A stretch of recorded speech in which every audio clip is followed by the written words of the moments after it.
ready?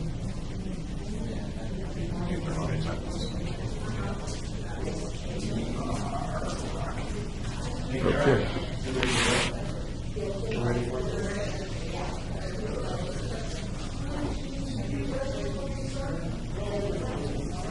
At some point, let's get a two-shot of the setup, just so that I can sort of like a setup. I don't have to be here for this meeting, just kind of roughly where it is. At the end of the session, it'll still be running. I'll take a quick minute and I'll go back for you.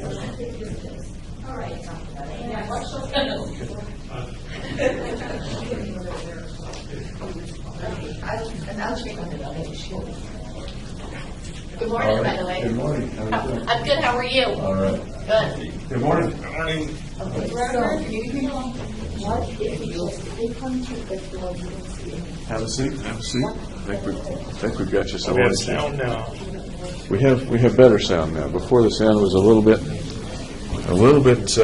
light, and I couldn't quite hear as well as I'd like. We got stuff on the sound, but if you want to pull out a little bit, that's fine. But whatever you're comfortable with. Okay. How was your night? Good.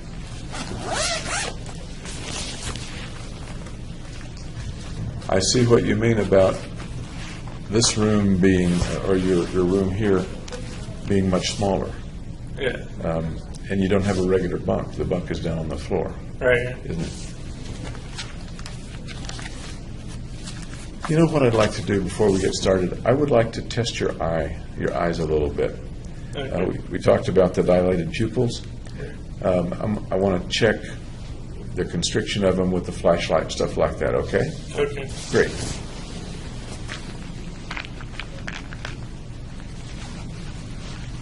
If I can get this little flashlight working.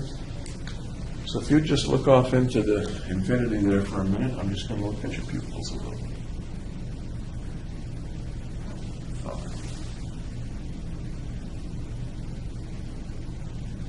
Kind of right, I guess.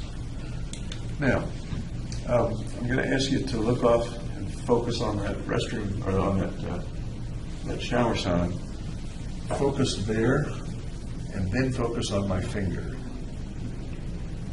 And now out there.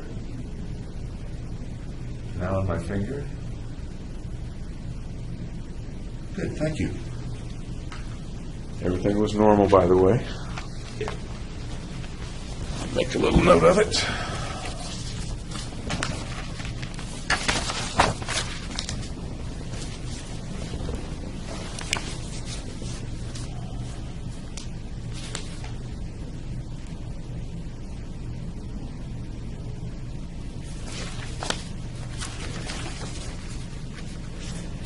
Did you think of any questions or anything about our sessions yesterday that you wanted to bring up? Nope. Okay.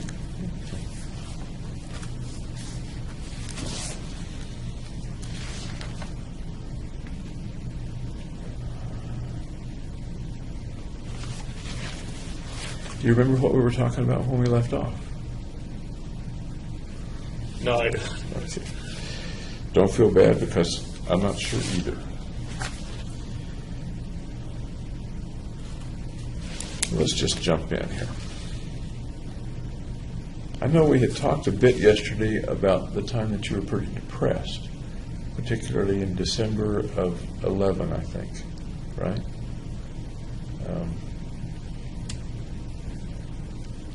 What's the time in your life that you've been absolutely the most depressed? I'd say it was around that time. Around that time? Okay. Any other times in your life that came close to that? No. Okay. And by depressed, I mean down, blue, sad, maybe feeling hopeless? Yeah, there wasn't anything like that. Okay. How about times in your life when you've thought of killing yourself or hurting yourself? I remember asking about that yesterday, but I'm not sure if I asked at any time during your life. No, there weren't any other times. Okay. Have you ever tried to hurt yourself or kill yourself? Just parasuicide, like, I'm sorry? Parasuicide. And what do you mean by parasuicide?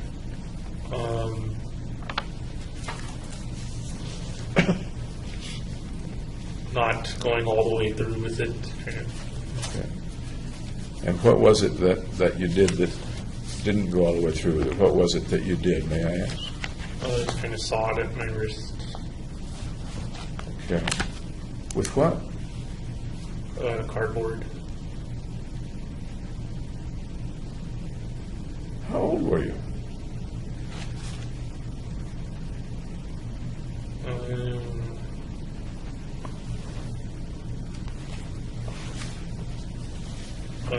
Early teen. Early teens. Okay. Can you tell me what was going on in your life when you did that? Sounds like you probably felt very bad. It was when I had to move back to San Diego. And I recall you're saying you didn't want to leave your friends. Right. But did you do that after you moved back or before you moved back? On the trip moving back. On the trip. Yep. Where were you? Can you tell me more about what happened? I was in our van on the trip moving back. Tell me more.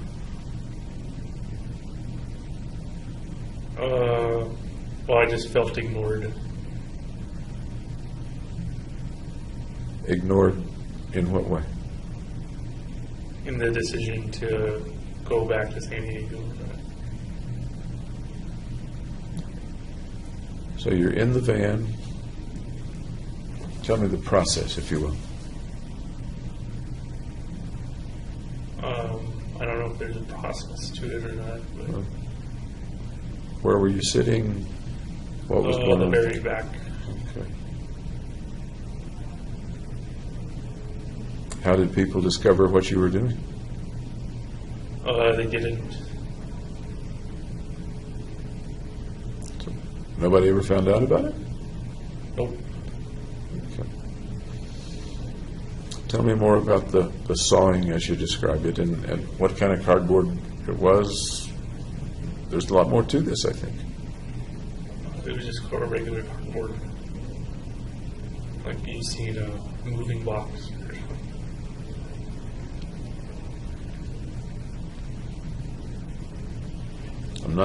I'm not getting the whole video of it. Can you describe the video of it? Well, there's nothing else to say about it. Not for you, maybe, but I'm hearing some missing things. Like, where did you cut? How bad was it? All kinds of things like that. At the wrist. It wasn't bloody. It just broke the skin, though. You felt like no one was listening to you. Yep. Do you remember what you thought might happen as you were doing that?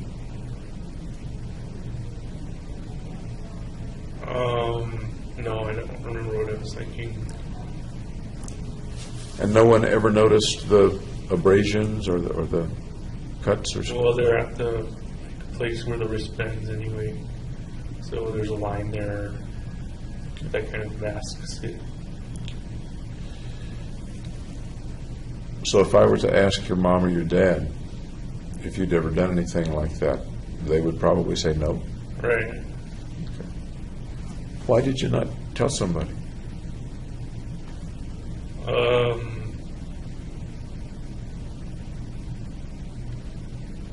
I don't know.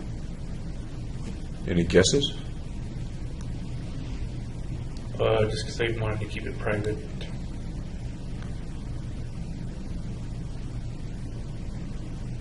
My thought is a private pain that you were feeling. Maybe that's not your thought, but that reminds me of keeping a pain inside. Yeah, not discussing. Did you do that with pain a lot over your life? Keep it inside and not discuss it? Yeah, I didn't see any need to discuss it. What kinds of pain have you kept inside?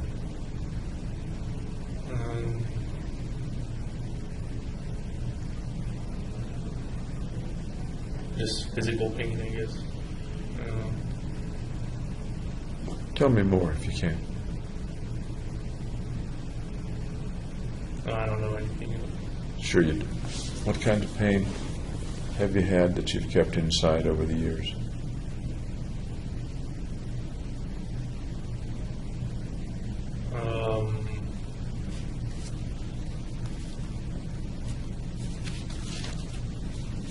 I don't recall any.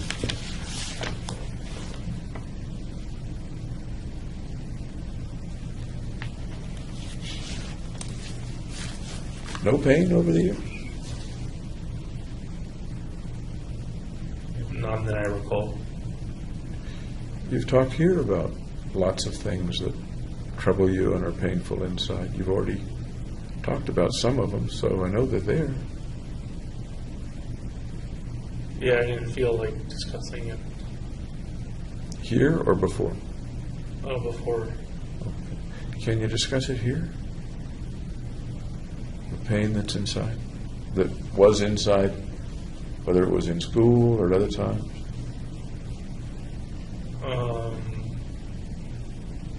Well, there's nothing to discuss. I disagree. I think there's a lot to discuss. Okay. What do you suppose is kind of keeping you from discussing? Well, that I've always kept it inside. Yeah.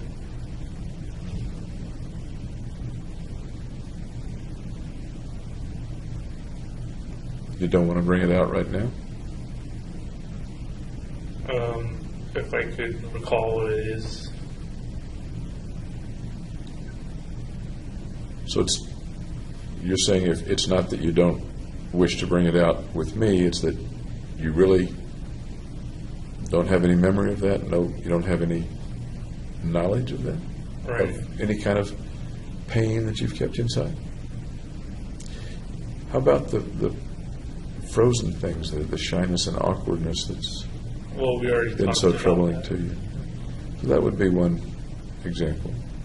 It's okay to talk about things twice or 3 times. Oh, okay. Yeah. Shrinks like to hear things lots of different times in different ways. Oh, You've talked with shrinks before, you know that. no.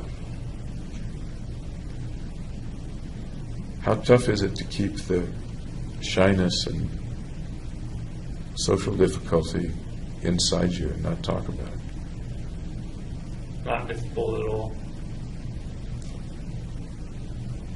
Have you ever had the feeling that it might be helpful to talk about pain that's inside with somebody? I suppose it couldn't hurt. Did you ever wish you could talk with anybody about it? No. There were times in your life when I think your parents took you to somebody to talk about things, right? I can think of a couple. Maybe they're not quite what we're talking about. Do you remember those times? Yeah, with another therapist. Okay. I just ended up not saying much. That's interesting. Your folks apparently thought that you were hurting inside, that there was something. I don't know if it was because of me or it was just family therapy. So what, and we're talking now about the fellow named Mel. Yeah, Mel. Yeah. What was it that got you all to see Mel? Oh, I think it was my mom's decision. I don't know what made her decided to take us to family therapy.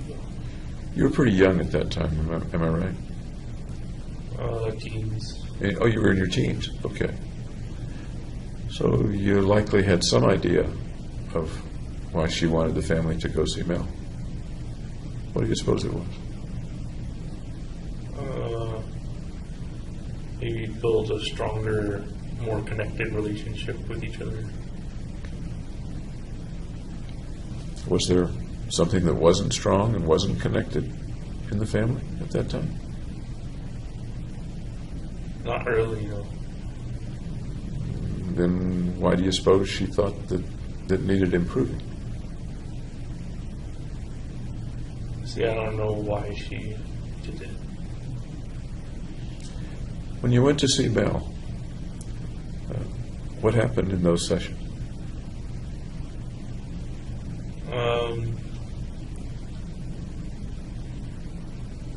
I don't remember.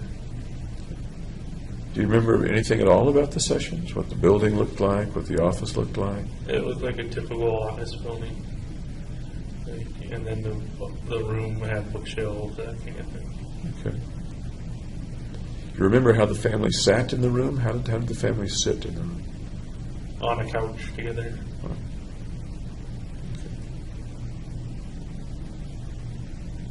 What might the family have been talking about? What is it logical to speculate that they might have been talking about?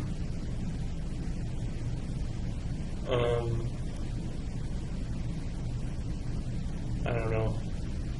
I just remember Mel telling the story about how he got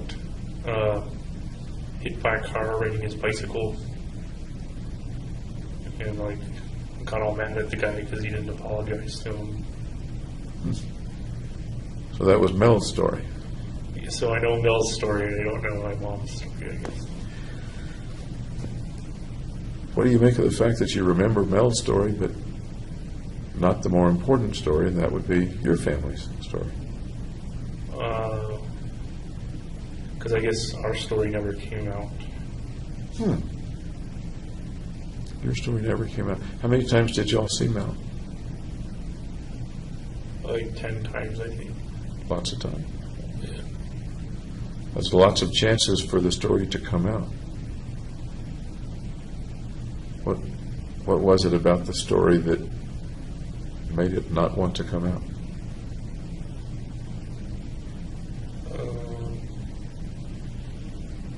I don't know. I guess because I'm not a very sharing person, I guess. Was it just you, or was nobody talking? Nobody wanted it to come out. I think my mom was talking, but I don't know what she said. If you had been a sharing person, what might you have said? I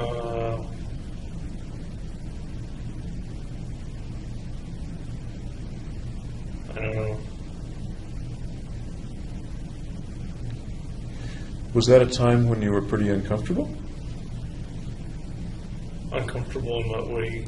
I'm not sure because I wasn't there. But there was something that drove your mom or suggested to your mom that going to see Mel would be a good idea, and that was pursued for 10 whole sessions. Yeah, I didn't really see the point. What was going on in your life and your mind and yourself at that time?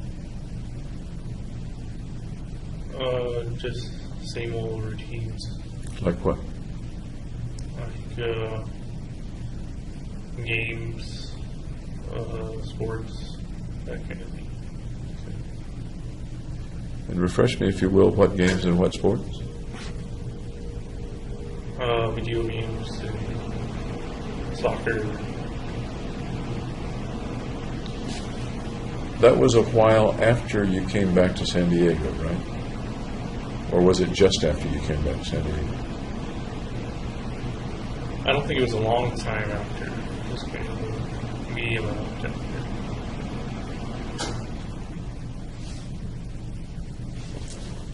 One more try. What might there have been going on in your part of the family, your life in particular, that might have contributed to Mom saying, we need to get some help with this? Nothing unusual. So you weren't part of her reason? I doubt that. I think I was part of the reason. And in what way might you have been, or were you part of the reason? Well, because I'm part of the family. We're getting into kind of a tautology here. Yeah. It's getting circular.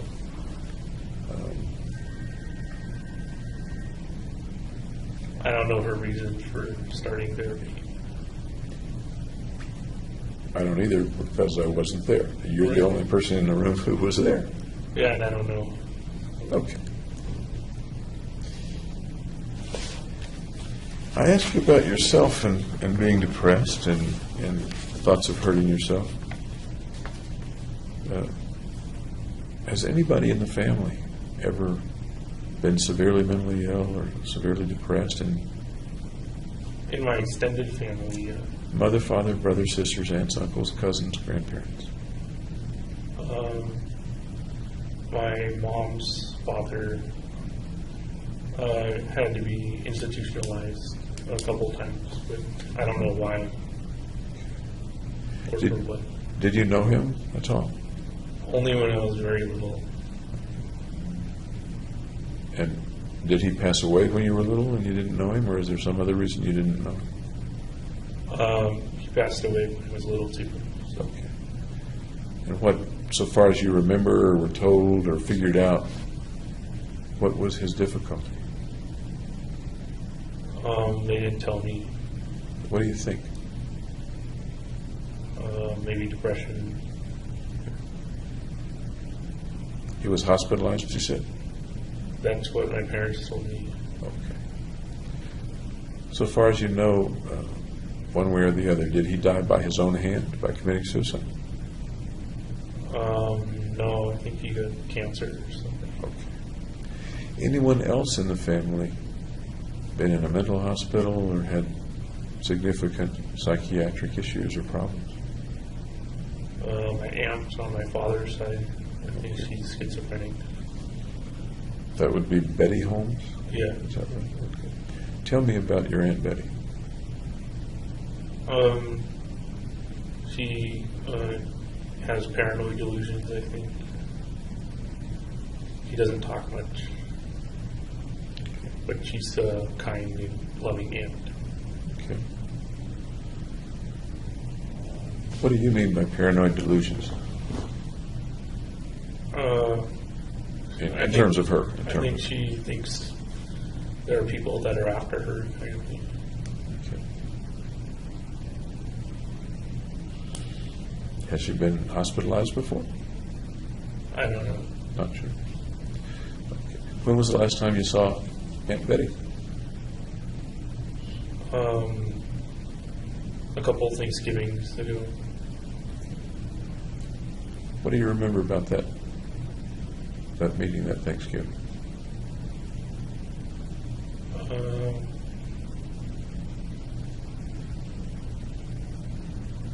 don't know, it's just a normal Thanksgiving. Do you remember anything about Aunt Betty? Excuse me. No. When you say a couple Thanksgivings ago, it was before you were arrested, right? Right. Okay. Would it have been the Thanksgiving before you were arrested? That is, give or take November of 2011? I'm not sure if it's that one or the one before. Okay. After you went to grad school? It was, oh, okay, so it was before I went to grad school. Okay.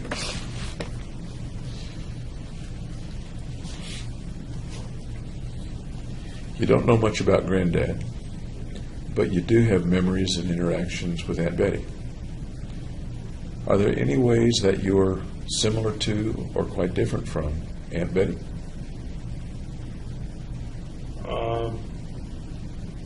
Well, I used to drive around a lot. She doesn't use her car much. Kind of stays at her living situation most of the time. So that's a difference. Yeah. Okay. Tell me some more differences or similarities. She doesn't talk very much either.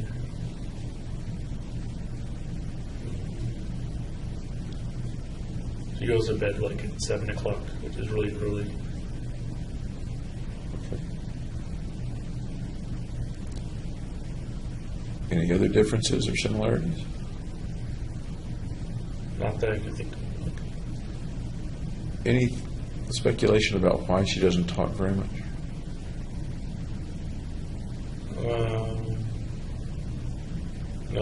really. I guess it's just part of who she is. Okay. You think she's a shy and awkward person? You've used those words to describe yourself. I don't know if she's awkward or not, but I'd say she was shy. Okay. Is there anybody in the family that you feel some similarities with? You often hear people say, I'm just like my grandfather, I'm just like my uncle, I'm just like my dad, or something like that. I'd say I'm like my dad and my mom. Okay. More like, I didn't quite hear you. More like my dad. Okay. In what ways? Can you explain that to me? Both kind of have a bit of OCD, OCD meaning? obsessive compulsive disorder. And whenever somebody uses terms like that with me, I always ask, what do you mean by OCD or obsessive compulsive disorder? Like being fastidious, detail oriented stuff. Any other similarities, either within the OCD concept or something else?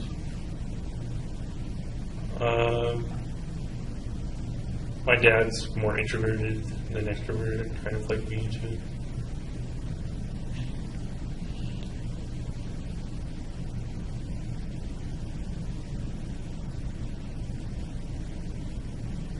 Is your dad a happy guy?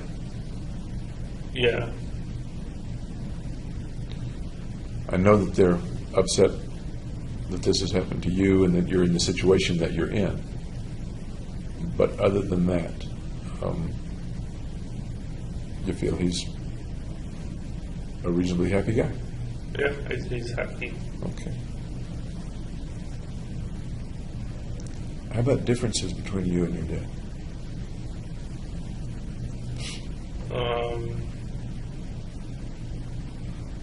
He's very mathematical. He's got like a bunch of degrees in mathematics, statistics. You're not mathematically inclined yourself, even though... Not solely mathematics. Okay. Are you a happy guy? I know the situation is very, very difficult. But Not say- right now. No. Not right now. That's fair. Let me kind of rephrase. Before you were arrested, say as you were in graduate school, were you a pretty happy guy or no?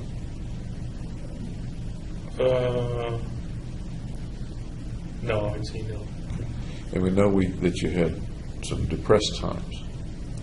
In between those depressed times, were you still not happy, or were you pretty happy?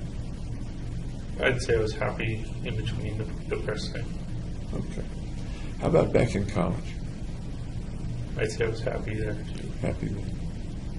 What were the things, I'm tempted to say the differences, but what were the things that made you a happy guy back in college and a less happy guy in grad school?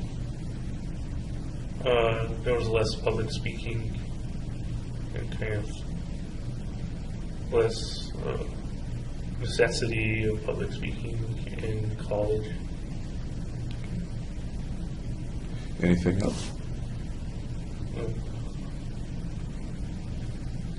So public speaking brought happiness to an end for you? And that's essentially what you said. It made me kind of unhappy.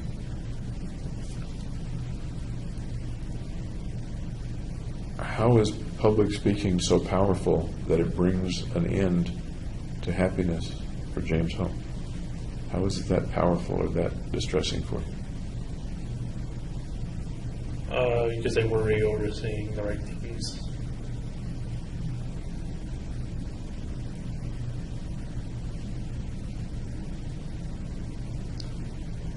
Okay. Anybody else in the family that's had significant psychiatric or psychological problems as far as you know? I think my dad's father also had like OCD. And what brings you to that thought?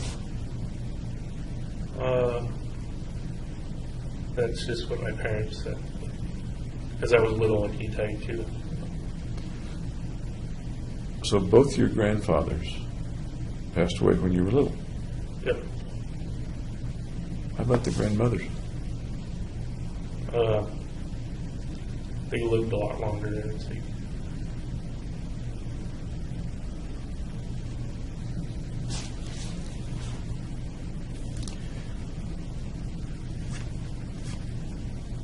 Any difference between the way your dad has relationships with people and the way you had relationships with people up to the time that you were arrested?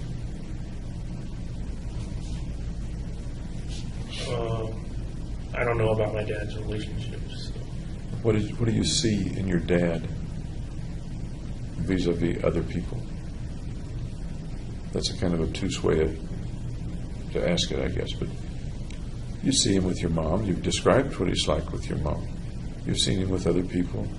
Perhaps he's talked about other relationships within and without the family. How is that similar to or different from your relationships?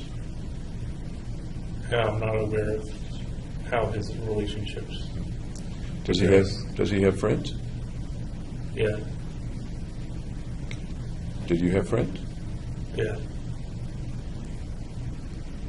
Was the way you worked with or interacted with your friends similar, as far as you can tell, to the way your dad interacted with his friends, or different? I assume they're similar, but I don't know for sure. About how many really good friends did you have up to mid-July of 2012?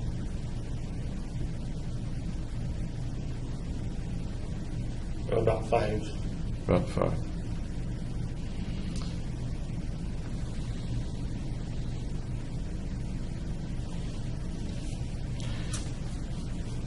Here's an odd question. How old do you think your dad was when he married your mom? Do you happen to know or no?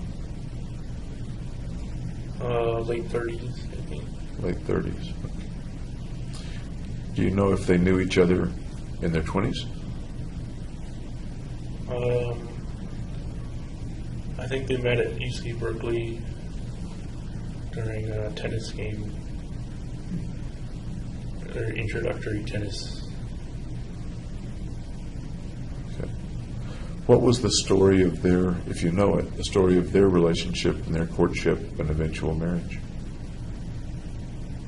I don't know that much about what happened after that. Okay.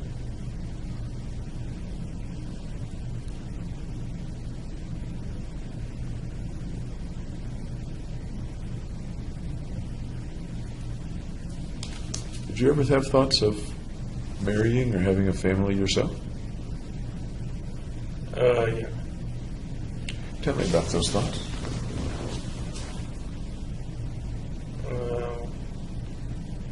Just to get a good job, to pay for a nice house, and support my kids through their life kind of thing.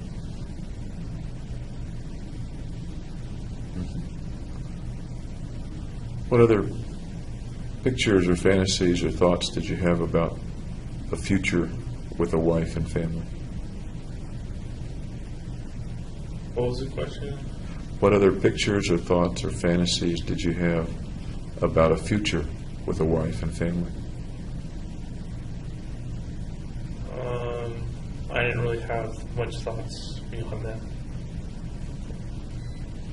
When you were going with Gargi, did y'all talk about a future together, or was it not that close a relationship?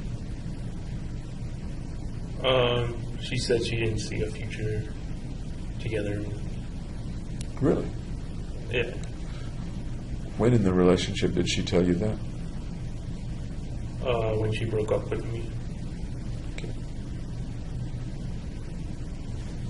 What would go into her saying that to you and breaking up with you?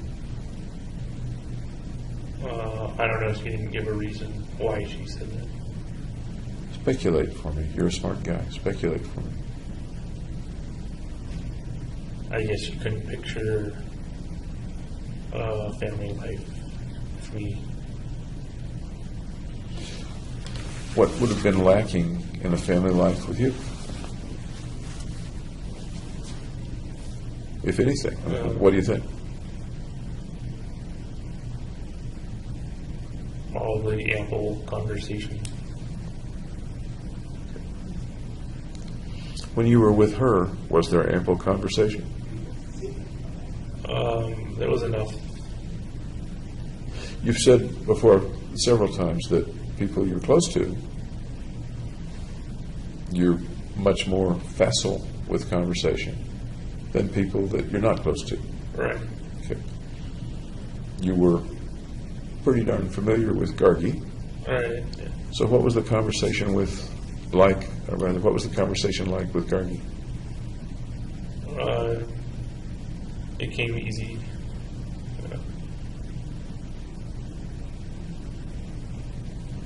Talking with many people, you answer in few words. You use the word concise. Yeah. You don't volunteer much on your own. Right. What's the difference between that and the way you were with Gargi? Or was it similar with Gargi?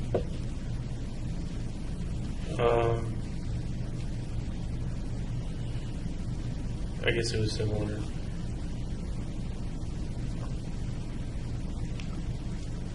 Then I'm confused. You said things were easier with people you were close to. Yeah. Am I misunderstanding something or missing something? Well, I still didn't talk excessively, but I talked more with them. Okay. Would that be a difference in quantity but not a difference in quality? Or is that not a reasonable way to describe it? That is, the quality of your, let's just say, conversation is about the same, but there was a little more of it. Yes.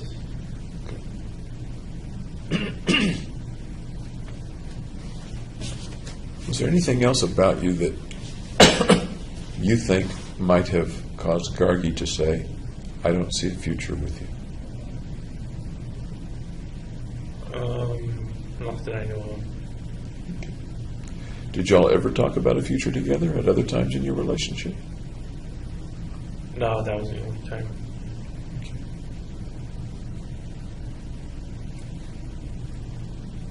Tell me about the breakup and how you felt. Did this come suddenly, or did you see it coming? I noticed it coming. Yeah.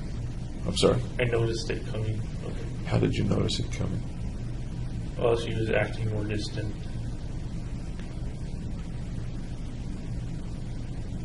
How did that make you feel? Sad. Sad. Tell me about sad. Well, sad that the relationship is ending.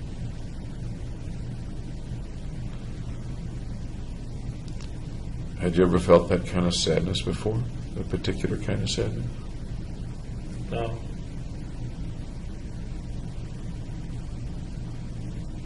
This was the first time you'd had a relationship like that. I think you told me, right? Right.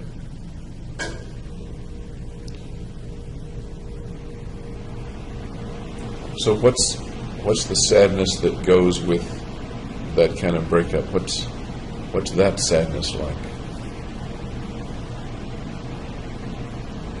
Debilitating.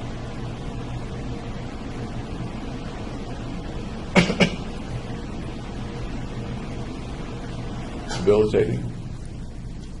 I guess I was morose then. Two big words. Can you break them down into smaller words and longer sentences? Debilitating, morose.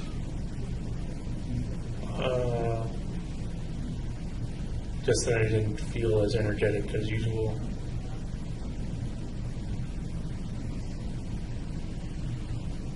How did your life change if you didn't feel energetic and you were debilitated, morose? What did you do?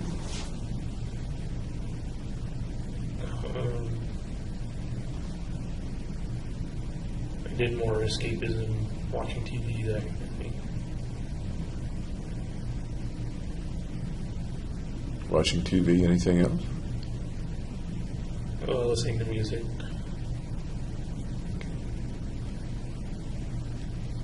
And once again, the kind of music you listen to primarily? Techno, trance. Okay. And what kind of TV? Comedy. Tell me what comedies. That's interesting.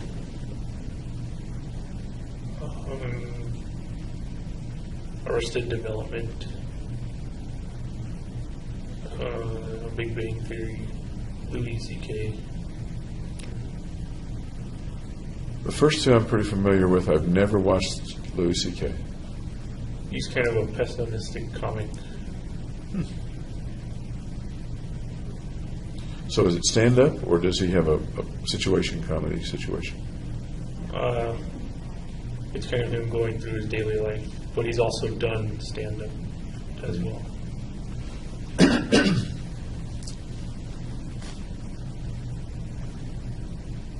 Do you think there's any significance or, excuse me, lack of coincidence about those three comedies? A pessimistic comic, Big Bang Theory, and Arrested Development. Any particular reason you think you like those three comedies? Well, they're humorous. Well, sure. Anything else? They're witty. Anything else?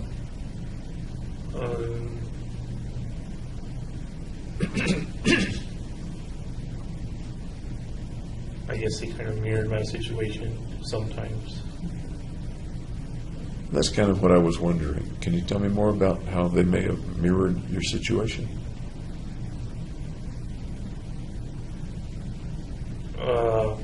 Well, the Big Bang Theory is about how this guy named Leonard interacts with Penny,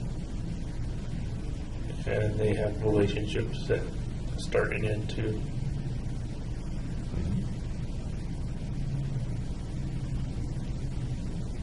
So, of the characters on Big Bang Theory, and I promise you I know them all because I watch a lot of Big Bang Theory. Oh, really? Yeah.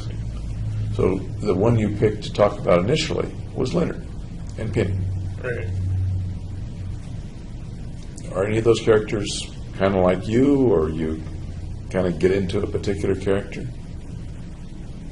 I kind of identify with Leonard the most.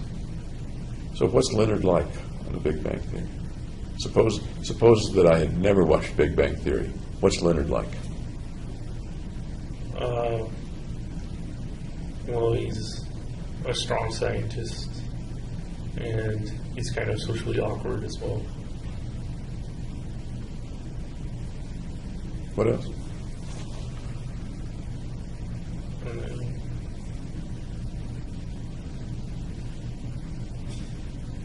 He's also humorous. He's funny.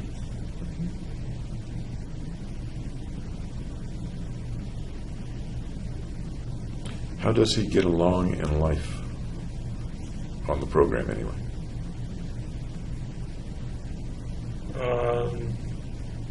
Well, usually has adventures with his friends. Do you have adventures with your friends? Did you? Yep. Tell me some of the adventures with your friends. Well, we went hiking at Dino Ridge. We went to the History Museum, I think, Natural History Museum. We toured like beer factories. Really? Yeah.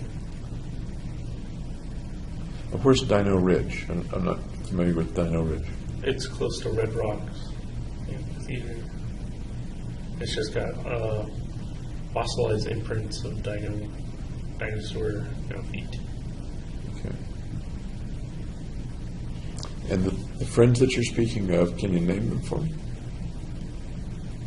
Well, they're in Colorado. They're Gargi, Ben, Tim.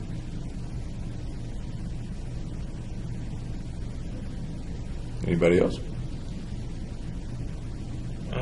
Not for those trips. No. Okay. So it's Gargi Data, Ben Garcia, Tim Tapscott, is that right? All right. Tapscott, okay. So y'all pal around quite a bit then? Yeah. Okay. That's a little like of course there were more than 4 people in the Big Bang Theory, but Right. there was Penny and then all the guys. Yep. Okay.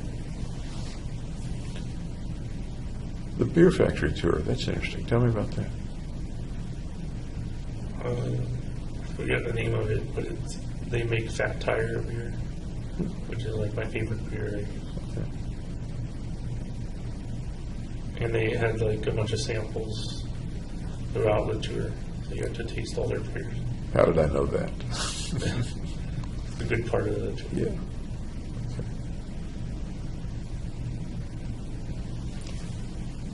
The adventures on Big Bang Theory are often social, very social adventures, going to a bar and where the folks, particularly Leonard, I guess, are not sure what it's going to be like. Does that resonate at all with the adventures and things that you do with your friends? Yeah, it sounds similar to it. What's the most adventurous one that you can think of right now?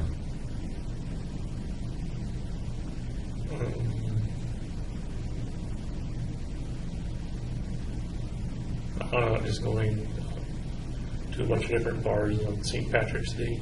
Huh. Tell me about the St. Patrick's Day bar hop. Well, the first bar I went to was an Irish bar, and they played a bunch of Irish music and had balloons that are tossed everywhere. Then we went to like kind of just normal bar that wasn't based on Irish or anything like that, and drank a bunch. And then we went to a bar called Rock Bar, and once they had music and a dance floor and stuff. And this was the St. Patrick's Day Yep. outing? Okay. Do you know what year it was? It was after you were here at grad school, of course. Would it have been 2012 or 2011, or do you know? I think it was 2012. Okay. So would that have been toward the end of your relationship with Gargi? I'm trying to put the calendar together.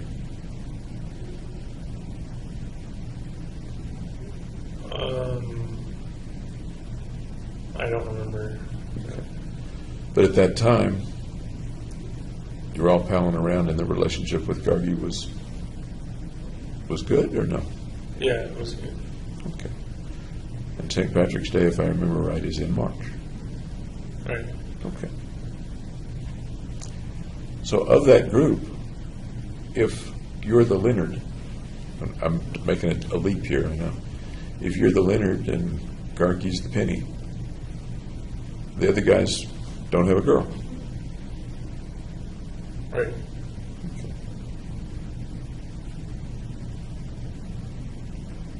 Does that bring up any thoughts? Did Ben and Tim not have a girl and James did?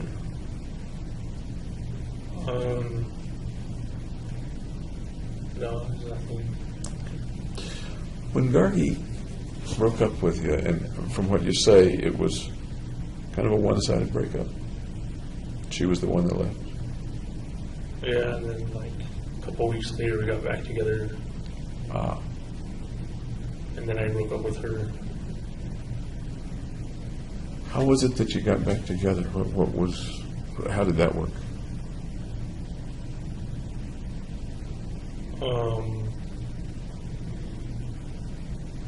I guess she wanted a non-committal relationship. So I figured that was better than nothing. Okay. So what happened between you two? What was the relationship like in that second relationship, if you will? It was just like the first, except I knew there was not going to be a future between us.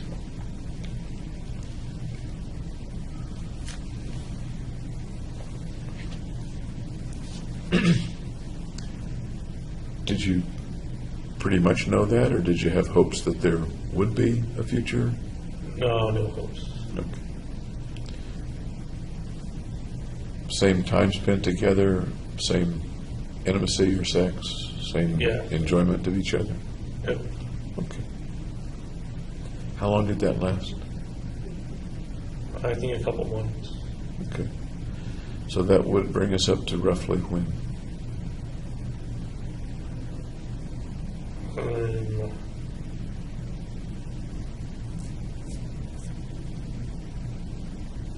May, I think. Of 2012? Right. Okay. Then you broke up with her. Right. Tell me about that. Well, I just told her I wasn't happy, and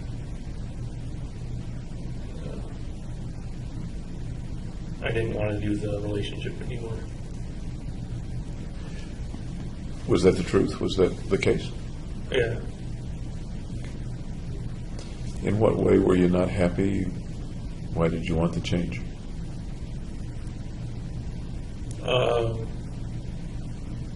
Because I wanted a committed relationship.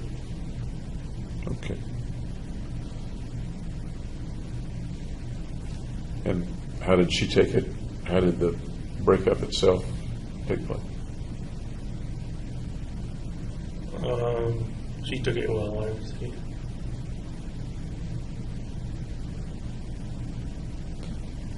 Did you miss her after that breakup? No. What did she go and do? I mean, what happened to Gargi after that? We stopped hanging out, so I don't know what she was up to. Did you stop hanging out with all that group, or just stopped hanging out with Gargi? The whole group. The whole group. Tell me about stopping hanging out with the group.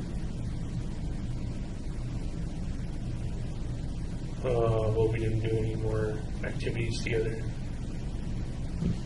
Any particular reason? It reminded me too much of Gargi. Okay. Did the group call you up or text you and want to hang out, or? No. But they were all friends. But you Yeah, were all we were all friends. Yeah. What do you make of the fact that they didn't say invite you to go do things, or did they? Maybe they did. No, it kind of ended when the relationship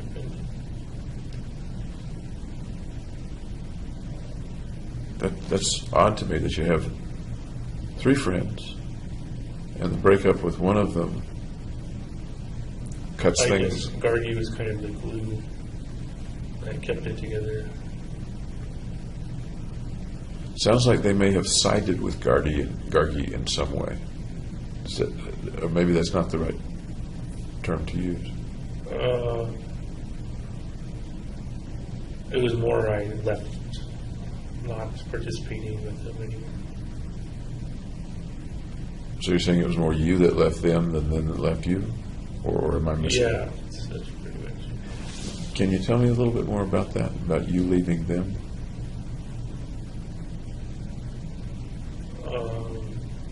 Well, I just didn't do any more stuff with them. Did you do stuff with other people besides, rather than them? Yeah. What other people? Hillary, I went on a hike with her. That's Hillary Allen? Yeah. So how did Hillary come into your life? Well, I texted her to see if she wanted to hang out. And you knew her from what? She's in the same neuroscience class. You texted Hillary, and what'd she say? Sure. So tell me about the things that you did with Hillary and what she was like. Well, it was only that one hike, so there wasn't much else. Is there a reason there was only one hike? Only one interaction?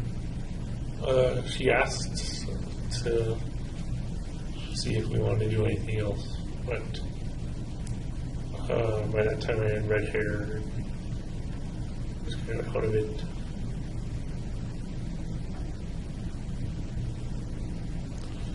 So she was asking to do other things, and what does your red hair have anything, what does that have to do with not doing more things with Hillary? I kind of didn't want to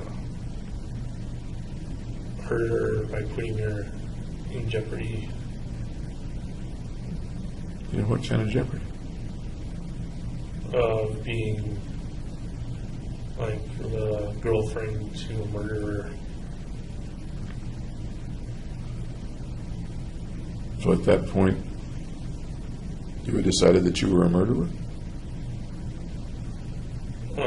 That I was going to be.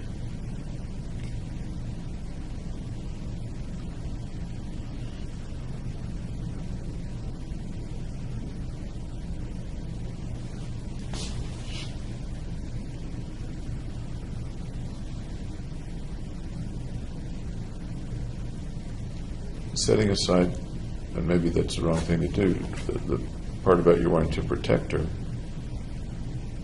was she a pretty nice person, tough to give up? Yeah, she was nice and friendly.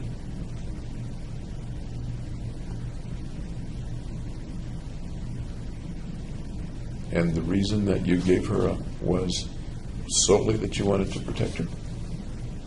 Yeah.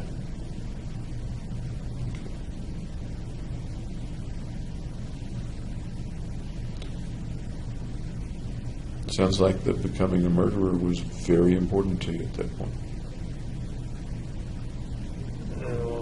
To give up friends, to give up the possibility of the relationship with Hillary. Yeah.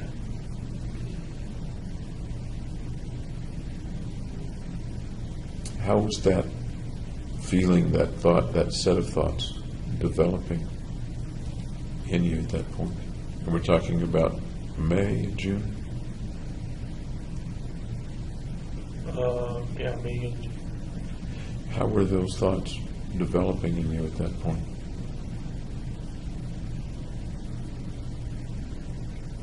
Kind of consuming me. It's an interesting word. Can you tell me what you mean, consuming you? It became the main focus.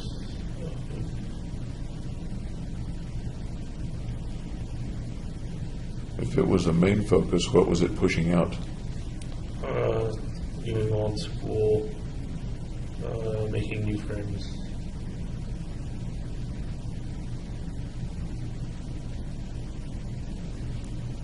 So it was pushing school away from your life. It was pushing making new friends away from your life. And again, I don't want to put words in your mouth. Is that what you're Correct, yeah. Okay.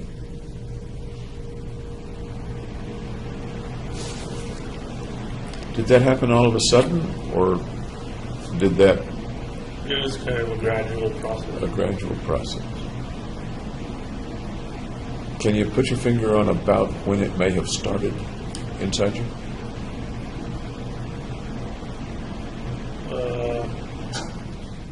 When I first bought taser, the knife. And I've got a timeline here about your buying stuff, but can you tell me about when that was? I think it was in May. I'm not positive. Let me look at the timeline.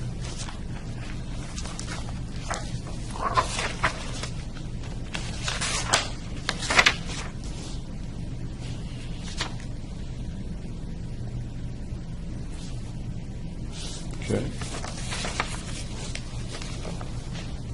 So that's about when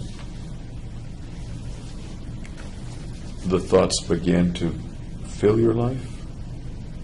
Or tell me in your Kind of words take rather than my over. words. I'm sorry? Kind of take over. Okay.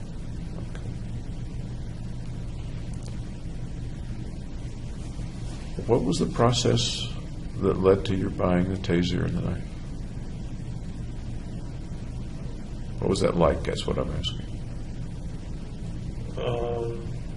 Initially, I rationalized it as like self-defense. Okay.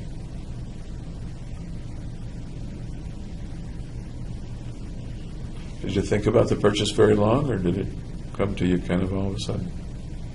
No, it was just all of a sudden. What did you know about tasers and knives up to then? How did you pick a particular taser or that particular knife?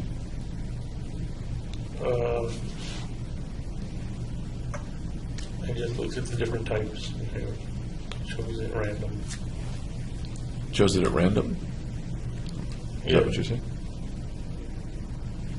Did you research it at all? I looked at the different types and the different prices. Where did you look at it? In the store, online, Online. magazines? Online. So what did you choose? I chose a taser that looked like a cell phone. Okay. Remember the brand name or the model? No, And where did you acquire it? Where'd you get it? Amazon. Okay.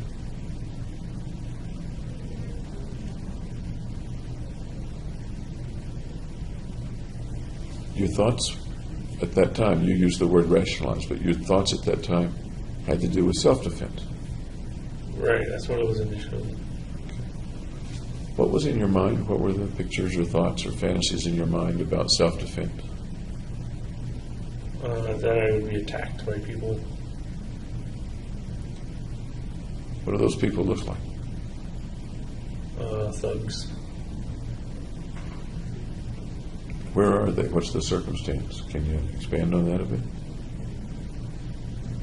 Just like walking down the street and thugs would rob me. What do they take from you? What do they do?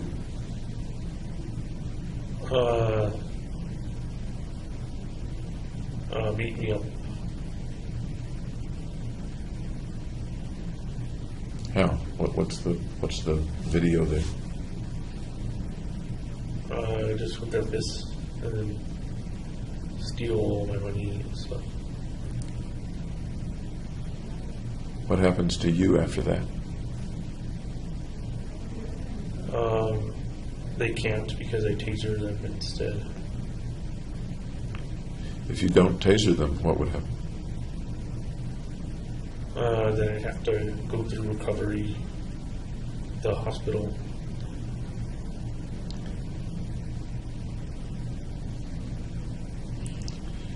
You'd been in some fights when you were a little kid, as I recall. Not serious, kind of play fights. Okay. Had you ever been beat up badly before? No, Okay. So the taser comes in a box marked Amazon, and the knife with it. What sort of knife was it? I think it was Smith & Wesson folding knife. Okay. So that comes in a box from Amazon, and what do you think? That I'm safe. Did you end up carrying them? Sometimes. Did you know how to use them? How did you figure out or assume that you would use them if the occasion arose?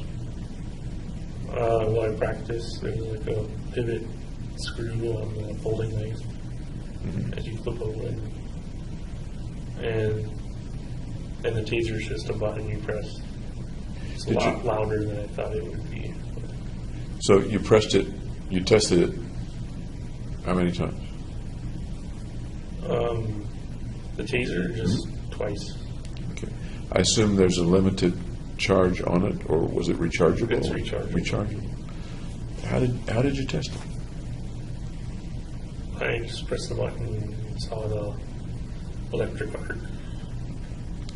So it was a contact taser with little points in the arc Right. between them? It wasn't one that It wasn't a shooter. shoots out? Okay.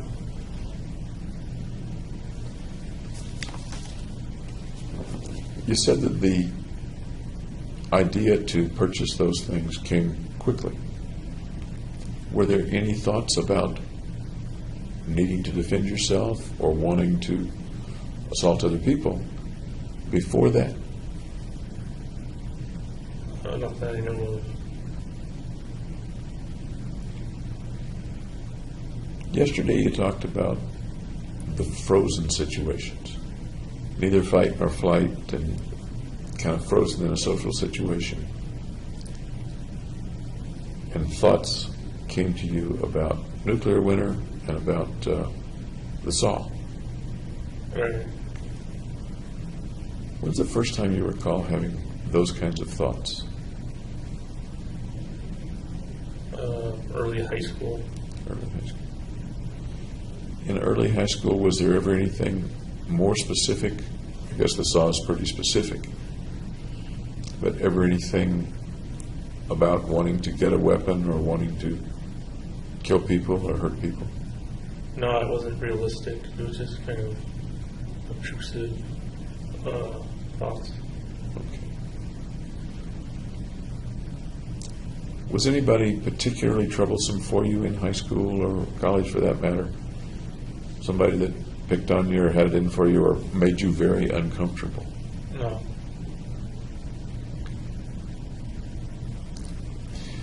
After getting the taser and the knife, I'll be clear, those were the first weapons that you purchased? Yeah, and part of the reason I purchased them was because Hillary had someone slash her or like screen window something.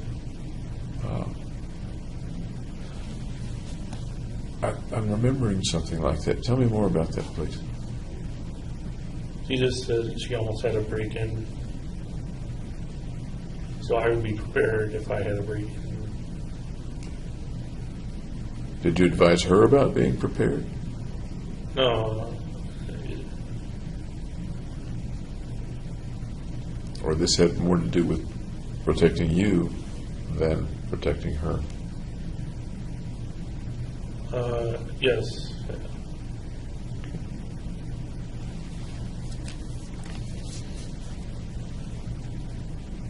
What's the next thought that you had that you can recall about getting a weapon or something like that, defensive or offensive? Then it was offensive when I got tear gas, I think. Okay. And that was about when?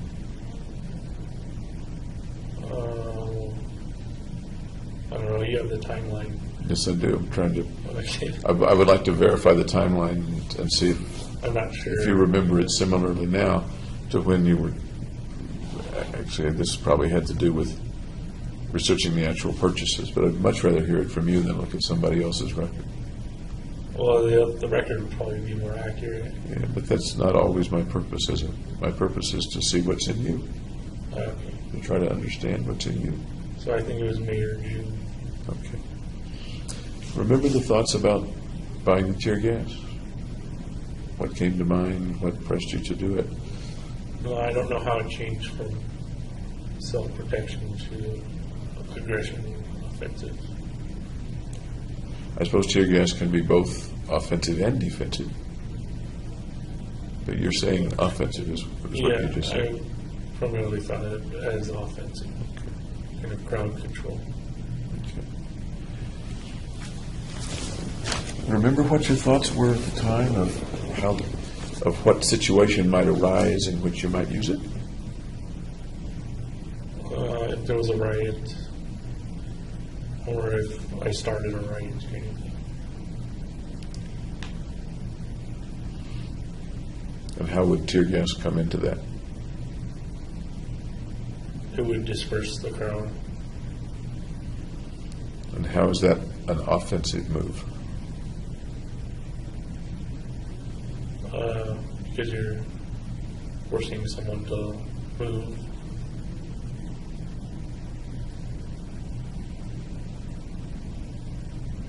Can we take it a little further?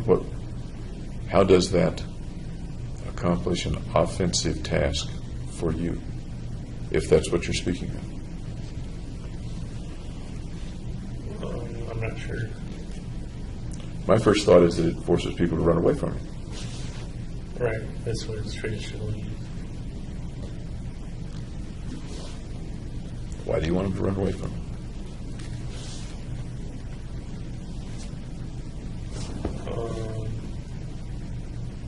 So they wouldn't attack me. That sounds defensive. I guess it's both. So what are you going to do as a result of their running away from you?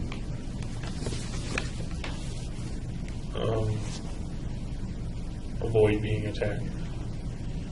Anything else you're going to do? No. Okay. You recall roughly what the next things that you bought were?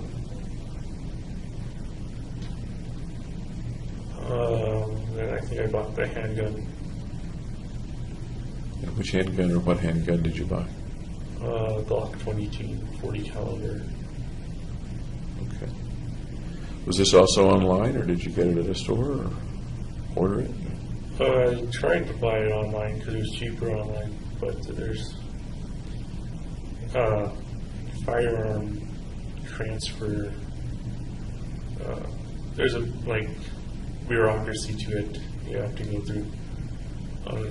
So I just went to the in-store and bought it there. Okay. You remember what store you went to? Gander Mountain.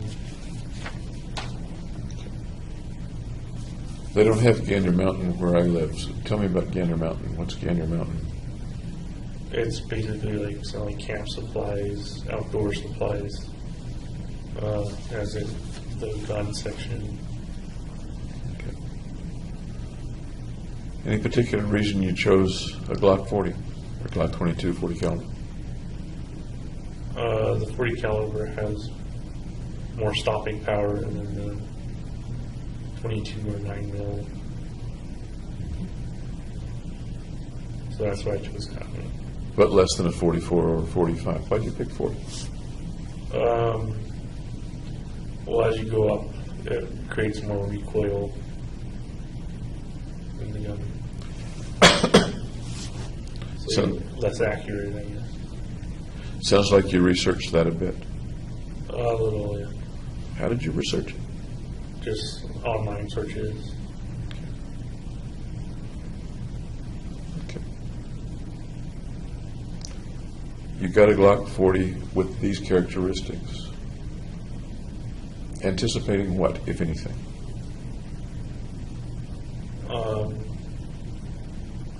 That I could use it for self-defense initially. But then it went towards other purposes. Other purposes? Yeah, offensive. Like what? Like shooting a person.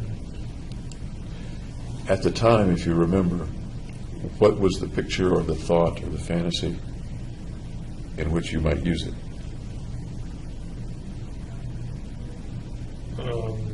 Well, just in a mass murder situation. That's different, at least in my mind, from shooting an individual person, a single person who's near you or in the room with you. You said mass murder. Tell me what the thought was. Just shooting into the crowd instead of picking out people. Okay.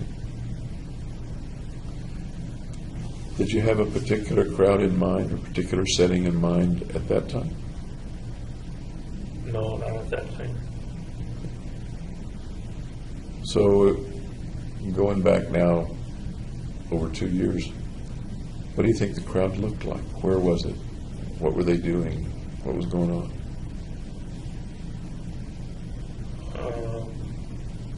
It was just a crowd. There wasn't any specific setting to it. So it was still abstract. In that abstract, in general, was the crowd, for example, trying to do something to you? Or doing something else? Or They were just going about their business. okay. Was there anything frightening about these people to you? In the thoughts at that time? No, Yesterday we talked about a word that some people use to describe you inside as angry. right. Okay. As you were thinking about these things, buying a Glock, ordering a tear gas, are you angry, or what's the thought inside you at that time? Kind of that I have a mission to complete. Mission to complete. Yeah. That doesn't sound angry, but maybe it is. Is angry in there anywhere? No, there's no anger. Okay. Tell me more about the mission to complete thought.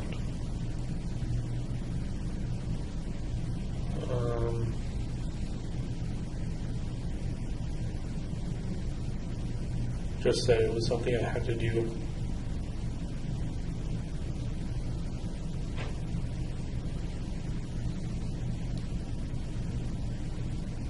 Did the word mission come out of you or come from somewhere else?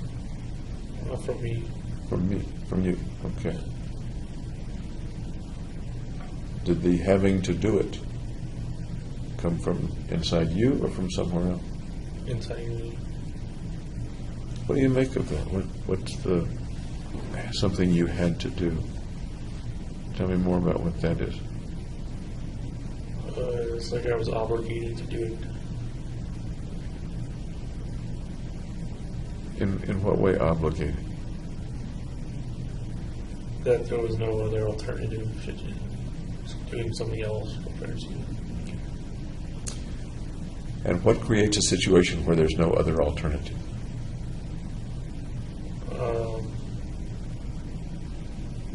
A depressed situation where I transfer my feelings from suicide to homicide.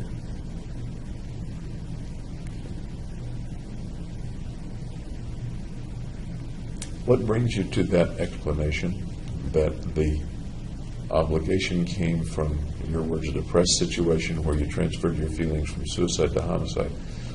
Where does that explanation or interpretation come from? I just made it up, imagined it. Is that what you were thinking or imagining at the time, or you just made it up just now with me? At the time.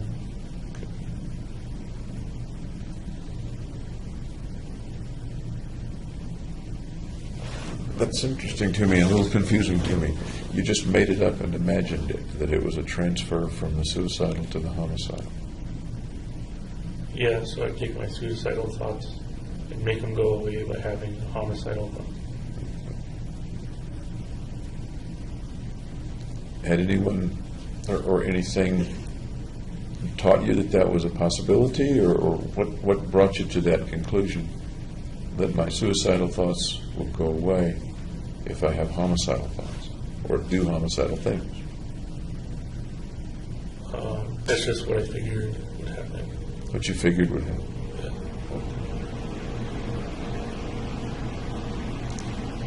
So a little earlier we talked about suicidal thoughts.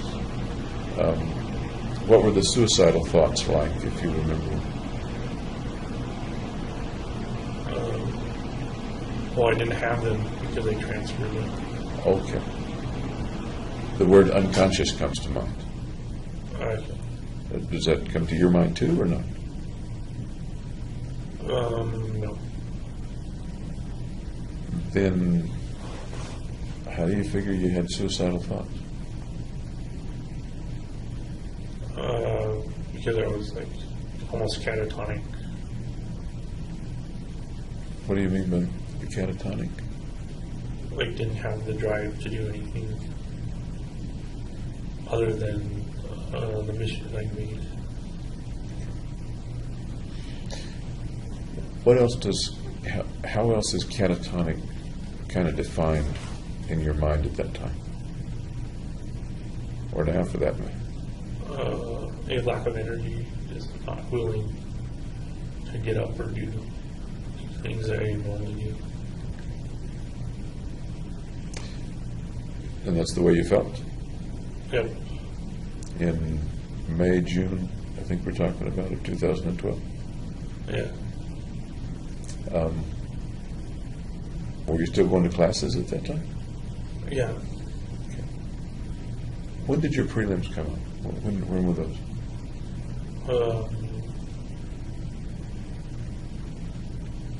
June, I think. This was before the prelims? Yes. Were you staying in bed all the time, or were you actually getting it? Every opportunity I had, I would stay in bed, but if I had to go to class, I would get up. At this point, you weren't seeing your friends anymore, is that right? Right. Were you interacting with them by text or email or IM or anything like that? No, I deleted their numbers. Really? Yeah. And why'd you delete their numbers? Because I kind of figured our friendship was over. Any reason not to keep them in your phone, even if the friendship is over? Deleting numbers sounds to me like an active disconnection on your part. Yeah. And I'm wondering what was the logic of that as contrasted with just ignoring them? Well, in a way, it was ignoring them. But you did something active. You deleted their numbers. Right. Of course, you could have called them anyway or texted them anyway. But the numbers were deleted from your phone, huh? Yeah, kind Okay. of out of sight, out of mind. Okay. Did they reach out to you or try to contact you or ask you to do things? No. No. That sounds like a kind of a loss. You have 4 or 5 friends that then you don't have them all in the course of a couple of weeks. Right. Did you feel a loss or a sadness with that or no? Yeah, I felt sad and depressed.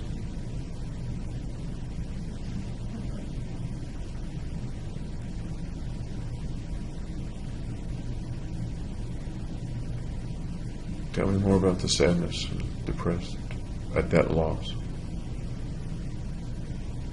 Well, they've been my friends for a month, so I was sad to see them go. If they didn't go, you dismissed them, is that right? Yes. It sounds like a small distinction, but it also sounds like a significant distinction. Well, it was kind of mutual abandonment. How did they abandon you? Well, they stopped inviting me to activities and stuff. Why do you think in their mind they stopped inviting you to activities? Because Gargi didn't want to see me anymore.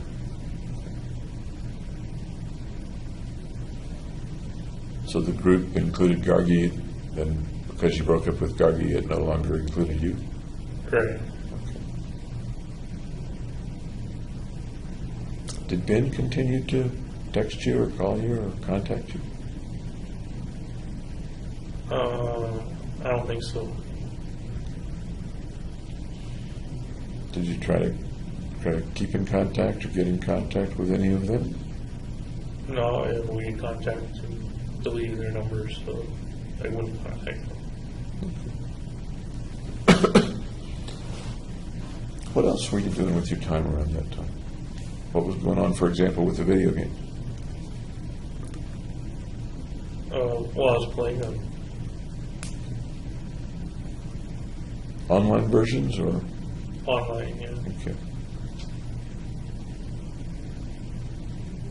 How much were you doing, give or take, hours per day?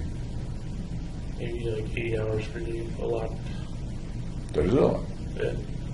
What do you make of that? I really like video games.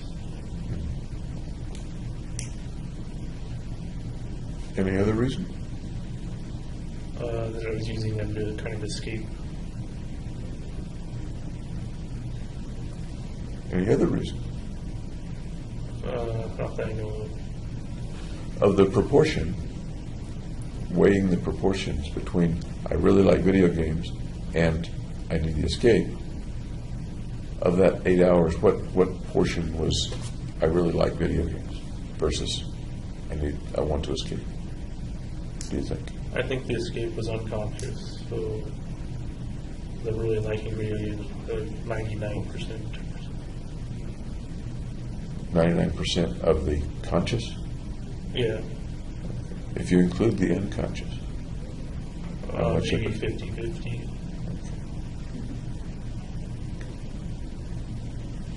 Do you remember the opponents or colleagues online that you, They're usually just random people, so there wasn't a particular nemesis or something. log-on name or something like that that would come up that you would interact with in the games? No. Is it the rule, and I don't play online games, so you'll have to educate me a little bit. Is that the rule that there are so many people out there playing the game that you don't notice the the players appear random? Or is it more the rule that you would see this one in the game environment at your particular level over and over again? You can create guilds and clans or add friends so that you play with them over and over again. And you're talking about a particular game, I'm not recalling the name of it. Yeah. The main game I was playing then was Diablo 3. Diablo 3, right, okay. I looked that up. Very confusing to me. Okay. So, were you in guilds and clans with those folks? Or No, not? I was just playing randomly. Okay. We started this chain of conversation about the suicidal thoughts being converted to homicidal thoughts.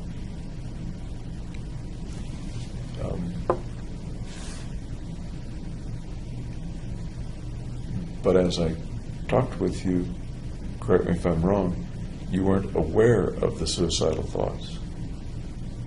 It was kind of an automatic conversion. Did you believe at that time that the homicidal thoughts were converted from suicidal thoughts, even though you weren't aware of the suicidal thoughts? Or is that something that you deduce after the fact? I don't remember.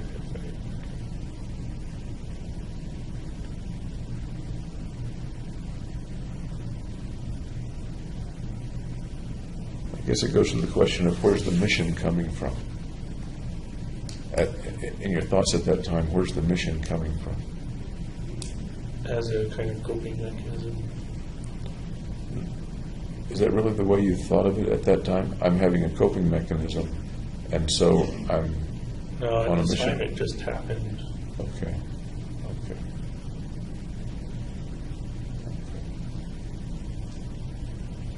Did you spend much time trying to figure out where the mission might be coming from, or did you just kind of, Accepted. here's the mission, and, I'm sorry, Kind of just accepted the mission.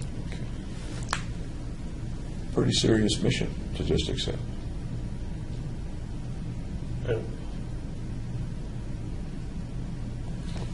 What do you make of the fact that you just accepted a mission of that seriousness?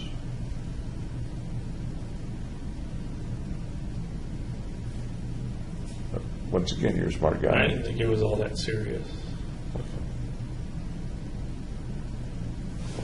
Tell me about that. I didn't think it was all that serious. When you've bought the tear gas, you bought the Glock at that point.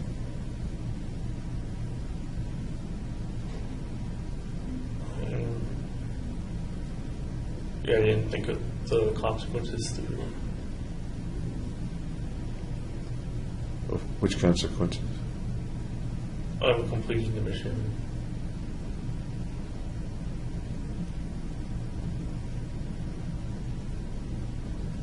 So you're at the beginning of actually carrying out physical things related to the mission. Right, ordering the weapons. Are you saying that you didn't really think the mission was going to come to fruition? Or is that not what you're saying?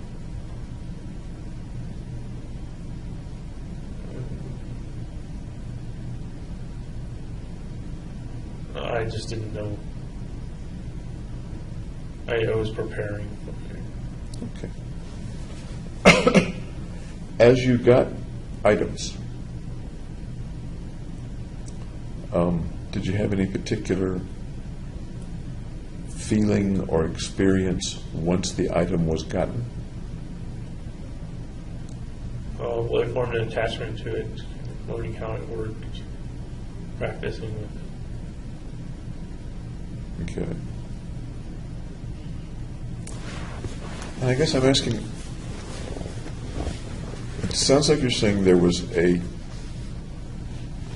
pressure or a pretty strong, maybe impulse is not the right word, to get the tear gas canisters, to get the lock. After you had gotten it, was there any change in that pressure or that push?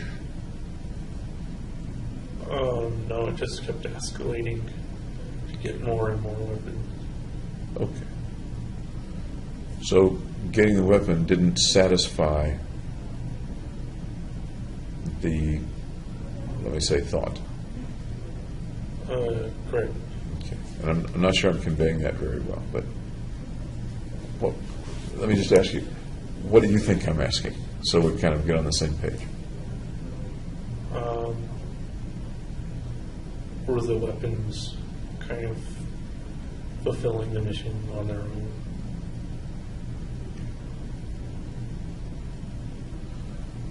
I'm sort of, that's pretty close. That's pretty close. And I'm probably not articulating it very well. Often we have you use the phrase obsessive compulsive. If I have a compulsion to check the door, make sense? Right, people check it over and over again. Yeah. Once I check it, the strength of the compulsion goes down for a little while. Does that make sense? I've satisfied Right, the compulsion. You don't need to check it for a while. Okay.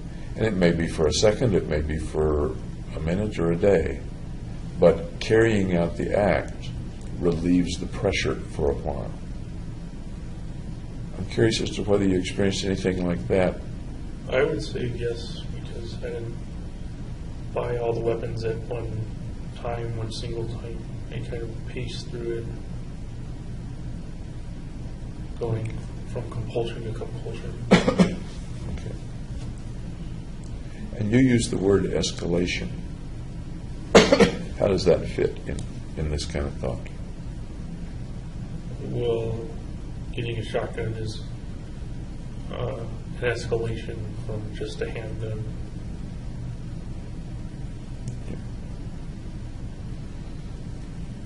As you got more of the equipment, and you mentioned, you didn't use the word fascination, I don't think, but attachment, that's the word you used.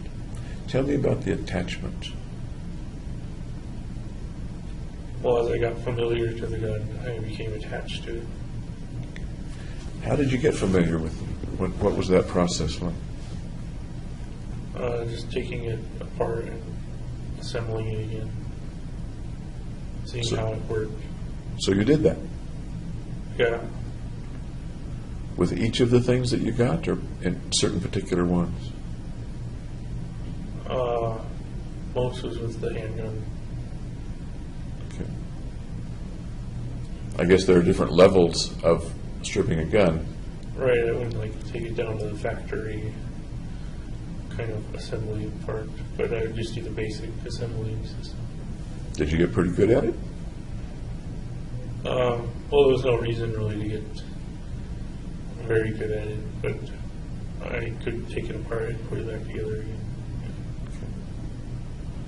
Not many people can do that, particularly people that aren't familiar with weapons.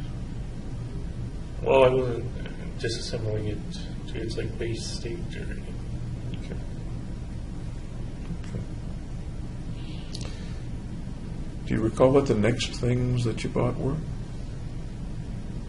I think it was a shotgun. Okay. And where did you get that? Locally or online? I ended up getting everything locally. It was at like Bass Pro Shops, I think. Was there any problem acquiring those different kinds of firearms and ammunition, etc.? Any problem? They had it listed on their like kind of checkoffs list that people who are mentally ill can't buy them. I guess you have to be committed to like an asylum or something to be termed mentally ill in their words. That wouldn't have presented a problem for you, right? I thought it might be a problem. In what way did you think it might be a problem if you'd never been in a... I thought that Fenton and Feinstein may have diagnosed me as mentally ill, and then I wouldn't be able to buy the guns. Ah. And the first time you went to see Fenton or Fenton, first it was Roth. And Right. then Fenton, what was the earliest you saw them? I don't remember the month. It was before I started buying the weapon. Okay. And you thought maybe you were in some database or some record or something like that? Right. It was a possibility. Did it turn out to be a problem? No. So I could order the gun and get it basically an hour later. How much ammunition did you buy at the time? I buy it in bulk, so like thousands and thousands Mostly local or mostly online? online. Okay. Was that ever a problem, ordering bulk ammunition? Nope. Okay. What else did you buy? Assault rifle. Semi-automatic? Yep. Did you try to convert it? No, I didn't have the knowledge to convert it to automatic. Okay. Did you think about it? I thought about buying an automatic, but there was a law that said like after a certain date, you can only own the automatic weapons you have. You can't buy new ones in the States. Did you think about conversion kits? No, I didn't, because I thought that would be too technical. Okay. What else did you buy? Another handgun, And what kind this time? Glock 23, also 40 caliber, Okay. and I bought body armor, kind of interspersed with all this stuff too. So you have two Glock 23s. I misspoke earlier. I said 22, but No, the first one was a Glock 22, the first one was a Glock 22. and the second one was a Glock 23. What's the difference between a 23 and a 22 for the same caliber? The 23's got a shorter barrel, I think. So they're almost essentially the same. At around that time, did you have any picture in your mind of what you would look like using those weapons? Yes. When I took a picture of me holding the weapon, wearing the body armor. Tell me about that. I don't know why I took them. I just took them. Just to be remembered or something. To be remembered. Yeah. What were the pictures like? Typical camera phone selfie pictures. To be remembered. What will people looking at those pictures think or see when they see those pictures? You'd have to ask them. No, what do you think? What do I think? Yeah. Okay.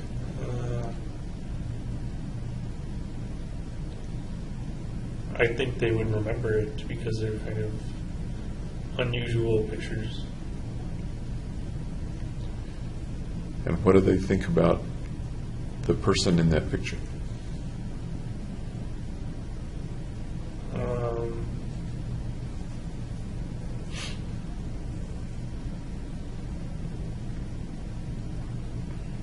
That they're familiar in the ways of weaponry and body armor. Familiar in the ways of weaponry and Body armor. body armor, okay. Anything else that they infer from the picture? Not that I can think of. What might they infer from the picture?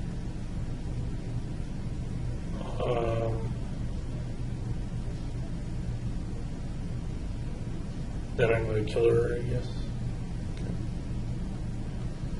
So we started out with being remembered, and some of the inferences are, this is a person who knows how to use it, and this is a person who's a killer.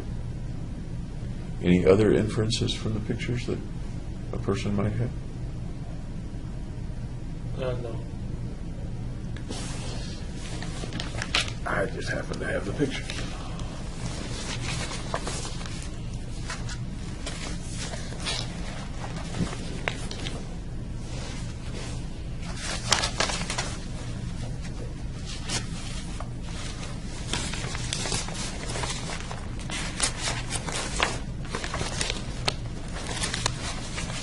I think I do.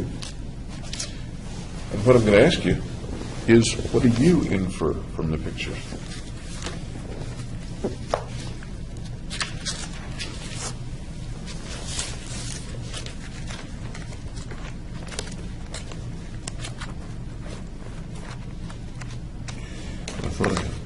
Describe for me one of the pictures, can you? I'm wearing the bulletproof coat with the tactical vest over it.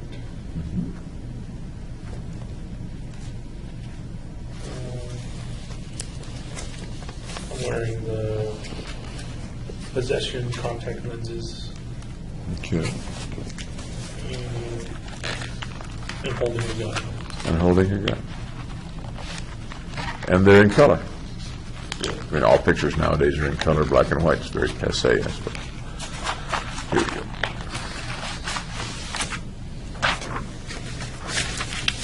See if I've got the one you're referring to.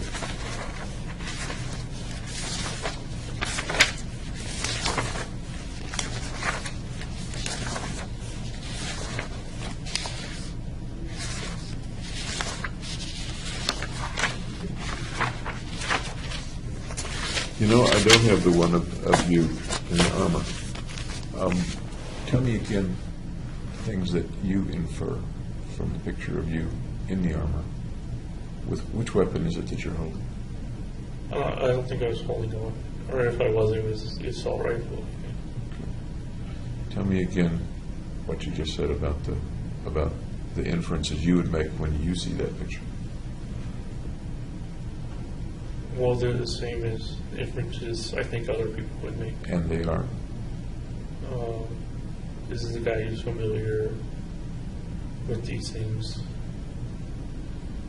And this is a killer, what a killer looks like. At the time you took the pictures, was that a guy who was familiar with these things? I would say basic knowledge-wise, yeah. At the time you took the pictures, was this a killer? This is what a killer looks like. Is that what that was? That's what I thought. Tell me more about thinking of James Holmes as a killer who knows what he's doing. What else is there to tell? How does it feel to be that person when you took the picture? Not today, but when you took the picture, how did it feel to be that person? Or were you trying to convey that and didn't really feel it? I don't know. I didn't feel anything. It was just taking a picture.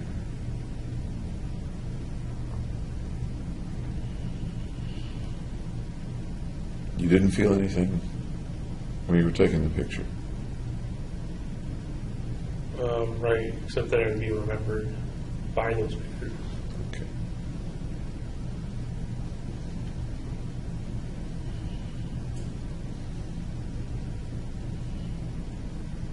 There's a little disconnect. Do you feel a disconnect about, I didn't feel those things, but I wanted to convey, but I knew that those things would be conveyed?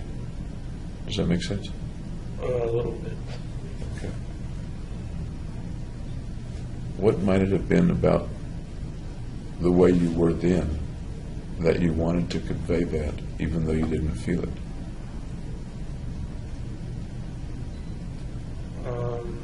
I'm not sure how to answer that. It might have been a bad question. Thank you. But sometimes, very often in fact, people want to convey to others something different from what they really are or what they think they are. People want to look better, they want to sound better. They spin up a tale to tell strangers on a bus that's different from the way they really are. You ever do that? I'm sorry? So I don't think that's like an accurate depiction of who I am. It was just a moment, capturing in the moment. Okay. Did you take other pictures? Yeah, All at the same time or over time? over time. Okay. Over roughly how much time? A month maybe. A month, maybe. Other selfies, other pictures of the weaponry? Is that what we're talking? Pictures of the movie theater entrances and exits. Okay. Focusing right now on you, pictures of you, pictures of the weaponry, pictures of things in your apartment. Those were over a month or so? No, those were pretty much the day of and a couple days before, I think. Okay. Here's one of the pictures that I've got. That one. Remember that one? Yep. Tell me about the guy in that picture. He definitely doesn't look normal. Tell me more. Looks scary. More. I wouldn't want to run into him. He's not the guy that thugs should mug? Yes, that's true. He looks more like a thug. Oh, he looks like a thug. Okay. Tell me Not more. a typical thug. Not a typical thug. What kind of thug does he look like? Crazy thug. Okay. Go into that a little, will you? More. I don't know how.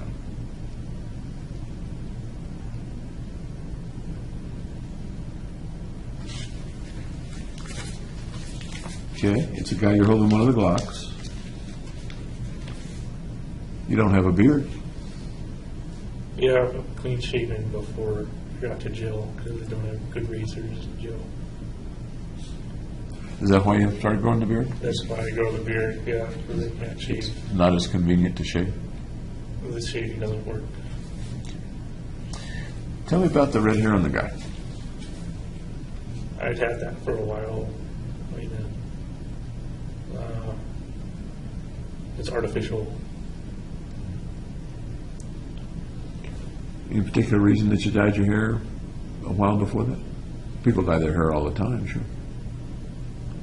I think to stand out, I guess. To stand out in what way? What's the thought? To stand beside normalcy, to be like exotic, I guess. Ben had dyed his hair around that time, as I recall, right? I think so. This wasn't quite as exaggerated as Okay. Had you ever dyed your hair before? no. Why'd you pick red?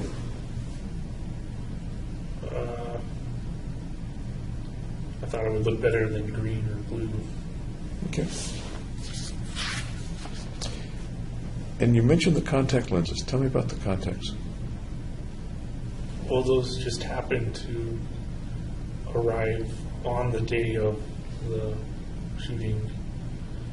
Otherwise, I would have taken the pictures beforehand, on like whatever day they arrived.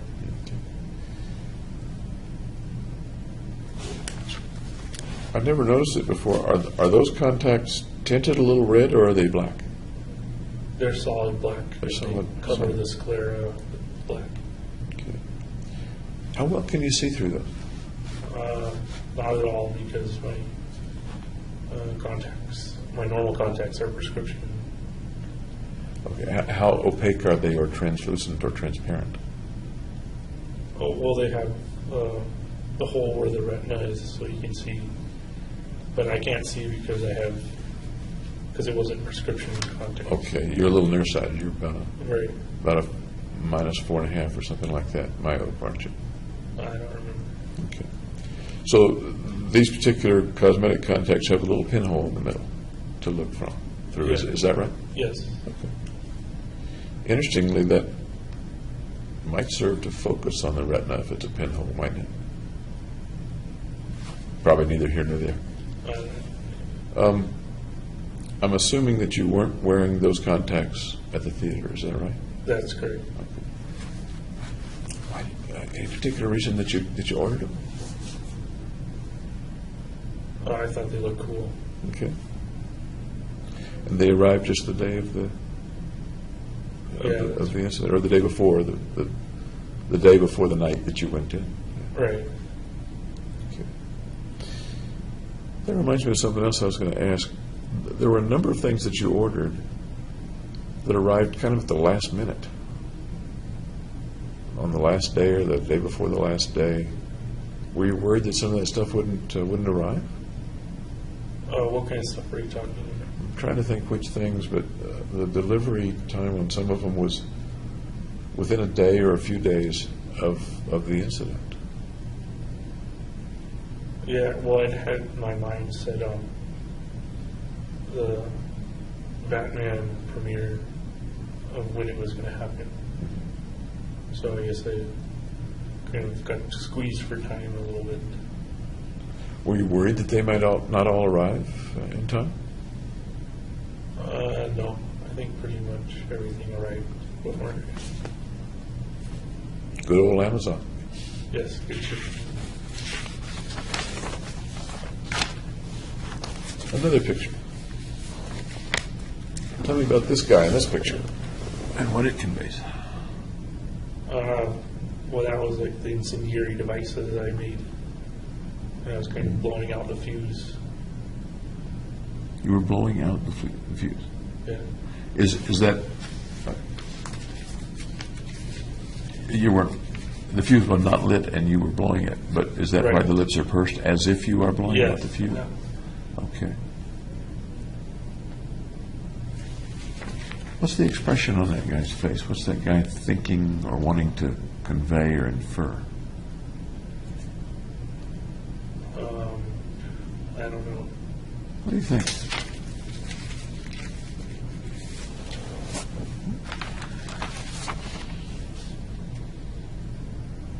And I get a similar feeling myself anyway from this one as well. What's that? What feeling are you getting? I don't know. Yeah. What feeling are you getting?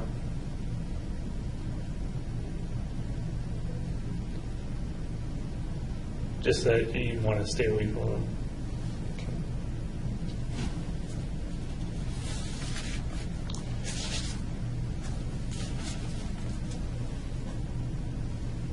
One of the things that comes to my mind, maybe I'm just odd, is impish. Impish? Impish. What does that mean? As an imp, there's a certain dangerous quality, but a light-hearted dangerousness. A smiling. That's not a good way to put it. Maybe like a little devil. An imp is a little devil. Okay. Does that resonate at all, or is that just me? Well, I don't know where the little part comes in. Okay.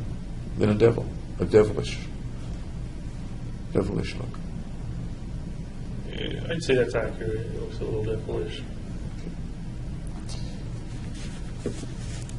With regard to Batman, I guess I think of the Joker.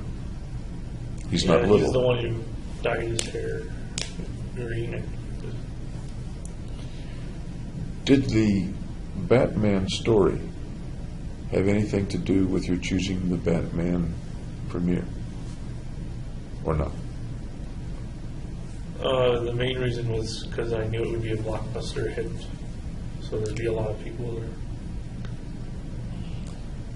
There are other blockbuster hits. This is a really big blockbuster and fills the auditorium. Right. Do you think, in retrospect, that there was anything non-coincidental about your picking that blockbuster instead of Avatar or something? If it was unconscious. You've tried to figure out unconscious things before. What do you think? That it bears some resemblance. Do you think the resemblance is coincidental?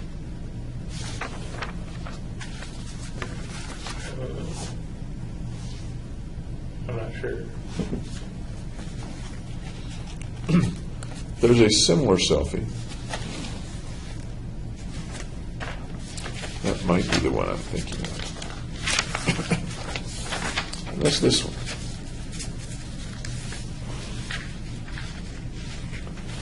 You remember that one? Nope. Tell me about that one. What's that guy? It also looks devilish. Anything else? Anything make it look additionally devilish to you? Tongue sticking out. Okay. What about the tufts of hair on the side? Kind of like horns. Is that on purpose, do you think? Or was it on purpose? I don't remember doing it on purpose. Okay. Because I agree with you, there is an impression of that adds to the devilish thought. And I was wondering whether you did it on purpose. Intended or not. Beg pardon? It was intended or not. Yeah. And your answer is? I don't think it was intended. Okay. This picture also has the tongue sticking out. Tell me about the tongue sticking out.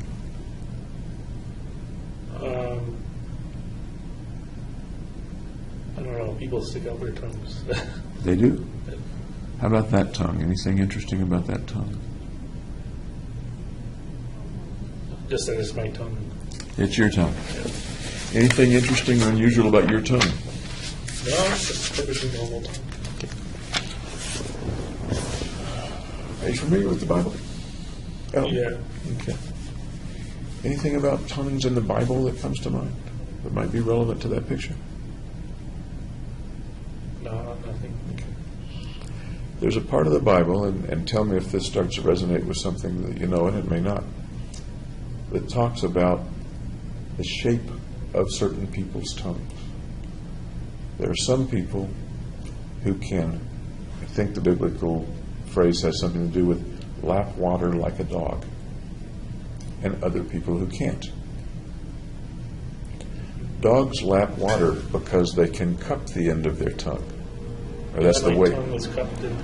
Yes, and any. Is that I didn't know any of the Bible stuff about it. okay? So as far as you recall, that's not part of. You didn't look at your tongue in a mirror and say, "Gee, I'm part of the group that the Bible speaks of who can lap water like dogs." No. Okay.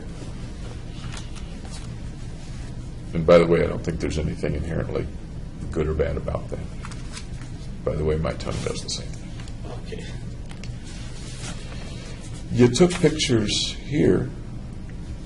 How about that one? Tell me about this one. That's a picture of all the equipment I bought. When was the picture taken? I think it was the day of. Tell me about the thought and the purpose in that picture. That was just to show that I could buy all that stuff and nobody would notice. Anything else about that picture that a person looking at it might infer or feel? That it's dangerous.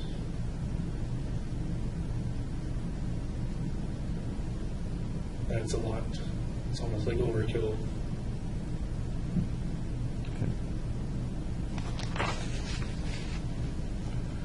By the time you got to the theater and got out and put it on, you were pretty much wearing everything in the picture. Right. Pretty much so, yeah.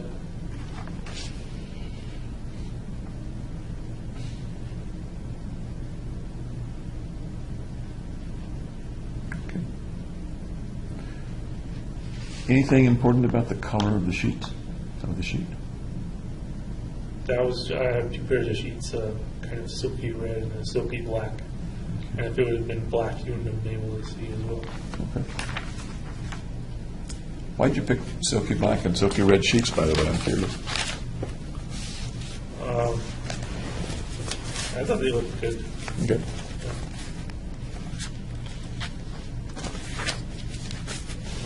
Tell me about, these were in your apartment. That reminds me, kind of ask, tell me about your apartment. It was 800 square feet, I think. Complete kitchen. I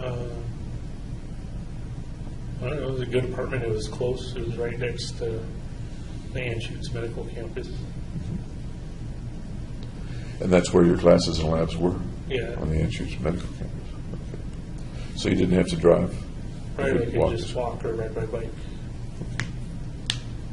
You did ride a bike sometimes. Did you ride the bike a lot? Or? I would ride it every day to work and back. Okay. Bring it up to the apartment at night? Yeah. Okay. Pretty good bike, or? I've had it for years and years. Okay. As a place to live, in your apartment's a personal place. Where people live is a personal place. What was it? How was it personal to you? Or how did you make it personal to you?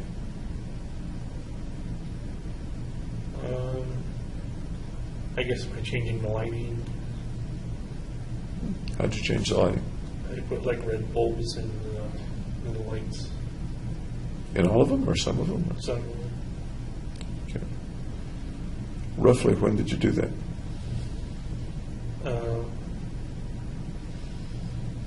towards the end of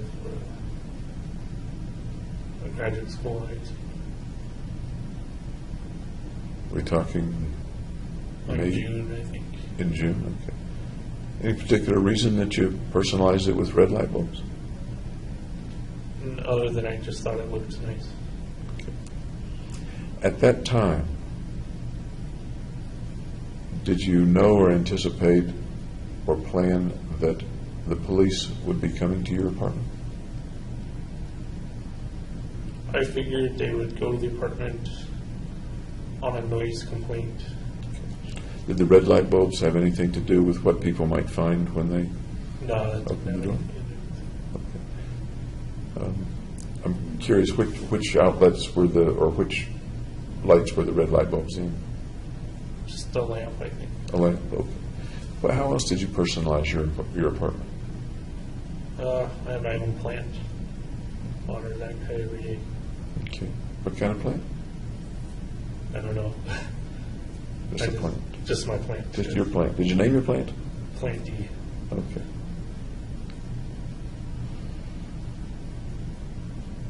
How else did your apartment look while you were living in it over the months or couple of years? Clean. You kept it clean, okay. What else? Messy too, because I kind of kept all my clothes on a section of the floor. On a section of the floor. Yeah, so it had its own spot. Because I would use all the drawers for other things. For other stuff. So this is the section for shirts or something like that. Or just laundry. Okay. Yeah. You said you use the drawers for other things, like what? Storing papers, notebooks and stuff. Do you have anything on the walls? Yeah, I had posters. What were the posters on? I had a Pulp Fiction poster, Samuel Jackson, and what's his name? I don't remember. Oh, John Travolta. Which poster was? Pulp Fiction, I can picture the content, but you might tell me, what was the content of the Pulp Fiction poster? It was in the scene where they busted the drug runner guys, and the guy had shot at them like 20 times and missed every single time. And then they pointed their guns at him. And what did he do when they pointed their guns at him? Well, he got shot. How about the Samuel Jackson poster? What was the content of that? That is the poster. Oh, that's the same, I'm sorry, the same scene. What other things did you have on the walls? I had one of those motivational posters that said, like, challenge, take your shot. It's a shot of whiskey or something. Okay. Probably not a good alcoholics. What else did you have on the wall? I had a movie poster of Anchorman. Okay. I like that movie. Yeah, the comedy. Yeah. I had a Zombie Brains poster. Okay. Anything else? I think I had a poster of a model on the wall. Tell me about the model poster. Well, she was scantily clad, How scantily, and what was the model doing? lying there, kind of teasing me. Okay, what else? I had a poster of why guys always leave beer on the bottom shelf of the fridge. And a girl bending down to get the beer. That poster was actually on the door to the fridge, wasn't it? Yeah, that's what Okay. I kept it there. Okay. Did you keep much alcohol in the apartment? Yeah. So I had a little supply. How much, say, was in the apartment in July? I think there was like a case of Coors Light and 2 bottles of liquor. Okay. How much would you drink in general over the months? I usually drink socially, and so I bring some of the beer with me. Okay. Different people mean different things when they say socially. Over dinner with friends. And we talked, I think, about drinking yesterday a little bit. Drink very much when you were by yourself in the apartment? No, not really. As you were getting ready for this event, to the July 20 event, did you drink very much? No. Okay. What else is in the apartment? My computer.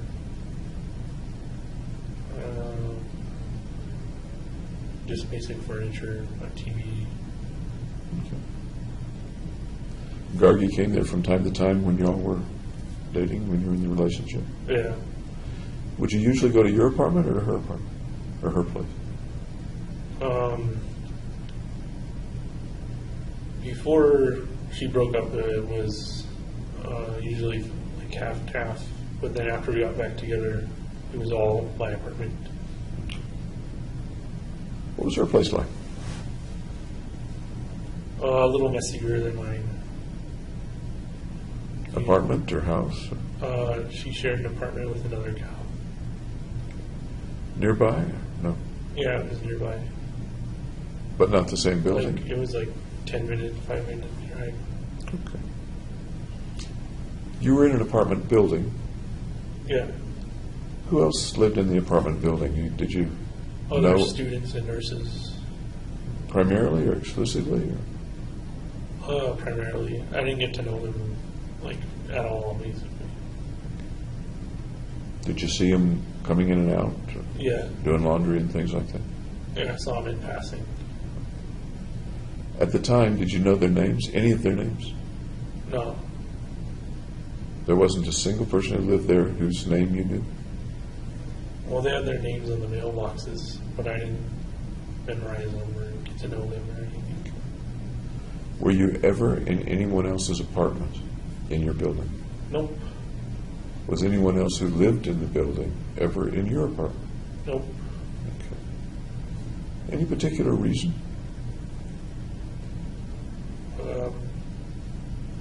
No, not really.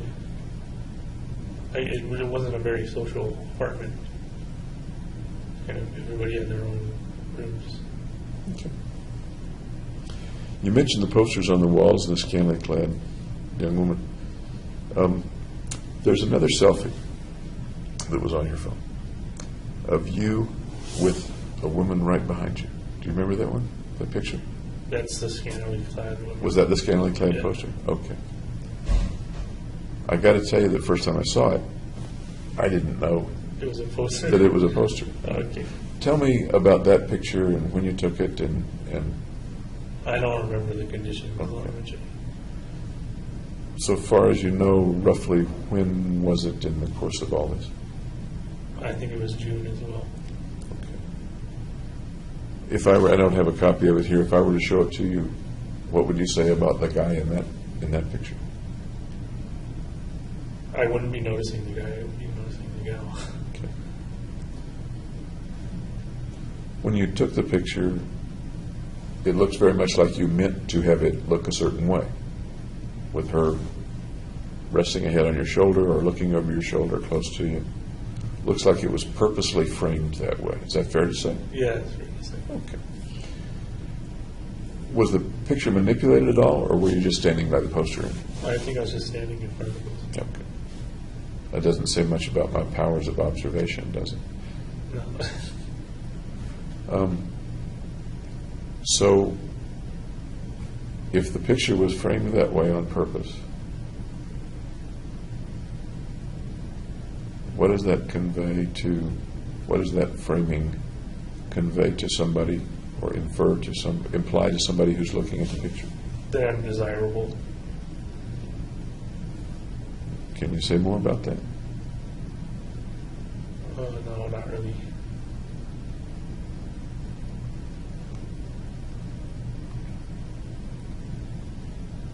Did you ever look at the picture very much yourself? No, I kind of took it that one time and then forgot about it. What might you have been thinking when you took it? Speculating, I know.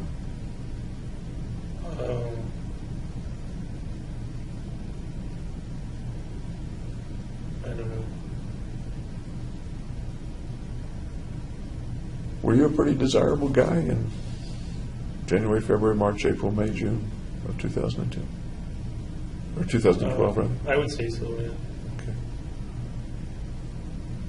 There were two women that wanted to hang out with you, at least. Yep. Okay.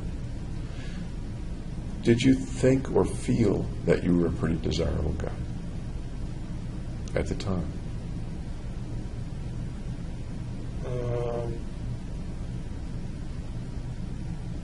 No, I kind of felt that would make me more desirable, seeing you with someone like that.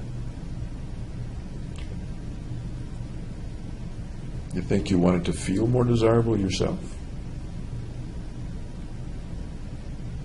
Probably, yeah. I don't want to just feed you answers, because then I just get back what I get from a mirror. Yep. But I'm wondering whether you needed some help feeling desirable or good or competent or positive things about yourself. I don't know if you can surmise all that from the one picture, but I was trying to feel desirable. What's going on inside your mind that you are trying to feel desire?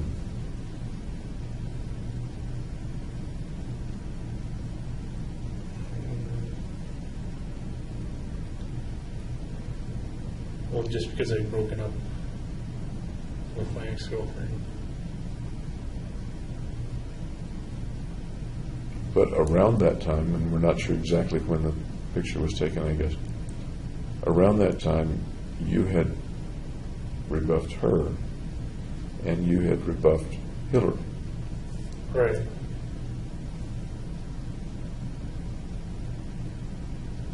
Now, the reason you gave, at least with regard to Hillary, was that you didn't want her to end up being the girlfriend of a murderer. Right. Am I remembering that right? Yeah. Okay.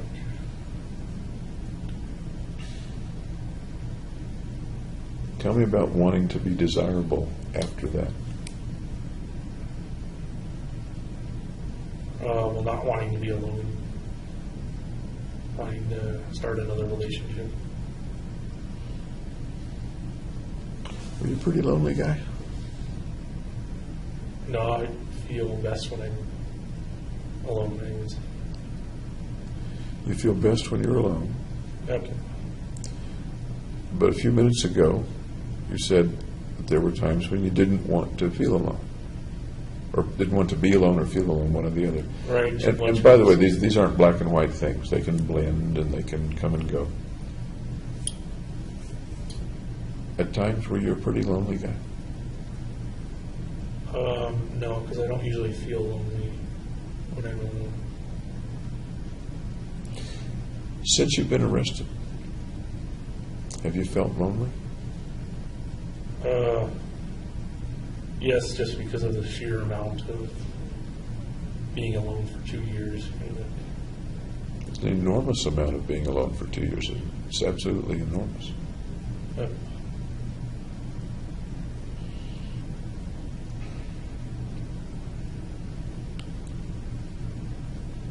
Has your sister deserted you?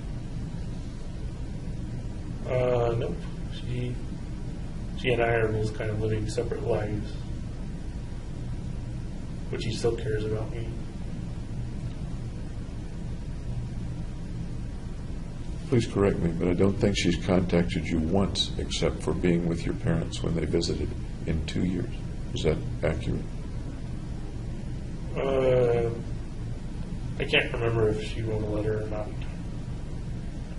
but she certainly doesn't do it like every week or month. Think she's written you any letters? I don't remember if she has. Let me ask it again. Has your sister deserted you? Abandoned you? Nope. Where's the evidence that she hasn't abandoned you? She came with my parents on the visit. Does that strike you as pretty scant evidence for 24 months? Well, my parents only were allowed to visit twice, so that being one of the times, And that's not their fault. They were only allowed those visits. That's my understanding. But they've written you scores of times.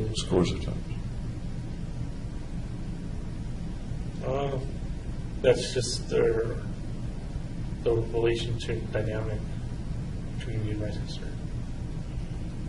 Well, you were describing your sister yesterday. She loved her big brother. She was looking up to her big brother. She helped her big brother dig a hole in the sand and fill it up with water. Real typical younger sister, older brother stuff. Yep, now the situation is not so typical.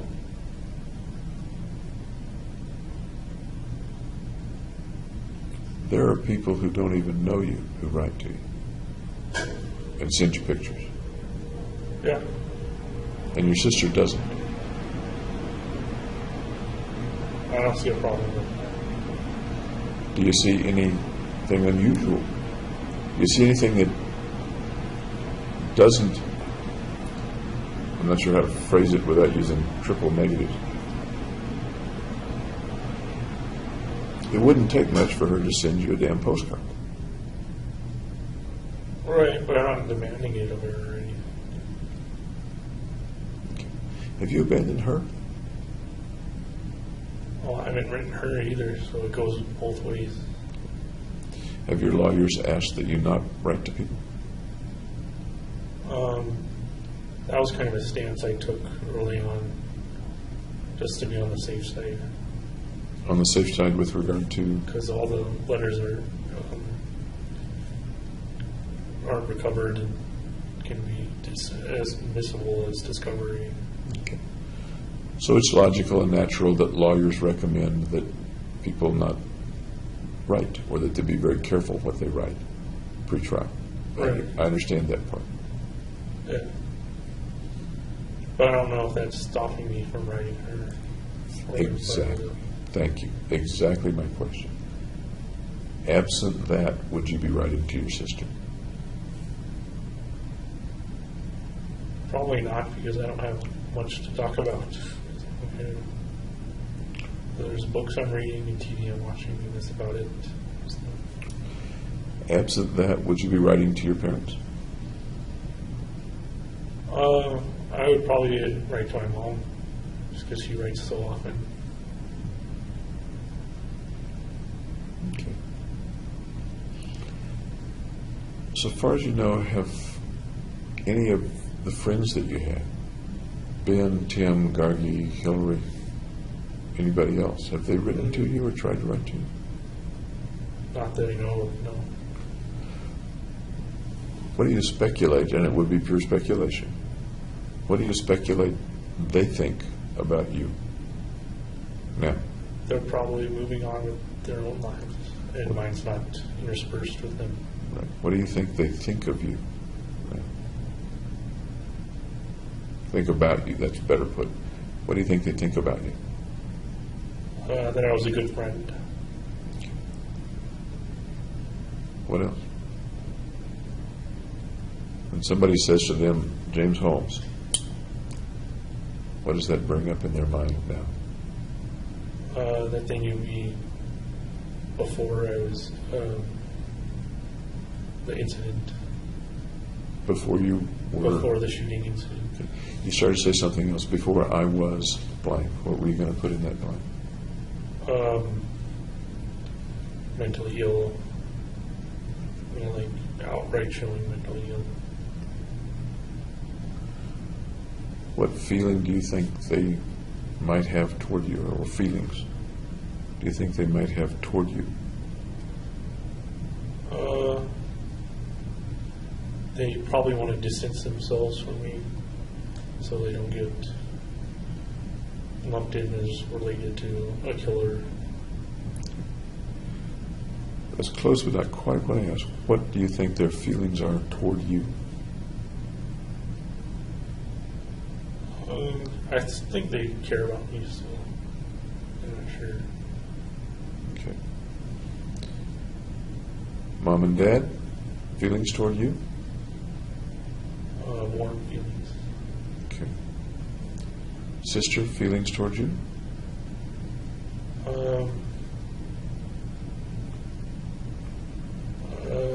Just still warm feelings. And that's an inference, not based on data, right? It's an inference, That's my assumption. an assumption, okay. Okay. Is there any chance that your friends would be really pissed at you? No, I don't think so at all. Unless it interfered with their lives, like the press interfered with their lives. Any chance that they might be disgusted by you? No, I think they'd be supportive. How about Sis? Any chance that she might be disgusted or repulsed or angry or have any real negative? She certainly didn't show it in the visit. She was my typical sister. Okay. What do you think the public feels? And they don't know you. They know the incident based on the media. That's all they know. What do you think their feeling is? Or feelings? dislike, I would say. Anything else? Misunderstood. Okay. How do you mean that? Tell me more about misunderstood. Well, they don't have the full picture of my life and what's happened.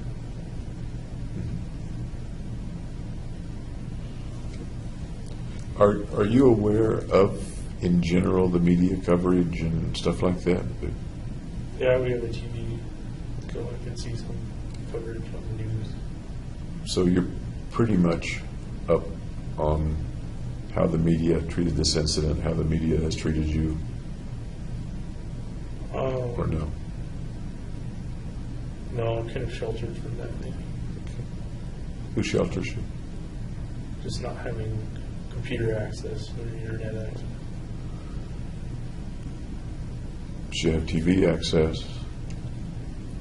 The lawyers talk with you frequently. Do they talk about public reaction at all? No, not really. Does anybody at the jail, the custody people, mention public reaction at all? Like guards? Or? Yeah. No, not at all. But occasionally inmates Yeah. call things out, as you said yesterday. Yeah. Yeah, that's primarily negative. Some are supportive, but it's definitely on the fewer side. Did you see any TV coverage? Of course, the most coverage comes in the first week or two, doesn't it? Right. But you did have out time when you had access to TV. Do you recall any TV coverage at that time? They're memorializing the victims. Did any of the coverage refer to you? Well, was refer to me as the theater gunman or whatever. Is that the guy in these pictures? Yeah, basically. Okay. Is the theater gunman similar to the guy that you see in these pictures, or different from the guy you see in these pictures? Akin to those in the pictures. Okay. So your access to news on TV is not particularly filtered. I'm sure they choose the channel or choose certain I channels. usually don't choose to watch the news. The news. After the event, do you remember choosing to watch the news? That was a long time ago, but I saw some news on it. Was it of interest to you? Do you remember or not? Yeah, I found it interesting to just see the different perspective. Do you remember how you felt as you watched the various news stories? Mainly that they get a bunch of stuff wrong or anything. Or biased. What sorts of things in general would they get wrong, or would they be unduly biased about? I'm not sure. Speculate for me. What? I know it was 2 years ago, but it was a real big day in your life, a real big week in your life. Yep. So you just said they got stuff wrong and they were biased. I'm asking what's in general that they got wrong or what they might have been biased about. Well, they didn't take it from my perspective, right? On the mentally ill perspective. Okay. If they had, what would they have been reporting? What would they have been saying? Kind of psychological reasons for why it happened the way it did and everything. Anything else? Maybe that relates to your word misunderstood. Anything else about misunderstood? No, not really. Okay.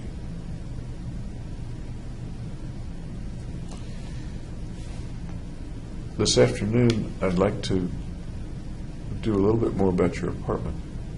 Okay. Interesting place, especially when you left. I'd like to learn more about that. Anything that you'd like to ask me, or No, anything that I didn't ask today? no, it's okay. we'll continue this afternoon about 2, okay? All right. Thanks again.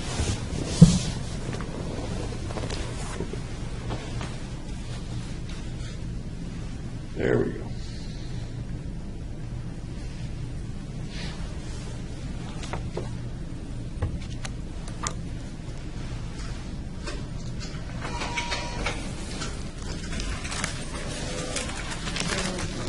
Oh man, Okie dokie. we're tired. Yeah. Okay. Okay, I'll come back about 2 o'clock. We'll need a little bit of setup time. Okay. Okay, thank you. Be ready to go. Okay.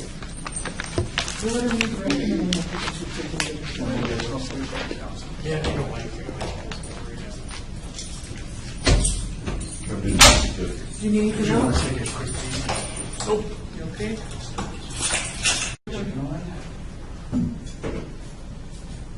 Okay. You looked a little like you were leading a parade out there.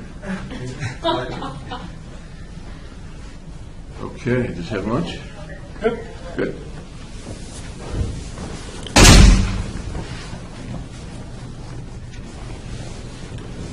Okay.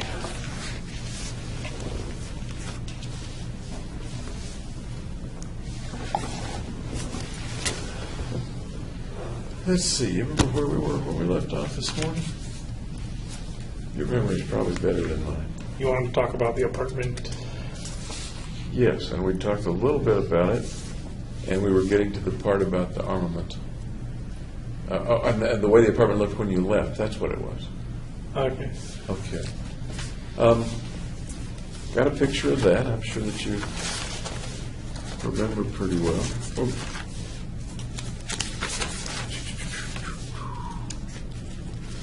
I don't think this is a picture that you took. No, I don't think I took one from that direction. Okay. And I'll just show the camera a little bit. Okay. Does that look familiar Looks to like you? my apartment. Tell me about that and what's in the picture. You're welcome to handle it if you want. Okay, well, this is all the incendiary devices I made. So I ordered a bunch of fireworks, like cannon shells, in like 3-inch and 6-inch diameter.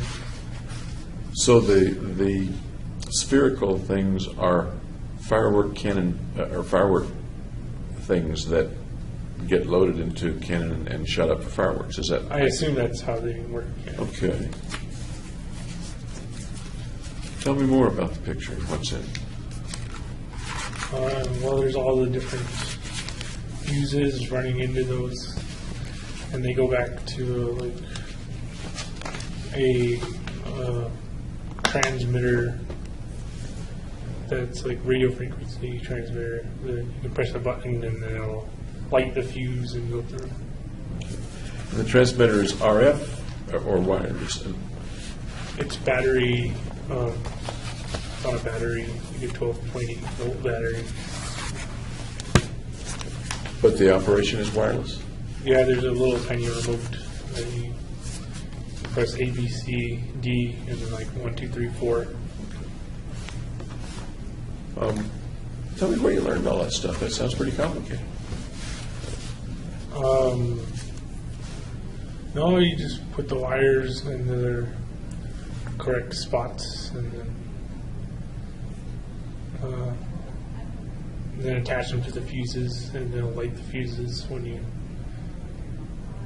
press the button on the remote. Okay.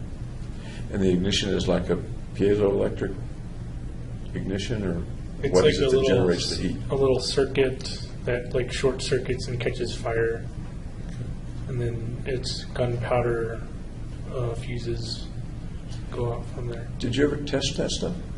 No, I didn't get to test any of the incendiary devices, or so I was figuring they wouldn't work. Really? Yeah, and it was just made to look bomb-like. Like, that's really scary. But we have to divert attention to over here. So was the idea that it wouldn't work and it would just look that way, or was the idea maybe it will work? Or There was like a small possibility that it would work. And So, tell like me- enough that they would be interested in stopping it. And what was your thought about a purpose, a reason that you would want them to be interested, or something you would want them to do? To get them away from the theater, so kind of divert their forces over to the apartment. Did you think, and it sounds like one possibility is that they would be diverted to the apartment before the shootings began. Yeah, that's the plan. That was the plan. And how were you planning to accomplish that? Through a noise complaint from the neighbors to bring them there. I heard about the noise complaint idea. I didn't realize that you meant prior to the shooting. And how was that set up?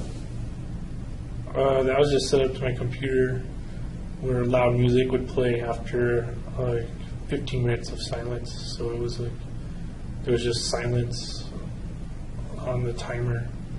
So you left, the computer was on, and 15 minutes later the loud music was supposed to start, is that right? Yes. How did you set that up with the 15 minutes of silence? What sort of track was that thing? Well, there was like an application I had that you could connect different songs together and copy paste minutes of silence in. Okay, so the computer just thought it was 15 minutes of music, but it was really 15 minutes of silence. Right, so it was fully on like the highest volume. And how did that work out in terms of attracting somebody to the sound? I think they made the complaint, but there wasn't a big response by the police, if there even was a response by the police. Where was the music coming out? Where were the speakers? In the apartment itself? Yes, just right next to the monitors and then the bass on the floor. So a person would complain in the plan to the police, and the police would go to the apartment, bang on the door, open the door. Yeah, I left the door unlocked. Okay.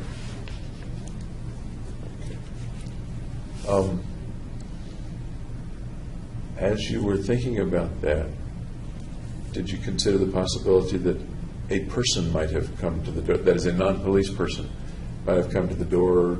Yeah, and so that's why when I sent a tripwire, I didn't have it attached to the door. I had it kind of inside, so they'd be able to see inside, but not go to like disable anything because there's an obstacle in the way. Okay. So if the person who opens the door could see what was there, Then they definitely call the police. they would call the cops. It occurs to me that the cops also would not, once they saw it, they wouldn't rush in either. Right, but they'd be kind of stuck at the scene. Okay, the diversion would have worked. Right. I don't want to put words in your I mouth. gave it like a small likelihood that any of it would work. But Okay. There was something in a dumpster also. I'm trying to think what it was. Does that ring a bell? no, I didn't put anything in the dumpster. Or a... There was something beside the dumpster. I put Okay, the, what was that? the boom box, also with the timer on it, on a CD. And I put the remote for triggering the transmitter thing, so a random person outside could be able to trigger the fuses. That was just like a random factoring into the equation. So that would have been another possible way to set off some or all of the incendiary devices. Is that what you're saying? Yeah. Do you know what happened in the end to those things? They got taken away the next day. I told them all about like all the most of the details surrounding it, like how safe it was and what types of explosives or whatever. And I want to ask you about that interview and that conversation as well, but sticking for the moment with the apartment, did you have any experience with incendiary devices or launch capabilities or fireworks or things like that? Just your most very basic fireworks, like defused and step back. But Okay. Did you ever, and this is coming to me from a different source and I'm not sure about it, was there ever a time when you helped with a fireworks display? no, Okay. Doesn't ring a bell that family or somebody was lighting fireworks and you were there or helping, other than black cats and cherry bombs? Things like rockets and stuff like that. no rockets. Okay, thank you for clearing that up a little bit. Okay. Have that back if I may. Some of the things that we see in the picture, the big jars, a couple of liter jars, full of a liquid and some rifle shells and other things. Can you tell me what was in the jar? The liquid is gasoline, and it kind of dripped down from the styrofoam and gasoline make napalm. Okay. So I thought the napalm might trigger the bullets to go off if it caught fire, but I never tested any of it. And you mentioned that you think there was a low probability of it going off. Is it reasonable to say that you thought there was some probability that it would go off? There was some level Yeah. of probability. Okay. What would have happened had they gone off? It probably would. The most damage probably would have been caused by fire, and if it spread to the other apartment. Think anybody would have been hurt, or was that part of the picture in your mind, or no? No, I didn't think anybody would get hurt from the incendiaries. The situation at the theater, as I'm understanding, you had to do with a plan and thoughts of killing people. The situation at your apartment, please correct me if I'm Was wrong, the other purpose of diversion. it's a different purpose and not specifically having to do with hurting or killing people. Right. Okay. But you realized there was a chance that might happen. Yes, I wouldn't want to be in that room when anything went off. Would you want to be in the next door apartment when anything went on? I don't think it would have carried that far. What about the bullets if they'd gone off? The shell? Well, since they're not in a tube or a barrel, they're going to explode in all directions. And how did, I think that's a true statement, what I understand about shells that you toss into a campfire or something. How did you know that? Just thinking it through. Okay.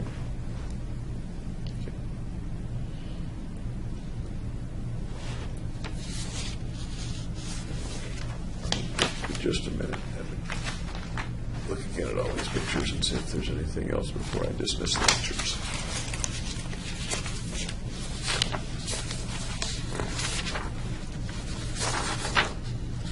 Oh, I was going to ask you about this. You got a passport, Yeah. and do you recall when you got the passport? When I was an undergraduate. Okay. Did you need it to go to Mexico at that time, or I was going to need it to go to Mexico because they passed the new law where you had to have the passport to walk across or go through the car across. did you ever need to use it in Mexico? Or No, I didn't. when you went down, I never went to Mexico with it and when you did the orphanage thing, that was before. before. Okay. Did you have any other thoughts of leaving the country? No, I didn't have any realistic thoughts of escaping. Ever any places you wanted to visit? No. I'm fine with staying at home. So the purchase of it pretty much had only to do with if you wanted to go to Mexico, you could go to Mexico. Right. Okay. Just to visit Mexico, or to go there and live, or escape, or No, if I would probably go to Canada because I have relatives up there. I was going to escape. nowadays, do you have to have a passport to get into Canada, I'm not. I think so. or to get back in the U.S.? I'm not sure. Though. I don't remember either. Okay.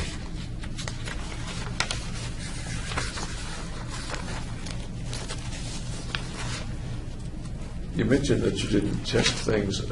Did you ever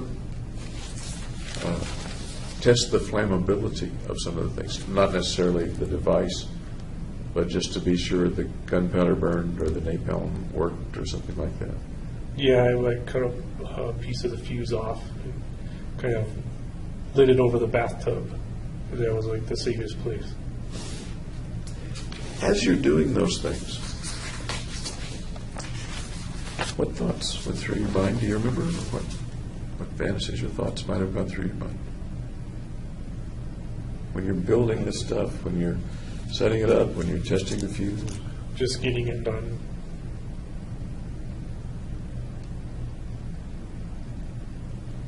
Just getting it done. Yeah, that's what I was thinking when I was doing it. And it is, when you say getting it done, Assembling the components. any thoughts about the result of getting it done, the consequences of getting it done? Just that it was unlikely that it would work. You mentioned diversion. Right. About how far is your apartment from the cinema? 10, 15 minutes. Okay. As far as you know, it was in the same jurisdiction as the police. Of course, I guess. the whole One city. was Adams County, the other was Arapahoe County. Okay.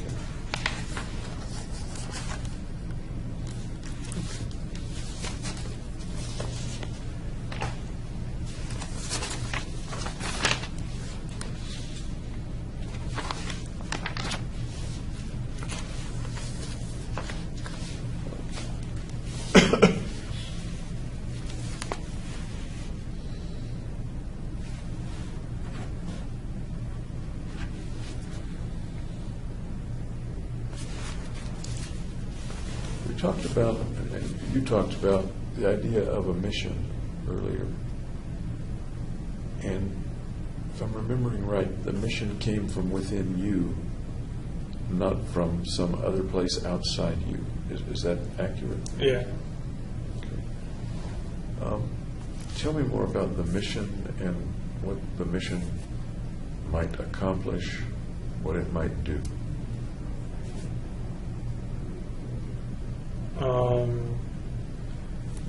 Well, the mission was to go to the theater and shoot as many people as possible.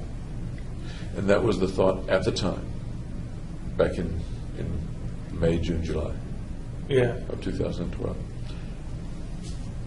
That's one level of mission. Was that designed to further some larger mission or additional mission? No, that was kind of the ultimate mission. So that was the whole end. Yeah.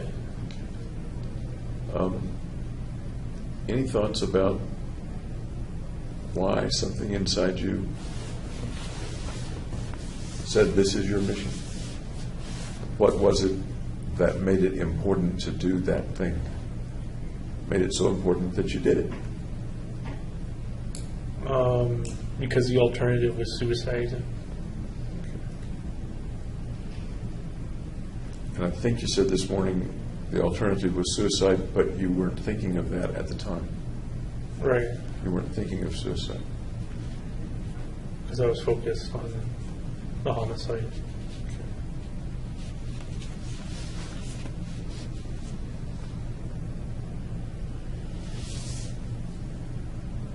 that's a concise answer.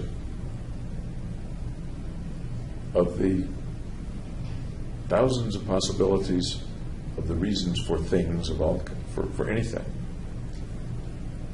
you quickly went to the alternative was suicide.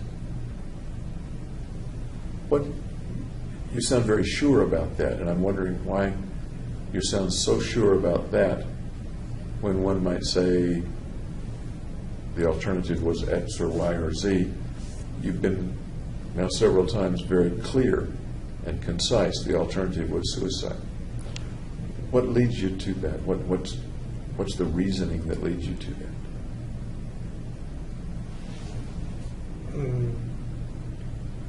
Just that doing the homicide got me out of the depression. It gave a purpose.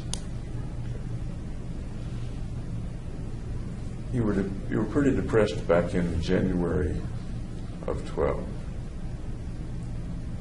As I understand it, you were less depressed later in 2012. At least as far as you knew. Am I wrong? No, it was about the that? opposite. I was more depressed You were more depressed. during June and July compared to January. Okay. And some of the things you described about that were, you used the word catatonic. Is that Yeah, wrong? just like unable to get up and go. What were other symptoms, as you look back on it, that you were depressed at that time? I guess I'm sort of asking, and I don't mean to be sarcastic about it, why should I believe that you were that depressed? Because you haven't told me that much about the depression. Can you tell me more about, describe more to me that tells me that you were depressed back then? I was just a low mood, not wanting to do anything. Okay. You were doing things pretty actively, though. Yeah, which is what got me out of the depression.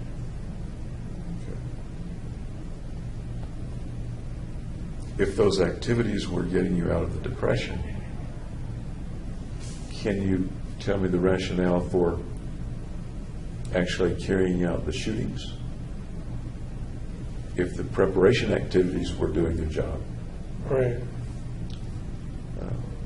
talk to me about the necessity of carrying out the shootings themselves after the preparation had done its job. Well, the shootings were supposed to increase my self-worth. So that would get me out of the depression in the end. The shootings were supposed to increase my self-worth. Can you tell me a little bit about that? I think it was in a text message I sent to Gargi about human capital. How you can kind of place a value on a life. And if you take lives away, that kind of adds to your own value. I do remember the text message exchange. Is that an accurate rendition of the way you were feeling at that time? Or is there anything more to that you can explain to me? I don't think there's anything else to it. That's a pretty concisely encapsulated theory, if you will. There's got to be more to it than that. Why is there going to be more to it? In what way did you think of taking other people's lives as enhancing yours? Tell me about the logic of that. Just that anything they would have done or like pursued gets canceled out and given to me. Okay. Starting today, looking back, does that still make sense to you? Yeah. Okay.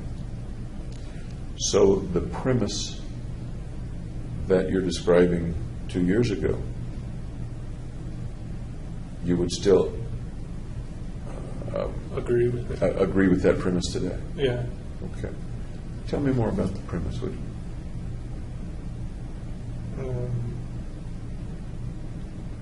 Well, there's nothing else to say about it.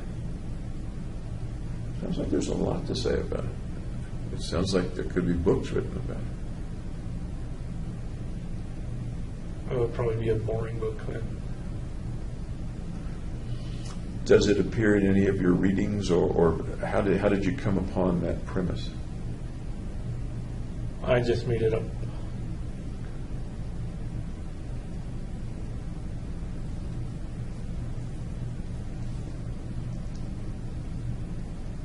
I don't see a rational side to that. I might be able to see an irrational side to that, but I don't see any data, if you will, or information that would lead to the veracity of that premise. I'm not saying you didn't believe that premise. I don't know, because I'm not inside you. Right. I certainly wasn't inside you 2 years ago. Thank you. What makes that a logical premise? Or is it? Or is it an irrational premise? It's not based on logic. It just is the way it is.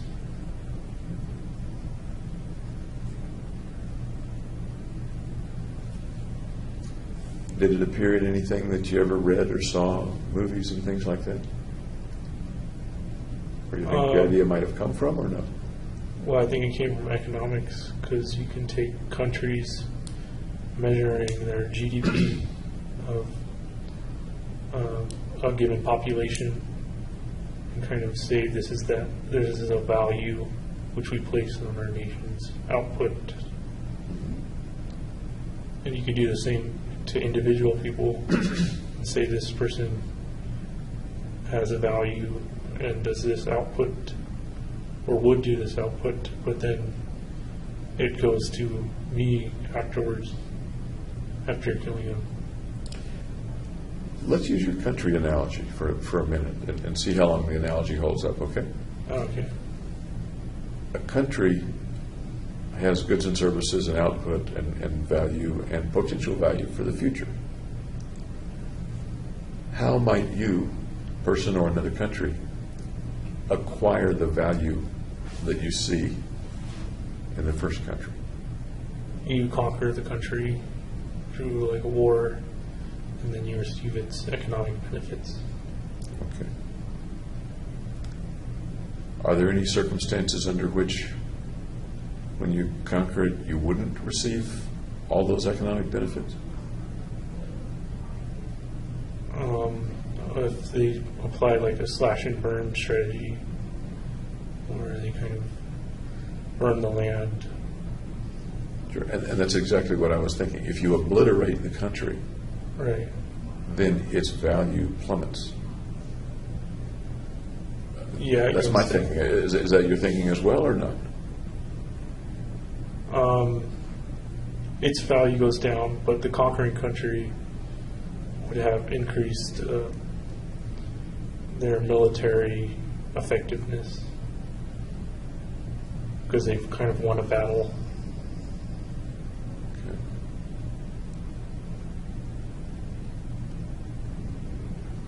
They've won a battle and they get to put a mark on the big scoreboard in the sky, I guess, in the win column, so to Right. speak. Is that what you mean? Yeah, kind of.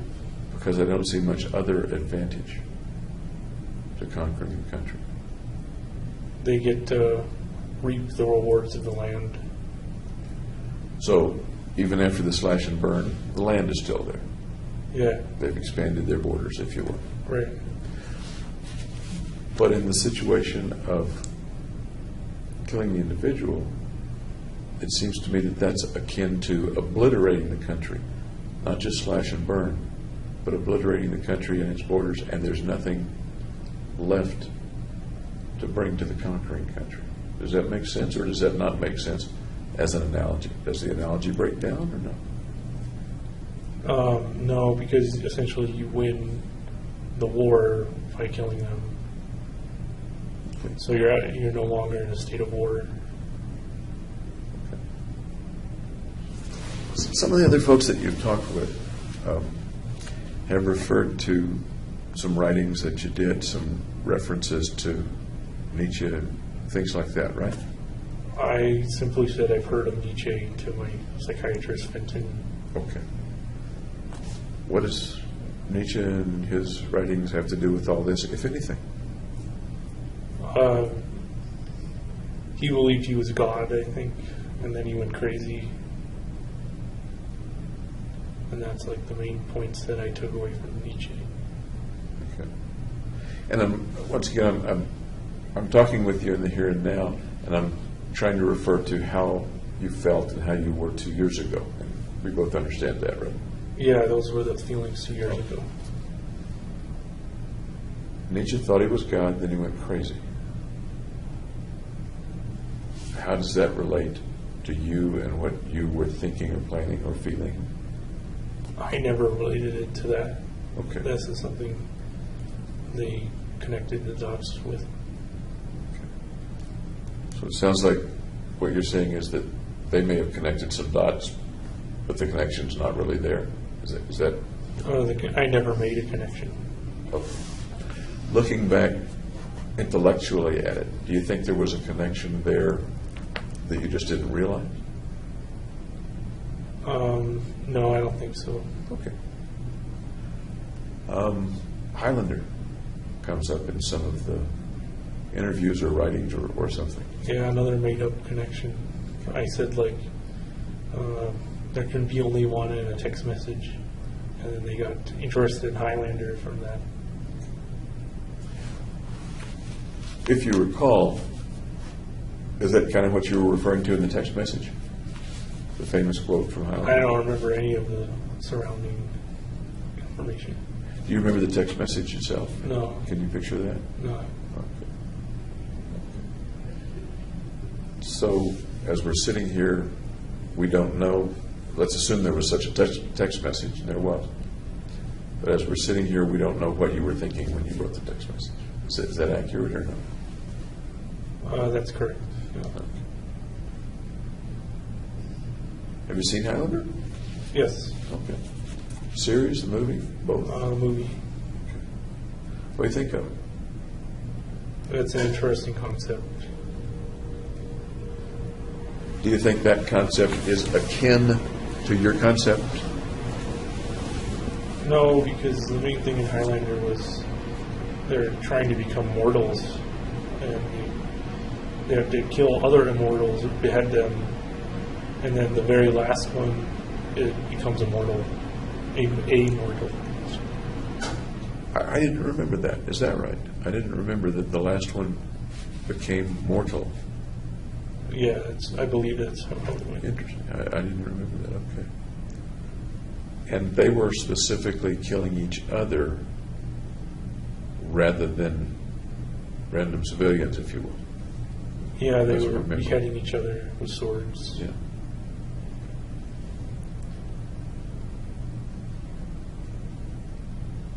You've implied that you came up with the idea, with the concept, independently, as far as you can remember, independently of any readings or anybody else's writings that might have come up with a similar concept at some other time. Does that make sense? Are you talking about the Highlander concept? The Highlander or Nietzsche or anybody else. What I think you've said, and again, I don't want to put words in your mouth, is that wherever the concept of assimilating others' powers or value, looking back on it, you believe that that came solely from within you and not from any suggestions outside you. Well, there's always going to be suggestions outside of you that influence you. So I wouldn't say it was a fair statement to say it was solely me, because I interact with my environment. Okay. Fair enough.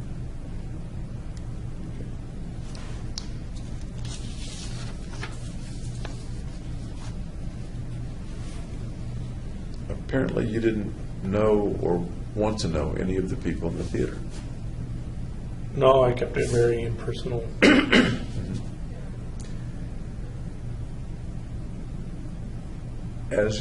As you were carrying out the shootings, you were wearing a gas mask the whole time? Yes. Okay. How well could you see out of the mask? Not well, because there were lights behind the theater, which were actually brighter than in the theater. So I had to go from a brightly lit area to a darkly lit area. and have the gas mask with scratches in it. I tried to remove the scratches, but they weren't coming out. Was it a used mask? No, it was a new mask, but there were still scratches on the visor. That you tried to remove to be able to see better? Yeah. Was the movie still playing when you were shooting? Yes. I wasn't watching it though. I understand. Did that throw light on the audience that you were shooting at? No. It threw light at the very front where there were no people sitting. I want to get more to the theater, but I don't want to get ahead of myself. Okay.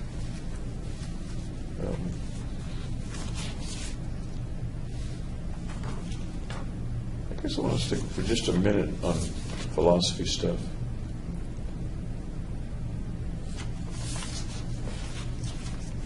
Is there anybody that you can think of that came to a similar conclusion? You may have been independent of it or not. Other people, for example, who have killed lots of people or injured lots of people. Anybody that you particularly recall thinking about? No. Ted Kaczynski comes to mind. The Unabomber? Mm-hmm. What about him? What did you know about Kaczynski at the time?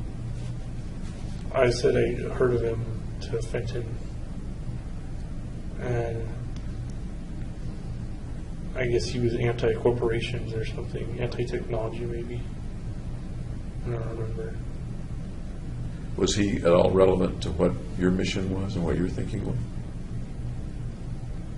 The only relevance is he had like a purpose in mind and carried it out in a similar way. Did you say in that 4-month period, April, May, June, July, do you recall reading about or learning anything or seeking anything about Kaczynski? Those would be in the computer records. I don't remember offhand. One way or you don't remember one way or the other? No. Okay. Another guy that I'm a little bit reminded of is the fellow Cho, long first name that I don't remember. Wait a minute. Seung-Hui Cho at Virginia Tech. I've heard about him. He went up into the bell tower, I think it was. I'm sorry? He went up into the bell tower, I believe, and was shooting from there. That was the one at University of Texas. Oh, that's a different one? Yeah. Okay. Well, then I don't know. Do you remember looking up any of these folks or learning about or thinking about comparing yourself to any of the other people that have killed a lot of people? I looked at what they did and how they did it, but I didn't compare it to how I was going to do it. You looked at what they did and how they did it. Any suggestions in there or things to avoid? You don't shoot the police, otherwise they kill you. So Okay. And you didn't shoot the police? right. Okay. Anything else about how they did it that may have informed you about better ways to go about this? No, I didn't seek out any improvements in their methods or anything.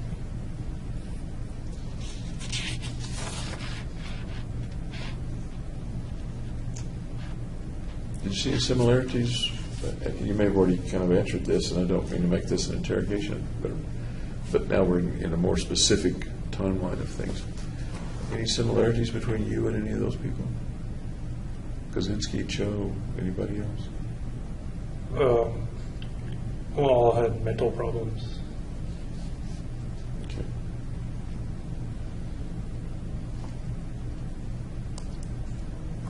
Is that speaking today, or speaking, would you have said the same thing 2 years ago? That's speaking today. What would you have said 2 years ago? Or 2 years and a month ago, in June? We all had violent delusions.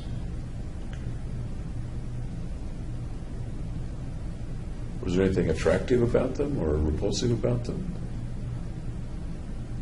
No, they're just people. Anything attractive or repulsive about the end result of what they did? No, not that I can think of. Or about what happened to them afterward? No, pretty much what's expected to happen.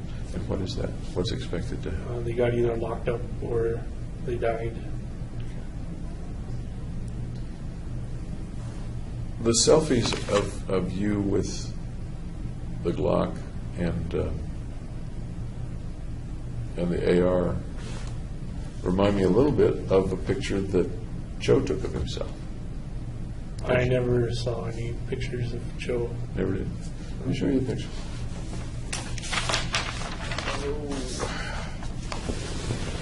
Remember that at all? No. Okay.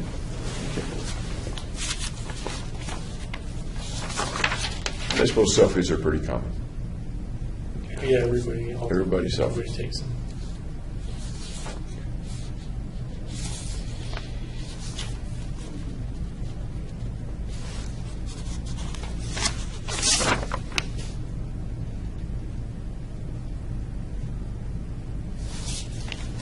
Try to go a little bit, if I may, through a chronology. I think we've covered a lot of it already.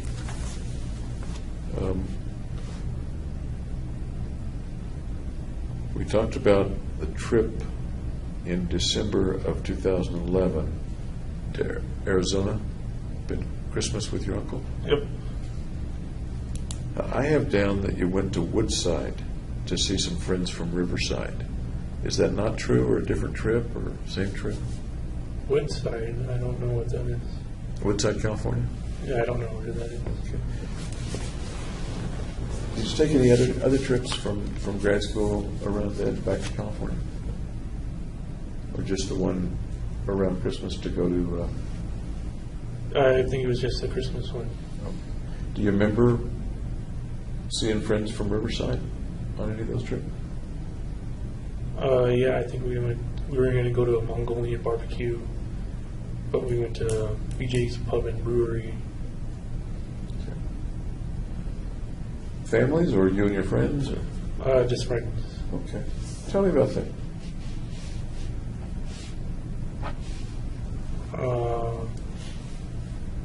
We drove up to LA, carpooled, and just had dinner together.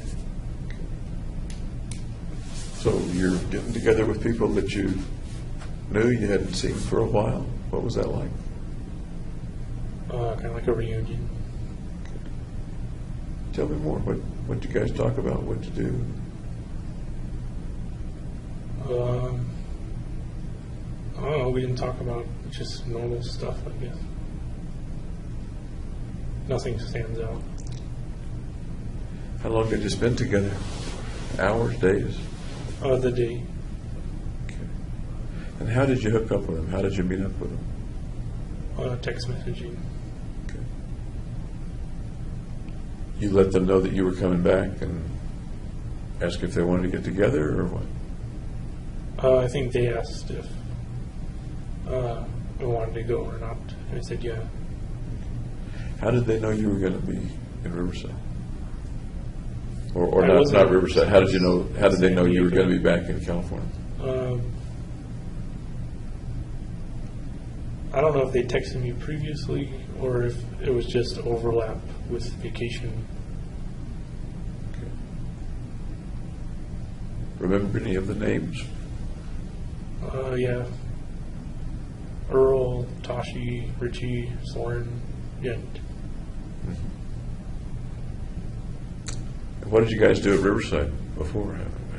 What was the friendship like before? I've been friends with all of them in Riverside before. for all 4 years. And as friends with them in Riverside, can you tell me a little about what the friendships were like and what you guys would do? We would go out to dinner, or we would go to the apartments and play Super Smash Brothers, Super Mario Kart, that kind of thing.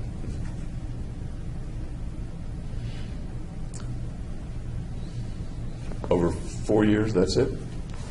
We also watched Lost together every episode. Okay. Did they know that you were in Colorado, or did you let them know you were in Colorado? How'd they know where you were to text you? Which you may have had It the doesn't same, matter where you are. you may have had the same phone number, sure. Yeah, I had the same phone. I'm with you. I'm just too old for that concept to get into my brain. Oh, okay. But to actually meet up, they need to know that you're going to be in California. And I'm kind of wondering. I think I told them, but I don't remember exactly. Okay. So you went out and you. What did you do again? You hit a bar or No, just a restaurant. restaurant? Okay.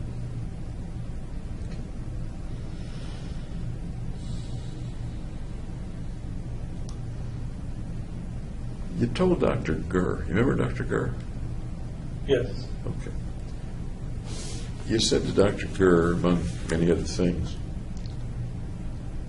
that you remembered looking into a mirror and seeing something. Do you remember that interchange? You remember that picture in your mind? No, was there something unusual about the mirror? Well, I'm kind of asking you that, I guess. Anything to do with the mission or with what you were contemplating? No, I don't know what the mirror event is. Okay. You've said several times that the mission and the concept came from within you and not from outside you. You've never used a phrase like an outside power or a master power or a God talking to you or anything like that. No, there wasn't command voices. Okay. No command voices. But how about just the feeling that there was some master of you that was moving you in a particular direction to do certain things? No, I'd say I was my own authority.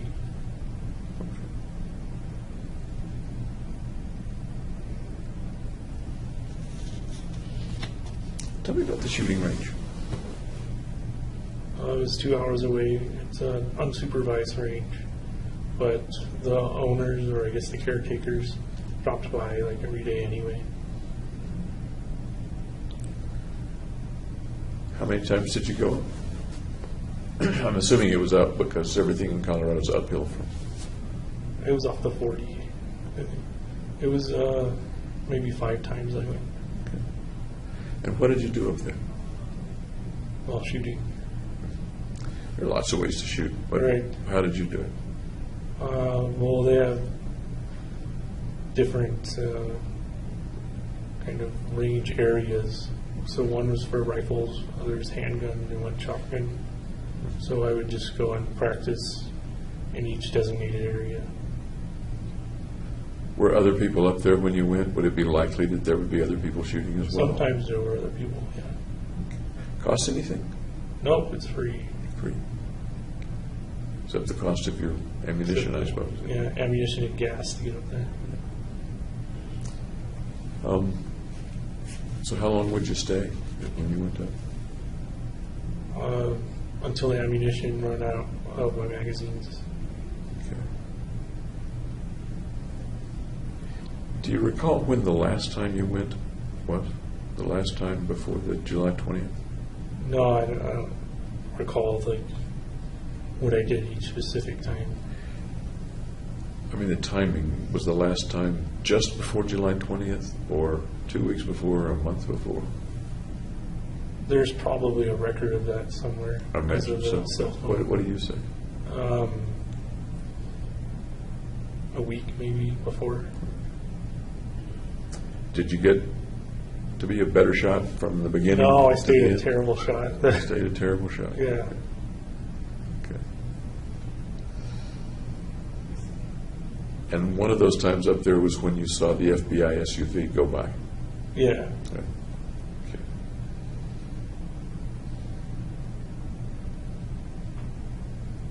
How did you feel as you were shooting on that ammo? Just that I was familiarizing myself with the weapons. Any other feeling? No, not really.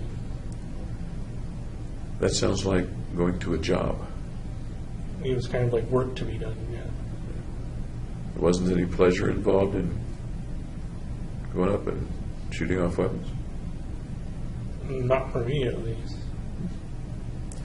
Do you recall that any pictures or fantasies came to your mind as you were doing it? No, I was more focused on the task at hand of learning how to shoot. Which of the weapons was the hardest to develop proficiency with? The assault rifle would be the hardest one. Okay. How good did you get? Well, I could hit paper, but I wasn't usually bullseye targeted or whatever. You weren't using a bullseye target? I wasn't really on a bullseye. I could hit the paper target usually, but miss the bullseye. Before you bought those weapons, how much shooting had you done? 0. I'd done paintball, but that's different. Had you ever fired a handgun or a long gun before? No. I recall that you went to one of the stores, Gander Mountain or something, with Tim, and he was going to purchase a weapon. Is that right? You remember that? Yeah, I think he bought up a Okay. Do you remember that trip and what that was like with the group? I think you were with the group. I wasn't too interested in firearms at the time. Had you ever held a handgun before? Tim let me hold his handgun. Was that okay with you? Was that something you asked to do, or he said, "Here, hold this"? Or He was kind of showing just what the gun was. do you recall what it felt like to hold the gun that first time? It made me nervous. So I've never held a gun before. Nervous. Yeah. Tell me about nervous holding that gun for the first time. What's there to tell? It just made me nervous Nervous about anything in particular? about the gun going off and hurting somebody there. Ever shoot a .22 at the fair? You know, the little rifle ranges at the fair where you shoot the little ducks or something? No, I didn't like a squirt gun where it blows up a balloon or whatever, but never a .22. So the very first time you fired a gun, and almost the first time you ever held a gun, handgun or long gun, first time you held it was probably in your apartment, right? Or at the store where you bought Taking it? it back from this one. Okay. The first time you fired it was up at Byers, or did you go to a different range, a closer range the first time? No, I only went to Byers. Okay. Now the big question, how did you feel the first time you shot the weapons?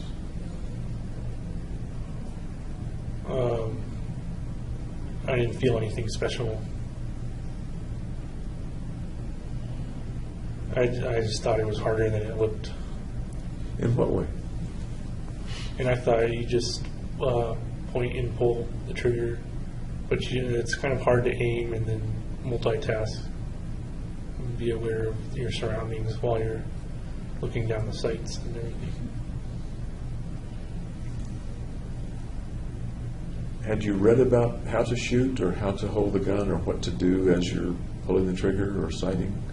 Yeah, I think I went to some gun forums and looked at like how to stand, how to hold the gun, prevent recoil. Did you wear ear protection? Yeah, I bought specialty earmuffs. They kind of have like a high frequency tone in them. Okay. Do you remember the first time you shot and the weapon went off? Do you remember that? I don't remember that moment. You don't remember that moment? Okay. How about the first time you shot the shotgun? I remember it gives me a bruise because I was shooting slugs, and it really pulls back on you.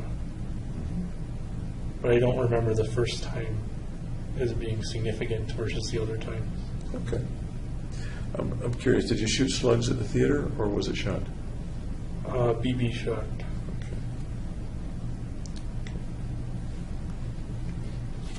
Did you maintain your guns after you left the range, clean them, things like that? Yeah, I had to look up how to clean them, and then I bought the cleaning kind of toolkit.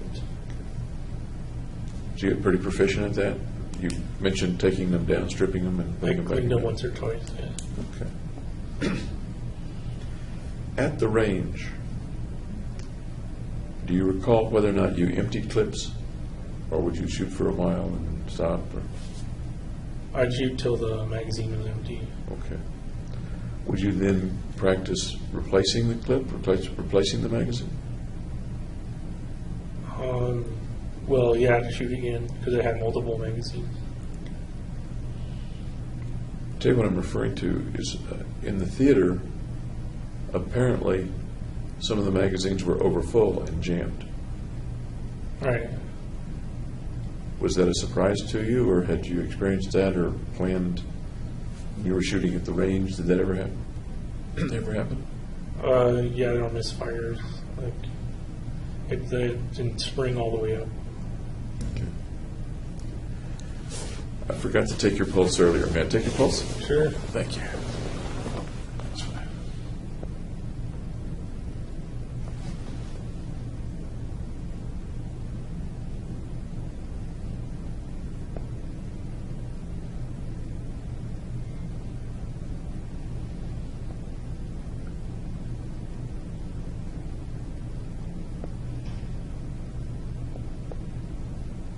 Thank you.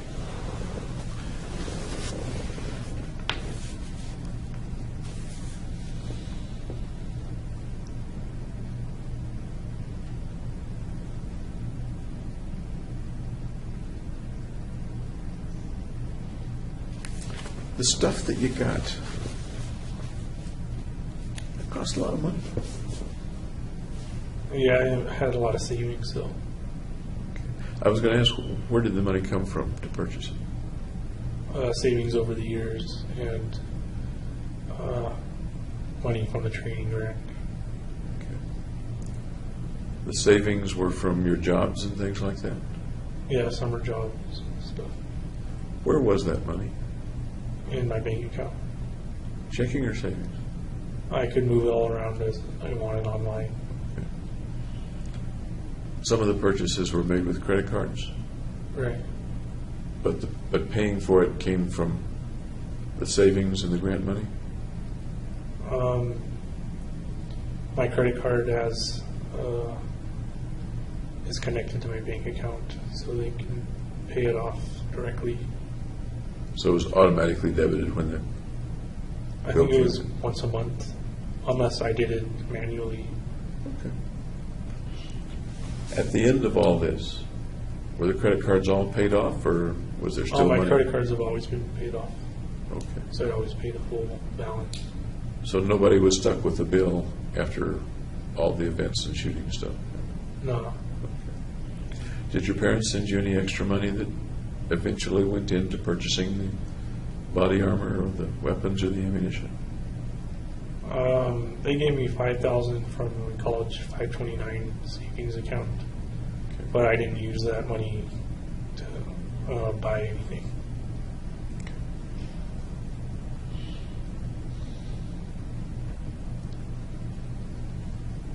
As you were buying stuff, did you pay any attention to the cost, or that wasn't a factor in what you were purchasing?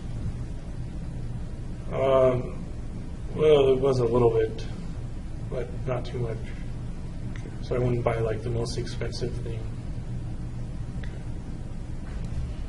How about the body protection, the body armor stuff? How did you choose that?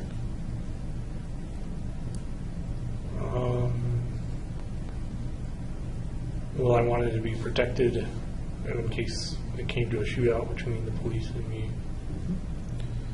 And there are different levels of that, different grades. Right. I usually got ballistic 3A, Okay. which is like protection from handguns. And you mentioned that you wanted to be protected in case you got into a shootout. Yep. Did you think a shootout would occur, or was it just a precaution in terms of the planning and anticipation at that time? It was something to be considered.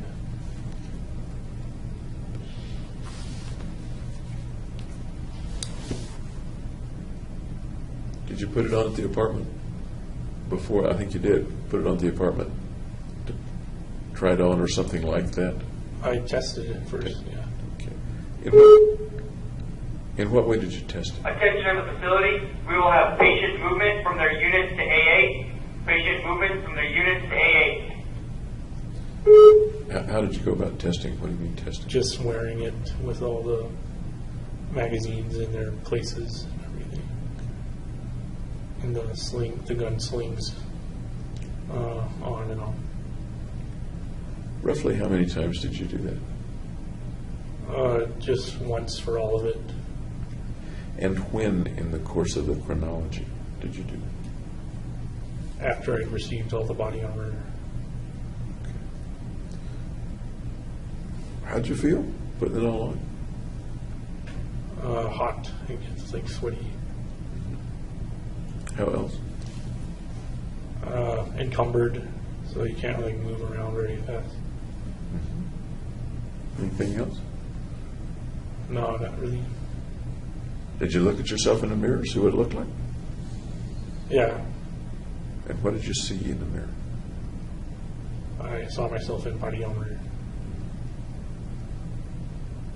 What else would a person seeing you in the mirror or in a photograph see besides a person in body armor? Somewhat dangerous.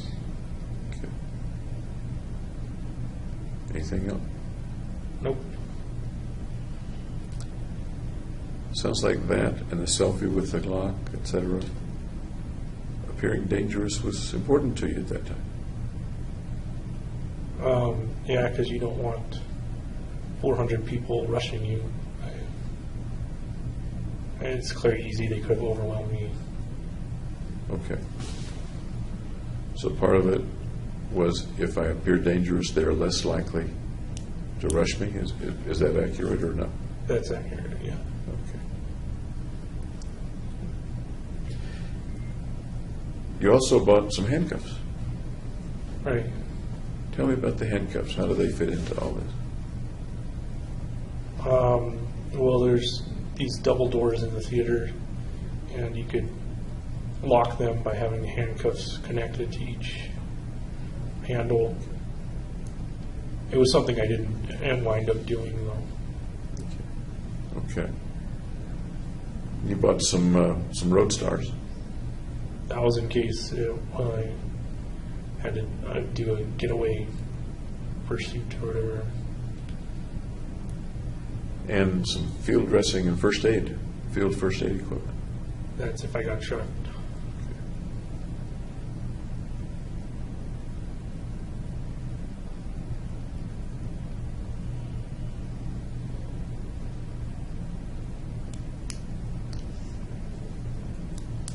You've given a practical reason for each thing that you purchased or that you wore, that you took to the theater. Was any of it, particularly back at the apartment, was any of it more for show than anything else? No, it was function over form.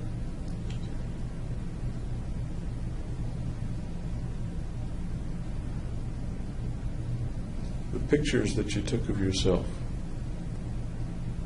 showed you a certain way, portrayed you as dangerous, as somebody not to be toyed with. Right. Although there's function attached to that, it also sounds like there's a certain amount of show attached for that, a certain amount of appearance. Okay. As a matter of fact, the photographs weren't designed to protect you at all. They were designed for other people to look at in future. Is that right, or is it not right? It was to be remembered. Okay. So obviously, you're going to be remembered by other people and not yourself. Did you think you were going to get killed? No, that's why I got all the body armor. Okay.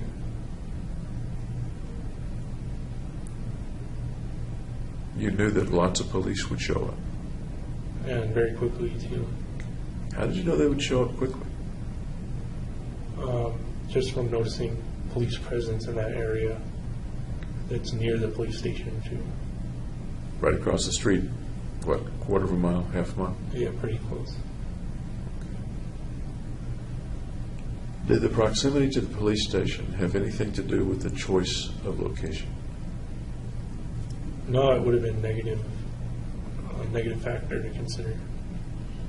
So why did you still pick that place? Because I was familiar with that place. I'm sorry? I was familiar with that place. I can recon there. You could have reconned some other place.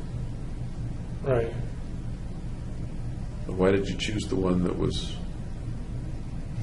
45 seconds away from the police station? Or something close to the police station? Like 3 minutes away. Okay. 3 minutes. And I just felt comfortable there. It was kind of within my range of the apartment. Of usually crimes are committed like 10 miles within a person's residence, kind of a thing. You said two interesting things. One, projects are usually within 10 miles or something like that. Tell me what that... They're usually close to home, is what the point is. Okay. What's usually close to home? Where somebody commits a crime.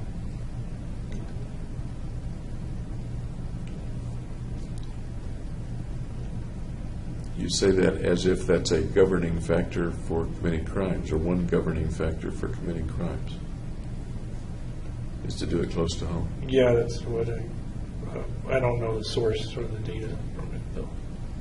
Why would that apply particularly to you? You could shoot people any place within a 100-mile radius without much trouble. Right, but I had to keep it impersonal. And, 100 miles away, it would be less personal. 100 miles away, it's harder to kind of scout that. Then you said that the police station was, you corrected me, not 45 seconds, but 3 minutes. Did you time it in some way? No, that was just my estimation. Your estimation from before the shootings or after the shootings? Before, I think I wrote it in the notebook somewhere. Okay.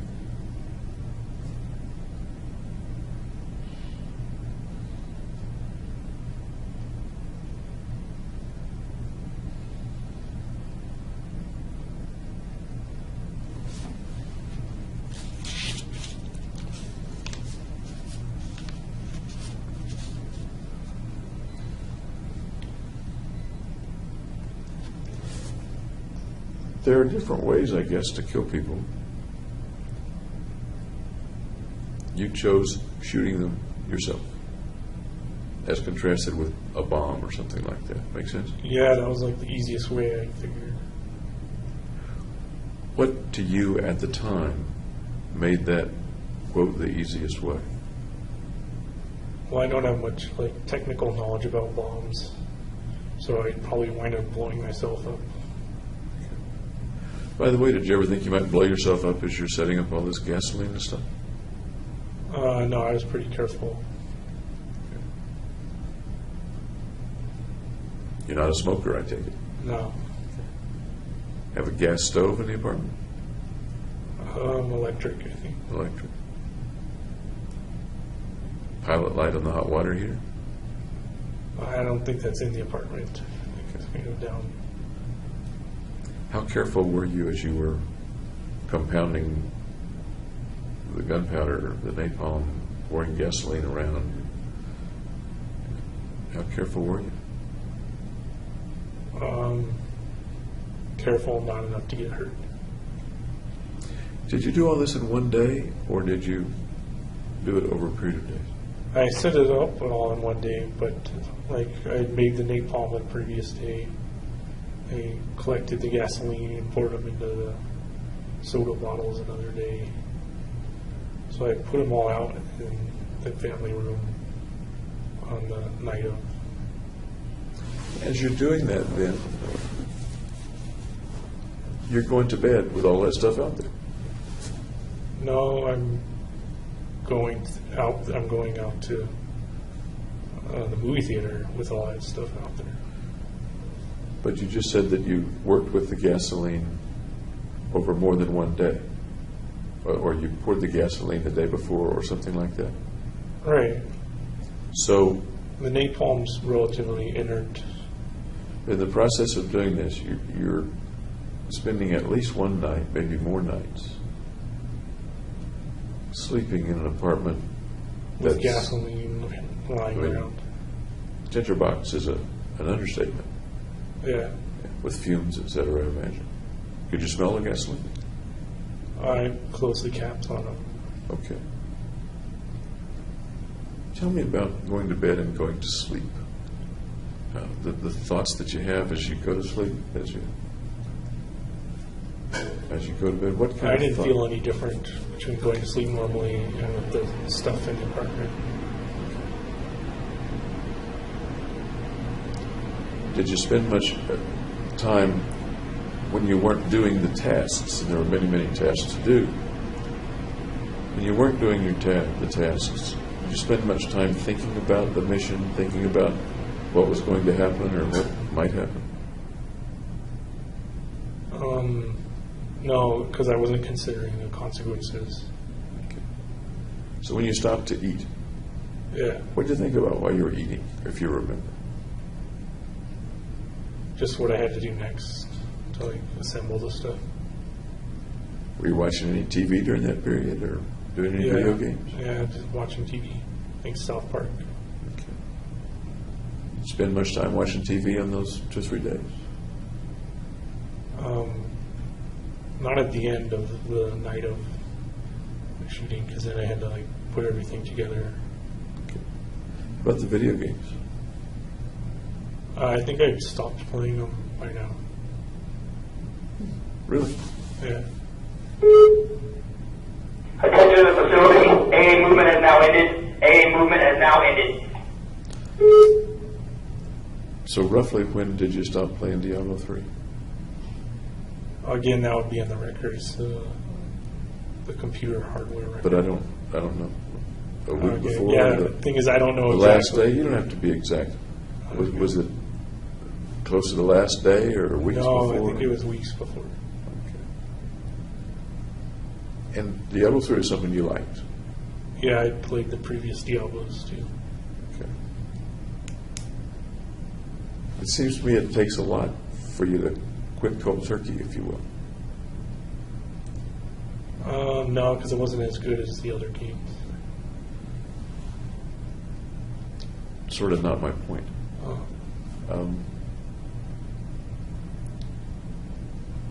Something was relatively quickly more important than something you used to do 8 hours a day. Right, because I suddenly attached no importance to Diablo 3. And was the time completely filled with planning the shootings? No, there was eating, going to the gym. Okay.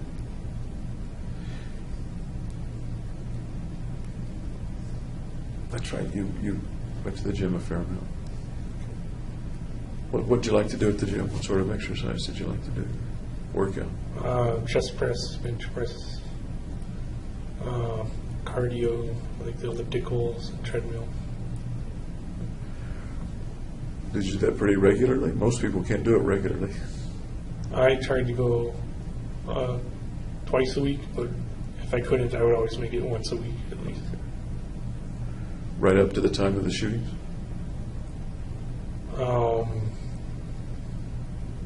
I don't recall the end of the last time I went. Roughly right up to the time of the shooting? Yeah, I don't remember. We were talking about you're stopping the video games that used to take up 8 hours a day.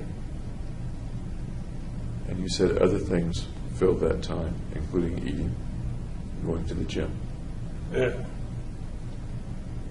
I'm wondering how much of that time between stopping the video games and the shooting, during how much of that time, roughly, did you still go to the gym? No more than twice a week. Okay. And did that roughly twice a week or once a week continue up until the time of the shooting? That I don't remember. I'd have to check the logs.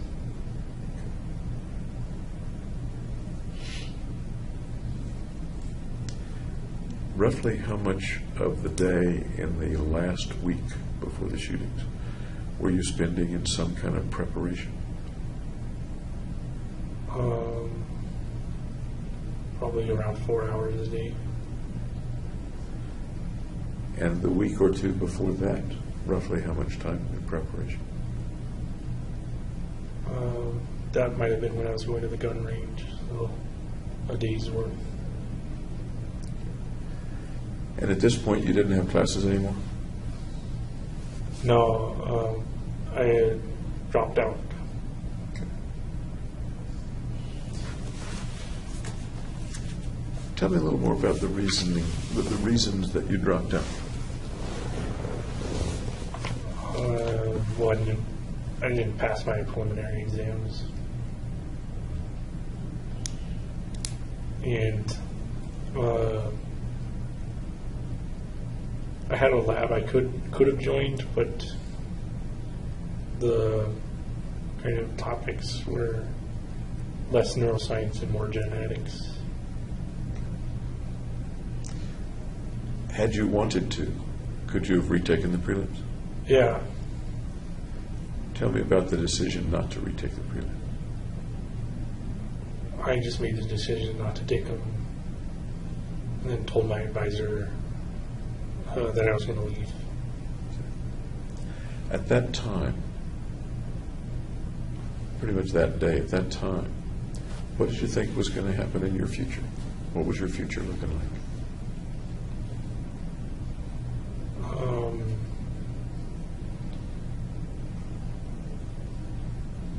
It was looking busy, I guess. I was busy with putting things together. Busy with putting preparations for the shootings? Are you talking about or putting other things together? I'm ordering stuff for the shootings. What else did you picture as being in your future at that time, at the time that you quit?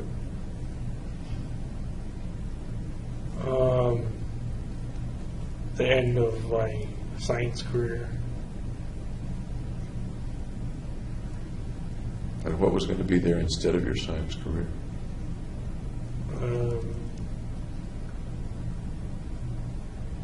I didn't think about it.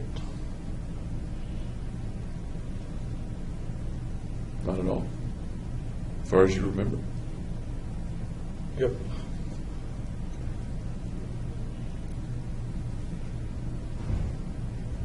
Do you recall thinking that you didn't have a career, a future at all, or do you not remember thinking that? An absence of a future? No, I still had a future. I just didn't think about what I would do in the future. Okay. Months before. Okay. Tell me about your thoughts about the future then. What was the thought about the future months before that? Leave it up to kind of fate to decide. And what might fate decide for you? What would be the possibilities and probabilities? That I would either continue graduate neuroscience program or quit. That's a pretty dichotomous set of possibilities. Any other possibility? Anything? If I quit, then that opens up the following possibilities. If I stay, it opens up other possibilities.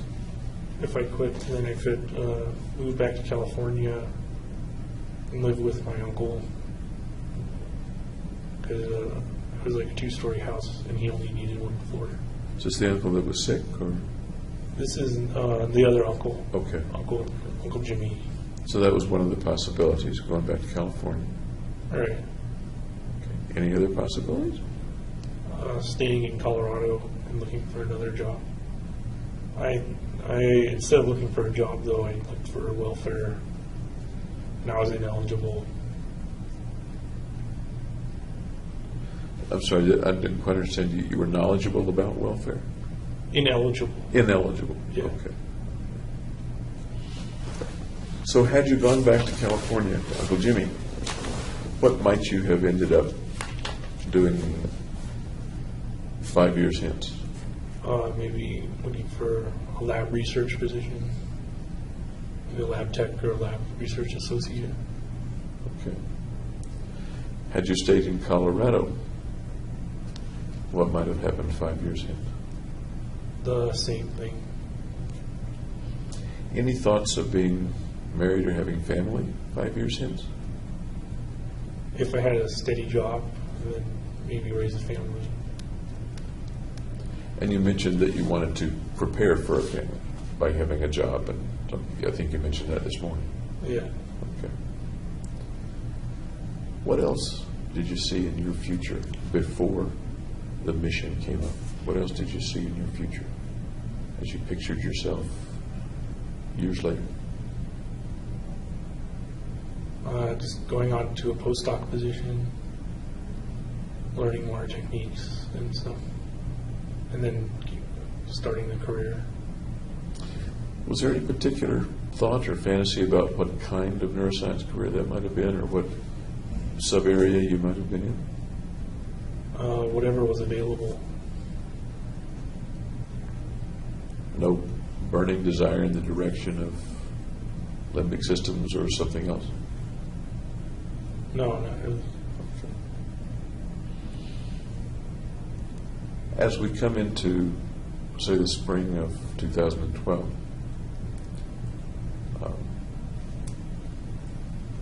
when does that future picture start to change? How does it start to change? It's just not there anymore. Anything take its place?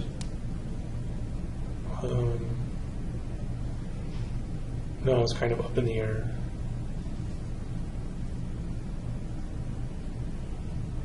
Anything vague taking its place?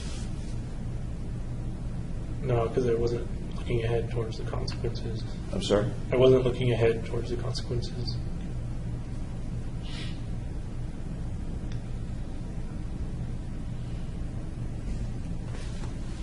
Can you estimate what the earliest point was at which you began to think about these killings? When I bought the shotgun, I think. The shotgun. So that was the second gun that you purchased, am I right? Yeah. Okay. Okay. Do you remember roughly when the earliest point was that you ever thought about killing anybody? Teens, in the teens. Tell me about those thoughts, if you would. They would just pop up. Tell me about the thoughts, if you would.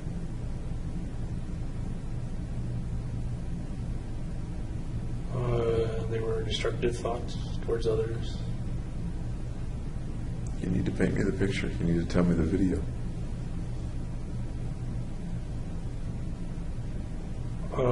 It was kind of that in an abstract way. It wasn't actually visualizing killing or anything. It was just kind of like a voice saying, like, kill people. You mean a voice that you could hear inside or outside your head, or something else? Like your own voice, your own mind's voice. Different people mean different things when they say voice. Sometimes they're referring to a strong thought. Other times they're saying, yeah, it was a voice, and I turned my head and there was... No, it was internal voice. I'm sorry to push it so hard. Was it an internal voice that you heard as if it were coming through your ears, or an internal thought that you realized was a thought, not an auditory phenomenon? It was kind of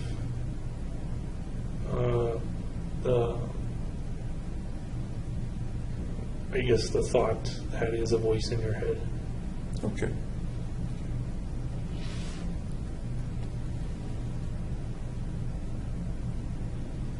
Even though you mentioned it was abstract, you did say that it would pop into your head and that there were thoughts of killing people. At least that's what I asked about. Can you be any more specific about what would pop into your head? Just a desire to kill people. How, who, under what circumstance? It's like an impersonal form of a person.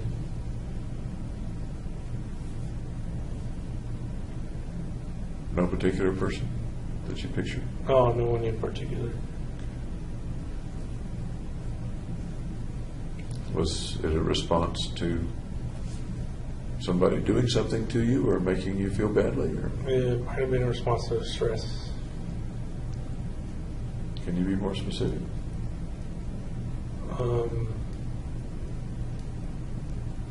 I don't know what stressors exactly triggered it. If I think of having stress, or people having stress, or different kinds of stress, the end result of that doesn't appear to me to be killing something. Can you make the connection for me? That stress Then, leads to thoughts of killing a person? yeah, that's it. Can you make that connection for me? That is the connection. The stressor just leads to the thoughts of killing people. No, it's not the connection. It's 2 points. Stress is 1 point, killing somebody is the next. What's in between the 2 points? Well, stress is the trigger.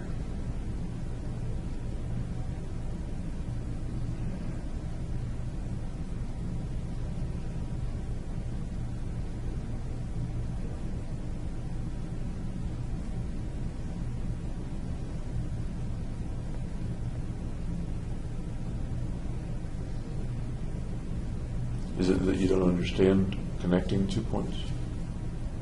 Or you don't know I'm what's saying- between the 2 points? I'm saying the stress connects to the killing.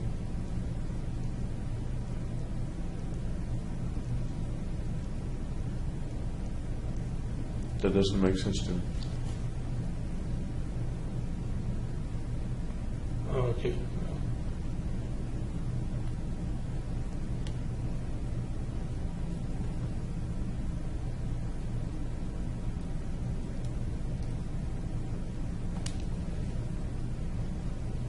If I say hunger connects to eating a plate of food, there are things between hunger and eating the food. Going to the grocery store, choosing the groceries, coming back home, turning on the stove, Not if the food's preparing already food, prepared. all this. So If what's you're between... hunger and then you eat a snack. You've still got to go get it, choose it, and open it. So Not if it's already open and chosen. we're getting into a word game, and it's not really my purpose. I really want to understand that for you, there's a point of stress, at least as you described it in high school many years ago. Stress and thoughts of killing someone. And there are things in between those. You may not be aware of what they are, but there is something in between. Okay, if I don't know what they are, then. Okay. Otherwise, it seems to me sort of like the old joke of lots and lots of formulae and experimentation, and then a miracle happens. And Okay. something, you remember that joke? No. Okay. If you're doing a proof, or you're doing a paper about how you get to results of your experiment, Yeah, you have data. it's not fair to say, the data's here, and a miracle happens, and there's my result. You need to understand, or try to understand, what's between the data and the result, the causation, if you will. I'm saying stress is the causation. So you're kind of removed from, you're already one step closer.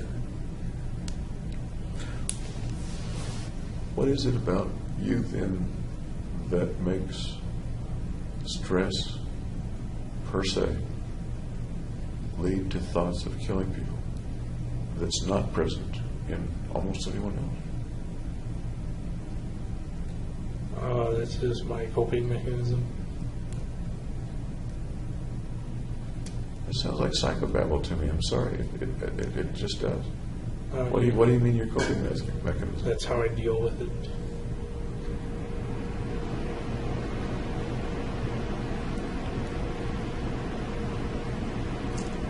And coming into the pictures of what comes up in your mind, quickly comes to your mind. What was that? I know there's noise back behind me. Let's come back to the image that comes to your mind about killing someone. Once again, is there any clearer picture of that you can see? Can you fiddle with the focus knob? Well, there's and kind of two clarify? pictures. One Okay. is with when I'm with someone, I have a picture of killing them, and then the other is an abstract. I get this image of just a formless person who I can't really make out, and I'm killing them. Okay. Let's go to the one that you mentioned when you're with someone. What might be a circumstance in which you would think about killing a person that you were with at that time? If they're being very annoying. Can you draw me a hypothetical situation?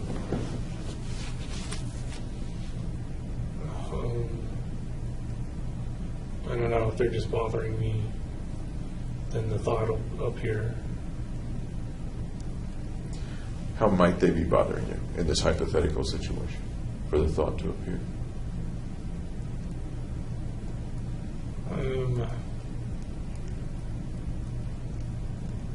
I guess laughing at me or something. Okay. You mentioned yesterday or the day before about people perhaps not laughing at you, but talking derisively about you. Right. Is that a situation, is that an analogous situation or no? Yeah. Makes you mad? No, not really. How is that different from an angry response then? Well, I'm not doing anything to them, and I'm not showing any anger. We're talking about, in your mind, picturing yourself killing them. Yeah. I understand that you're not really killing them. Right. Can we make the leap to, if you visualize in your mind that you're killing somebody that laughed at you, that it's logical to think that they ticked you off? That you were angry with them? I was using annoyed, but Yes, you were. I'm not sure. I don't have like outbursts or anger outbursts or anything. I'm talking about inside you. I'm talking about what comes to mind. And that's what I think you just described. Okay. Something that often comes before anger is hurt.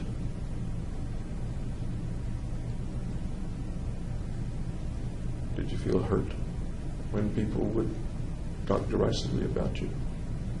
Yeah. Whether hypothetically or not? Okay. Yeah.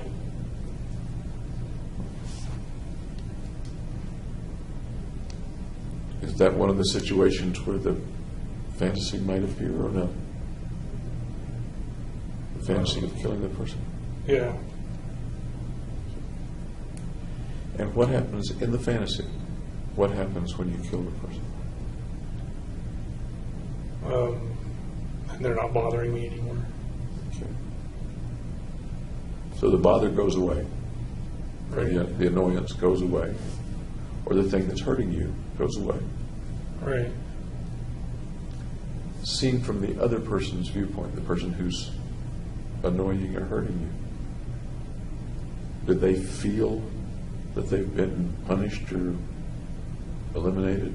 No, because that was all going on inside my head. I know, but in the for the fantasy person inside your head, do they feel anything, or is this something you can do without fear of having them feel something? There's no fear to it. And again, I maybe kind of putting words in your mouth, and I don't mean to do that.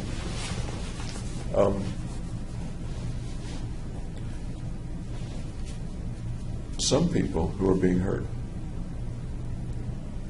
don't want to truly hurt the other person. And sometimes that's the reason they don't retaliate Right. or call them on it. Yeah. Because for one reason or another, they don't want to escalate the situation or they don't want to hurt the other person. One can do that in his mind without hurting the other person. Does that thought resonate with what you're talking about? Yeah, I don't intentionally want to hurt them. I just have the thought of hurting them. Okay.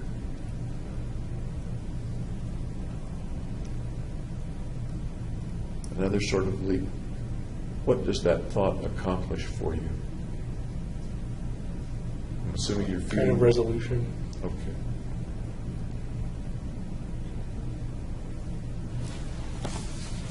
Is there any relationship between that fantasy situation in which you've already said you don't want to actually do damage to the other person? Is there any relationship of that situation with the situation in which you did grave damage to people at the theater?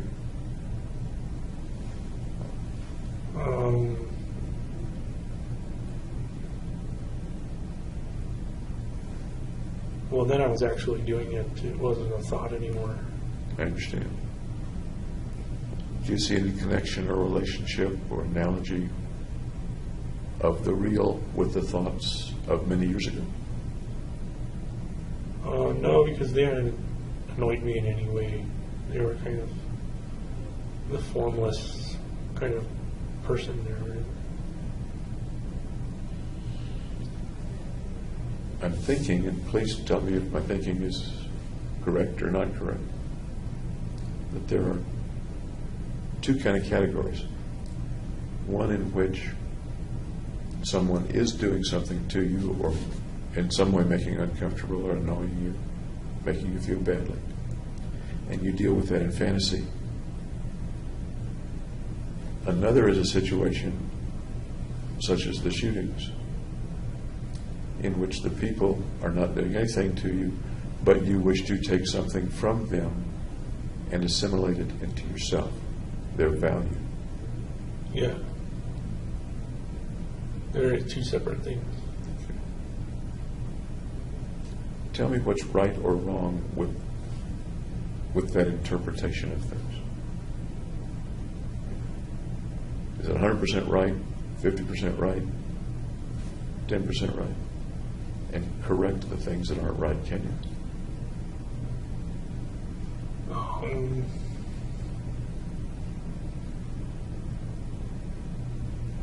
It sounds right to me.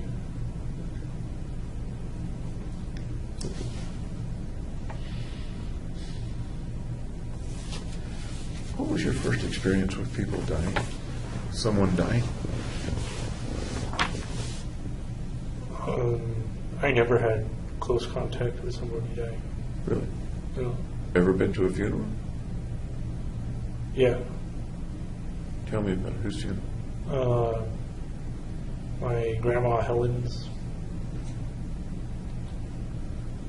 How It wasn't old? a casket or anything. It wasn't an open casket or a body anywhere.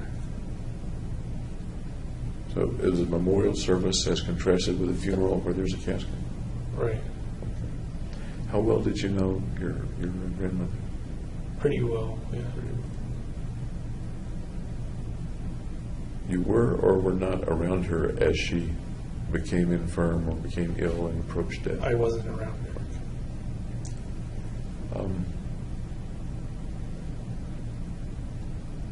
But you were close to her. Was she living nearby, or did you see her often? She lived in Santa Clarita, which is kind of north of LA, so close by. How old were you the last time you saw her? I don't remember when she died or when. Little boy, adolescent, college? No,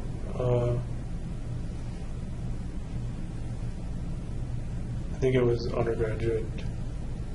Okay.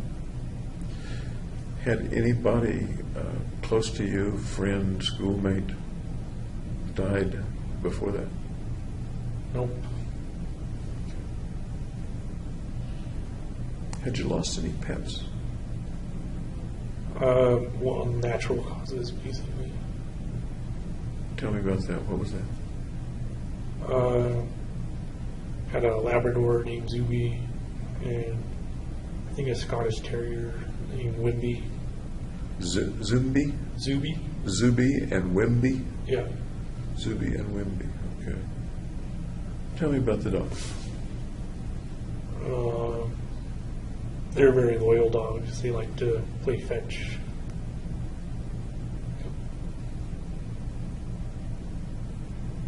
You're picturing those dogs, aren't you? Yeah. How old are you in the picture? I'm not in the picture because I'm seeing it through my eyes, I guess. How old were you when you had the dogs, when the dogs were in your life?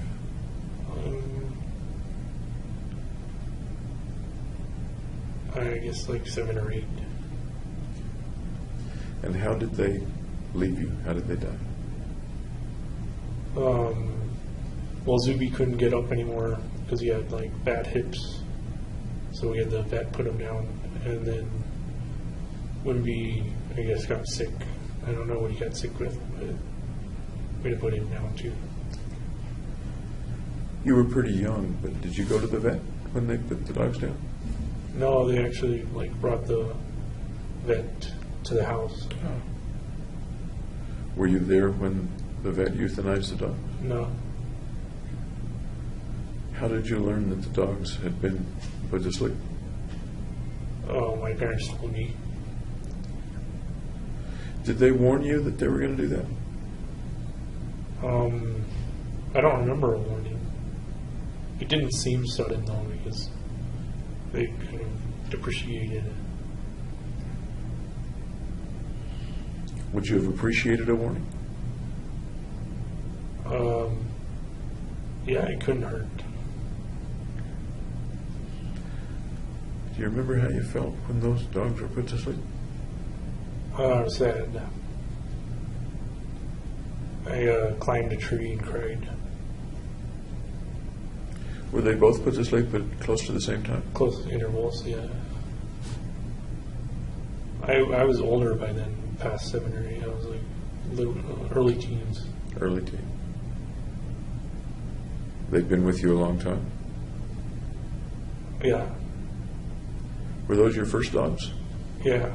We had a third dog that we got later called Rocky. He was a poodle. But Zuby and Wimby, Yeah, Zuby and Wimby, you sort of grew up with, it sounds like. Yep. Do you remember anything that your parents might have told you, even after they put the dogs to sleep, about the nature of dogs and the nature of people dying, or dogs dying, getting old? No, there was nothing surprising.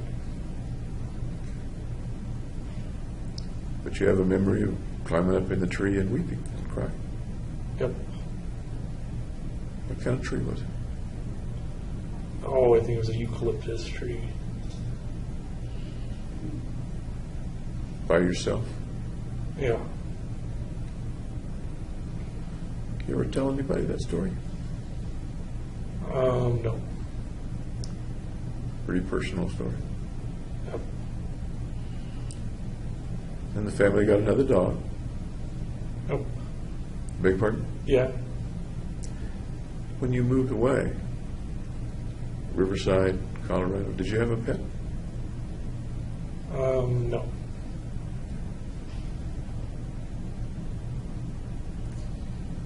Any other experiences with death, animals or people? Well, my other grandma died too. How close to her dying were you? I was in San Diego and she was in Carmel, so like 8 hours away. About how old were you?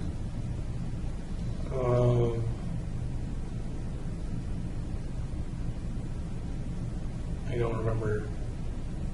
Little guy, teenager, college? It was either high school or college. I don't remember exactly. Do you remember how you learned about her passing? Yeah, my mom said she had gotten sick after visiting her. So you saw her? I didn't see her. My mom had visited her. Okay. Do you remember how you felt when she died? I was sad. Have some good memories with her? Or not? Yeah. Christmases together. Do you remember whether you cried or not? No, I didn't cry. How about for the other grandmother? No, I didn't cry for her either. What do you make of the fact that you cried for the dogs and not for the grandmothers? I was younger. Anything else? Oh, By the way, I don't think it's unusual that a boy cries more for the dog than for grandmother. okay. You were with the dog every day? Pretty much, yeah.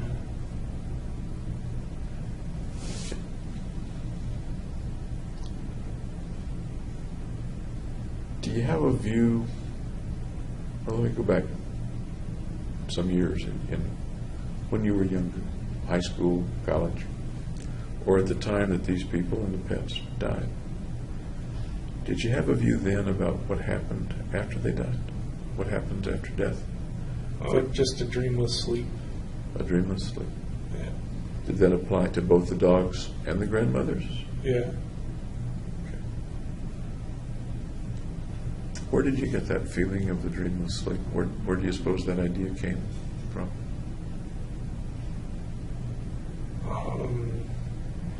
I guess I just absorbed it. I'm sorry? I just absorbed it from my surroundings. What do you mean? I don't understand.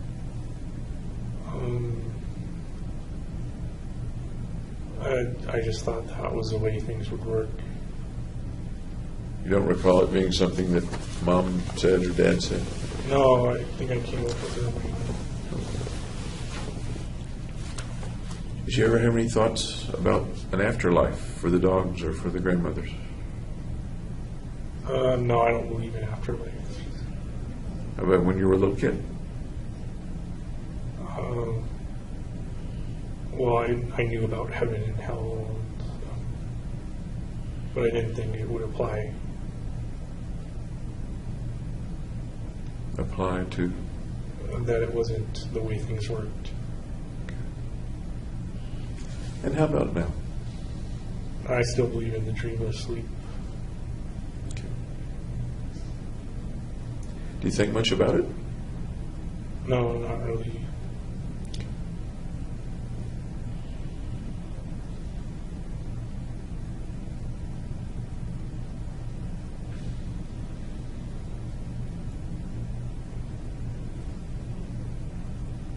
Think much about your own death? Nope. There was a possibility that you would have died in the shooting. Then I wouldn't have to worry about anything else. When the officers drove up, do you remember what their names are? Did anybody ever tell you what their names were? I forget what their names are. What was the circumstance in which the officers drove up or came to you after the shooting? Well, they drove up behind the theater because everything happened behind the theater at that point. And they were looking at Theater 8, and they had their backs to me, even though I had a gun right next to me and stuff. So I didn't shoot them, but then they came towards me, and I put my hands up, and then they knew I wasn't police. Why were you outside the theater and not inside the theater? I left the theater at that point and went out the back. Had you finished? Or were you getting ready to go back in? Or? No, at that point I just decided I was done and left. So it wasn't that they interrupted you, you had decided that you were done. No, I could have kept on shooting. And that's really what I was asking. Without the police being there, what would have happened next? Well, the magazine jammed, so my main weapon malfunctioned. But you had 3 others. I had 2 others on me, and I would have had to reload the shotgun, which takes a bunch of time. So essentially I only had the one handgun. So, absent the police, what would have happened? If there were no police, If the cops hadn't come up to you, what would you have been doing? they didn't come up to me. I left the theater, and then they appeared. Understand? You have left the theater, you're outside the theater door, and the police Aren't present. don't see you, aren't present. They are present. No, but if they were not, what would have happened next?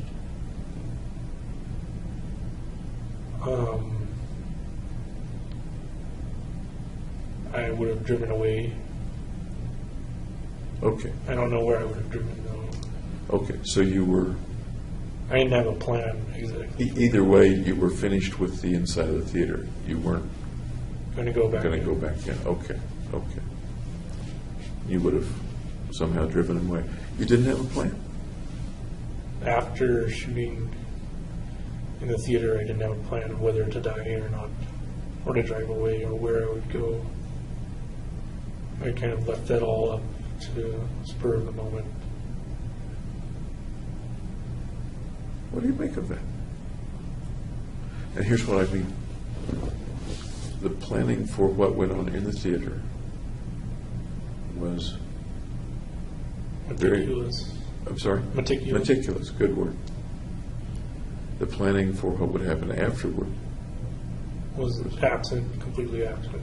non-existent. It's like life stops with the theater. Yep. And that was definitely a possibility. A possibility, but only a possibility, not a sure thing. Certainty.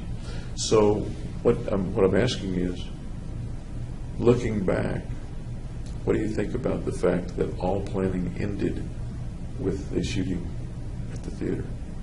Didn't even include getting the car and driving away, except that you had some road stars and some first aid stuff. Right. What do you think about that?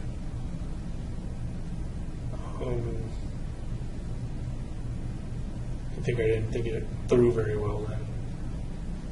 But you're A, a smart guy, and B, an extreme planner. Right. It seems illogical that you wouldn't think it through. And yet, I believe you when you say you didn't think it through.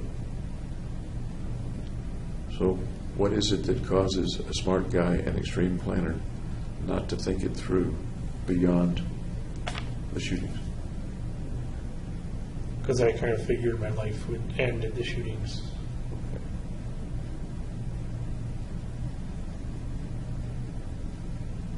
Two ways for your life to end, literally and figuratively. Both ways. Yeah. It sounds like you had no plan, no hope, no wish for things to go further, for your life to go further. Except the basic biological instinct to survive.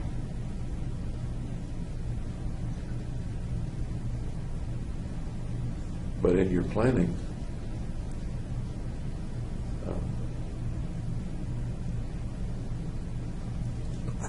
a criminal, Yeah. would figure out where he was going to live, where he was going to get food, where he was going to get money, things like that. All that was going to be determined for me, so I didn't have to plan anything out. So I would go to jail or I would die, and then things would take their own course. Was there any third possibility, jail or die? Was there any third possibility? Well, there's the third possibility of getting away, but I didn't consider that. I consider that negligent. No. No. Yeah. And we're looking back about the way you were thinking at that time. Not the way you're thinking today, but the way you were thinking at that time. Is that what? Yeah.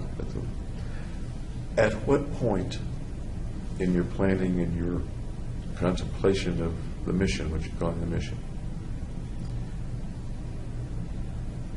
did it become either jail or die and no other real possibility?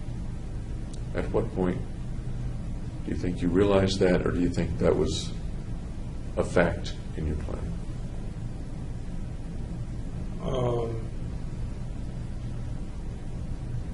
I think it was early on, at least, because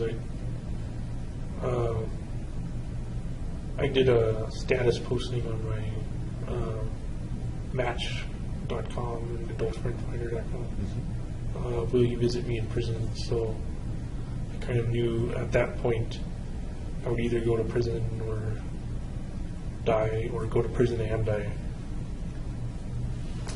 So that posting wasn't just a thought or random or for effect. That posting was anticipating, The consequences. rather specifically anticipating. Yeah. That's the way you remember it. Yep. Roughly when did that posting take place? About how? I have no idea. How long before the shooting? A week before? A few days before? A month before? It could have been as long as a month before, but I don't think so.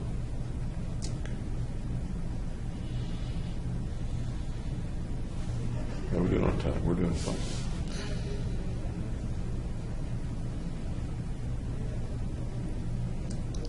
There were things that could have stopped the chain of events. Yeah. You mentioned, for example, if the FBI had stopped you from going into the theater. Right. I think we talked about that yesterday, the day before, as maybe even a wish that would happen. Or no, or am I misunderstanding? Maybe a hope. A hope.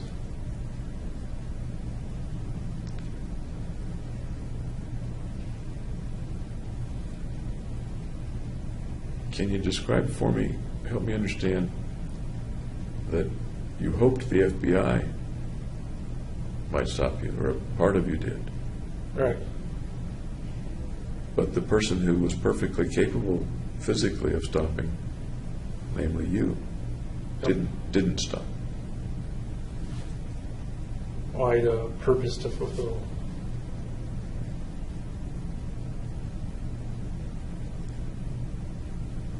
but it would have been okay with you, in fact, you hoped it, if somebody else stopped your purpose, namely the FBI. Yeah. That's also why I think I went to the psychiatrist in the first place and told him about the homicidal thoughts. Okay.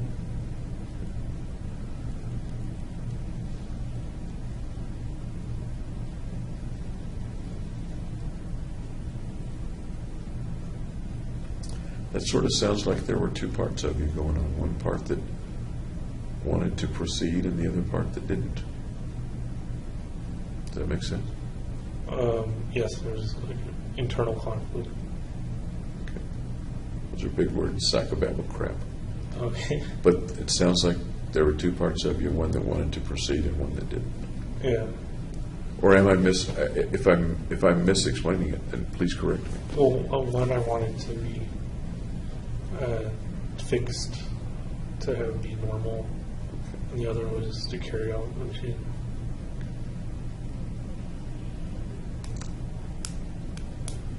Was the you that you thought wasn't normal, was that the thing that was creating the mission? Or was that the normal you, the thing that was creating the mission? I don't think there is a normal me. You don't think there's any part of you that's normal? No, not like that. Okay. I just figure myself as abnormal.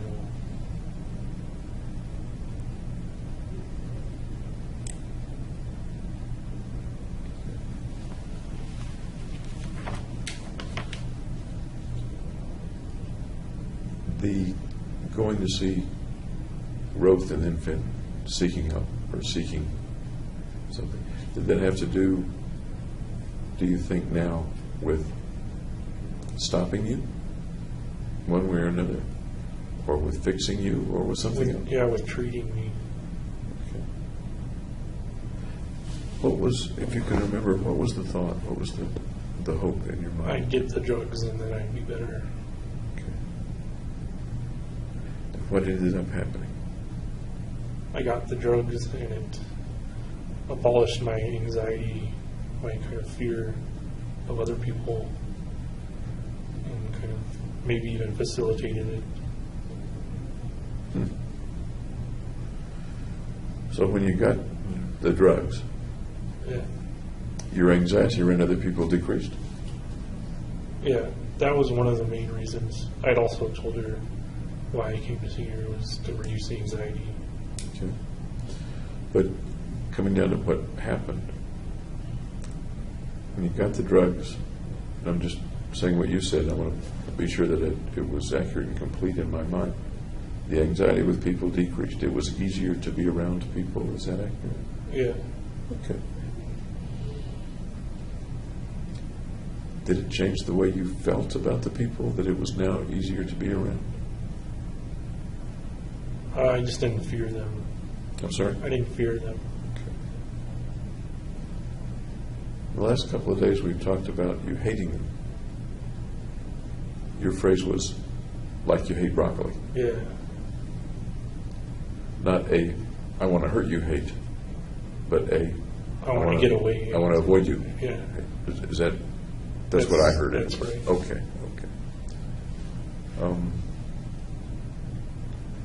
So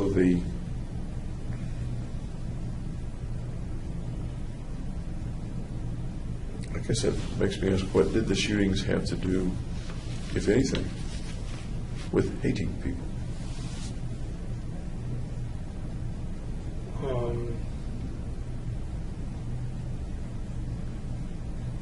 Just that they make me anxious, and because they make me anxious, I hate them. You described that hatred as wanting to avoid. Because they make me anxious, I want to avoid them. Right. And you were pretty careful, I think, to say you did not mean because they make me anxious, I'm mad at them and I want to kill them. No, because I wasn't mad at anybody in the theater. Okay. And what I'm trying to put together is and it may not go together. The shooting of the people in the theater doesn't sound like it has anything to do with, I want to avoid people. I hate broccoli and I want to avoid it. I hate people and I want to avoid them. That doesn't lead in my simple mind to a situation where you kill people. Now, this was not a simple situation, I understand. Right. But But if you kill them, then you're not dealing with them. You're avoiding them. on the other hand, you don't have to go to the theater in the first place. Right. You can. There are other ways Yeah, to avoid them besides killing them. Yeah. Okay. And you said earlier that the killing had to do with assuming some of their value. Right. Okay. Do the two things go together, or are they somehow put together? They're completely different reasons. Okay. Did they coexist in the killing, or was the hating like broccoli a separate thing and didn't have to do with the killing? Or do you know? I don't think it had much to do with the killing. Okay. And by the way, I want you to know, and whoever looks at the tape, that we're talking about something that was 2 years ago, Right. when you were in a very different state of mind, at least in some ways, than you are today. Does that make sense? Yeah. Okay. Okay.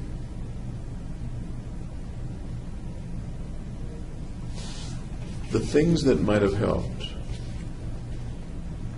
what you called the drugs, and maybe there were other things that might have helped. There were 2 or 3 kinds that were tried, as I recall, right? Clonazepam, propranolol, and sertraline. Okay. Did you take those things as prescribed? As directed. Okay. And what was the result? But you already told me that your avoidance of people went down, decreased. Right. Anything else happen with regard to the medications? No, not really. Okay. Were there any problems with the medications? There was with the clonazepam that it had side effects. What side effects did it have that you recall? Maybe like tired, I think, and unable to focus. So did you not take it because it made you tired and unable to focus? I took it for about a week, and then once I saw my psychiatrist stated Fenton, then I didn't. Then she said to stop taking it, so I stopped. Okay. You stopped seeing them at some point, and I'm trying to think of the order of the appointments. You kept every appointment that was made, as I recall. Yeah. Okay. But at the last appointment, you communicated in some way that this was going to be the last This was the appointment. last one. Okay. Yeah. And as I recall, even left a little early. This is it. Is that accurate? Yeah, that's Okay. accurate. Why did you make that your last appointment?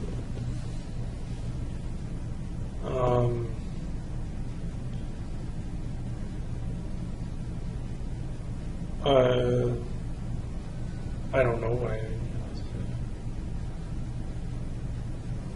If there was a wish to fix you, or to, on the one hand, fix things, fix your mind, and on the other hand, prevent the mission from taking place, prevent the track that things were on, to stop that. That kind of overruled the treatment. It overruled the treatment. Yeah. Pretty strong force. Yep. Where does such a strong force come from?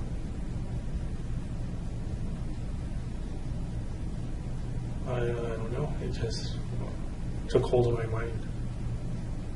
I'm sorry. Took hold of my mind. Took hold of your mind. There are some pretty strong forces that take hold of people's minds sometimes.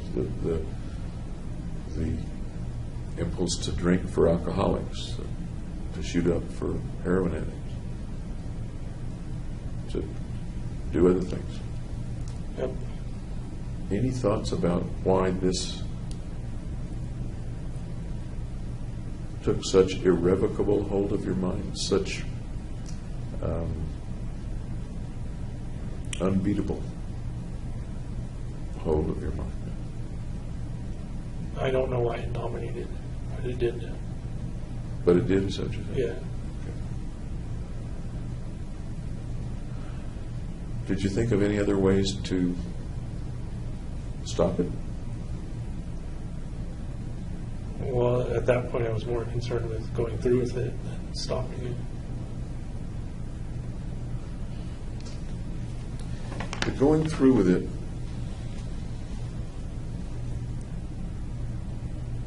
the picture in your mind was that everything was going to end with the mission. That is, you didn't plan beyond the mission. It sounds as if, and once again, correct me if I'm wrong, that nothing existed for you of import beyond the mission. Right. Okay.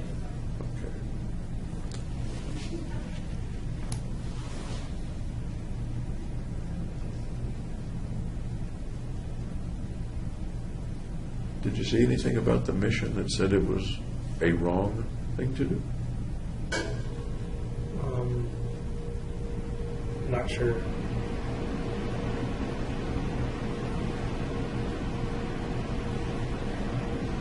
Seems like a pretty simple question. Well, I knew it was legally wrong because you get punished for killing people. Yeah. I'm thinking more about inside you. You're a person going through life at that point. You haven't been arrested at that point. You're thinking you may well be arrested or may be killed. No matter what you do, if I'm thinking right about the way you were thinking, life is going to end one of two ways. You're going to be killed or you're going to be put in prison, arrested. But between here and those things, thinking back on July 1st, 5th, 19th, 20th, there are people that are going to be killed and wounded. Right. Is there anything wrong with doing that in your state at that time?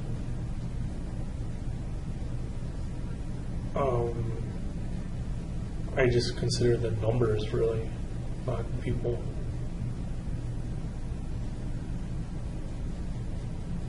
How's that? Well, I consider that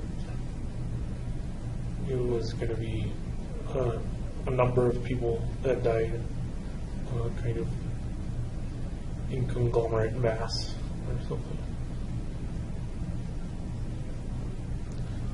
But as you went into the theater, you saw individual people buying tickets, getting popcorn. No, I didn't look at any of the people. You must have, because you didn't bump into them. You looked at them one way or No, I another. didn't. Okay. I didn't single them out as individuals. As you drove to the theater,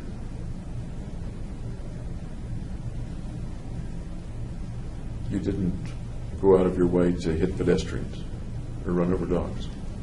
I was concentrating on getting to the theater without getting pulled over.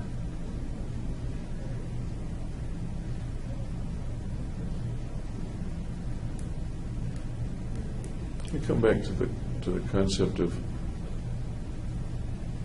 the things that lay at that point between you and dying or being arrested, those two things.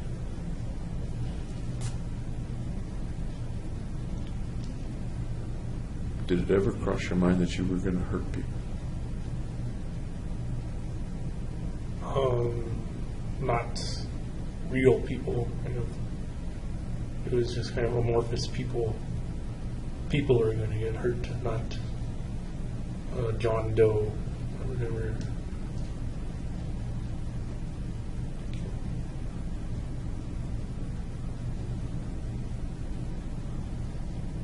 If a little old lady had crossed the street in front of you on the way to the theater, would you have put on your I brakes? would have avoided. Okay. Yeah. And why? What Because what would have gone into avoiding that person? that would have interfered with me carrying out the plan and going to the theater. And that's the only reason you would have avoided hitting the little old lady? Plus, that's kind of personal, hitting a little old lady with your car. You don't know her. Never saw her before in your life. You don't know her name. Okay, I guess it's not personal then. I'm sorry? It's not personal then. So once again, this is kind of a rhetorical question, but I'd like an answer. The only reason you wouldn't hit the little old lady is that it might interfere with your getting to the theater for your mission. Well, and I didn't plan on hitting the old lady. It would have been a surprise. And that's why this is a kind of a hypothetical question. Doesn't really exist. But it may give us some insight into the way you were thinking. You are not saying, one of the things you're not saying, and perhaps that's saying something, you're not saying that that's the only reason you wouldn't have hit the little old lady. Right, I'm saying there's another reason. And the other reason Is I didn't plan to hit an old lady. I wasn't prepared for it. So it would have come as a kind of a shock. and so the two reasons that you wouldn't have hit the old lady, is that A, it would have interfered with the mission, and B, it would have been some visceral reaction to an unplanned situation, That sounds about right. not to hit the little old lady. Yeah.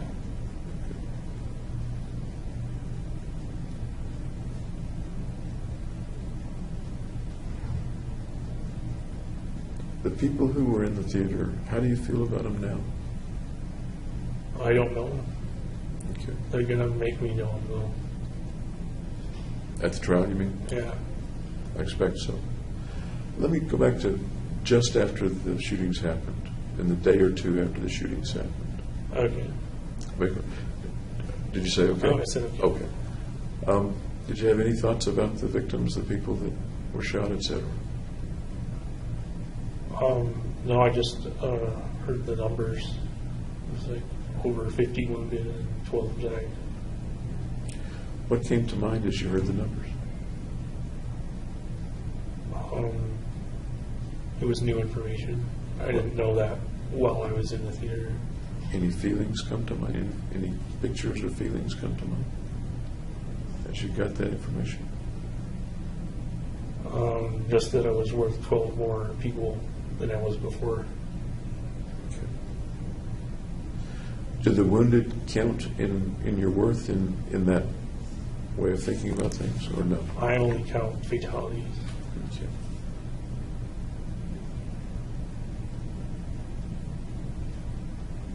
So is there a difference in the way you think about the wounded than in the way you think about the deceased, about the dead? Yes. And what are the two ways that you think about it? What are the two? What are the two ways? What are the ways you think about the dead versus the way you think about the wounded?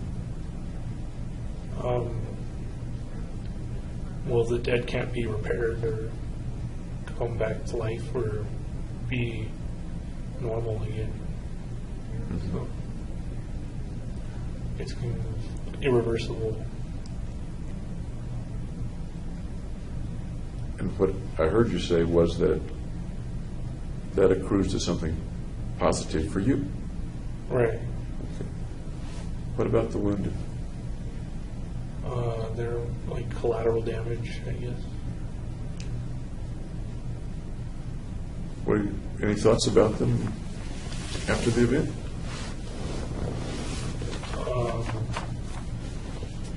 I regret they had to be wounded.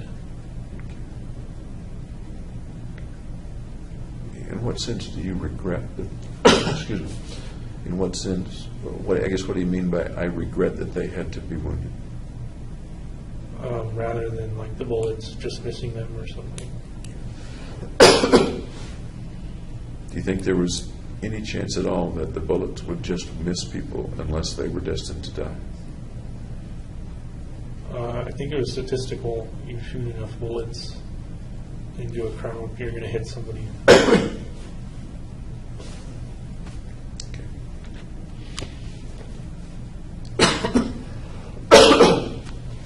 Can you help me understand the regret that you felt that they had to be wounded?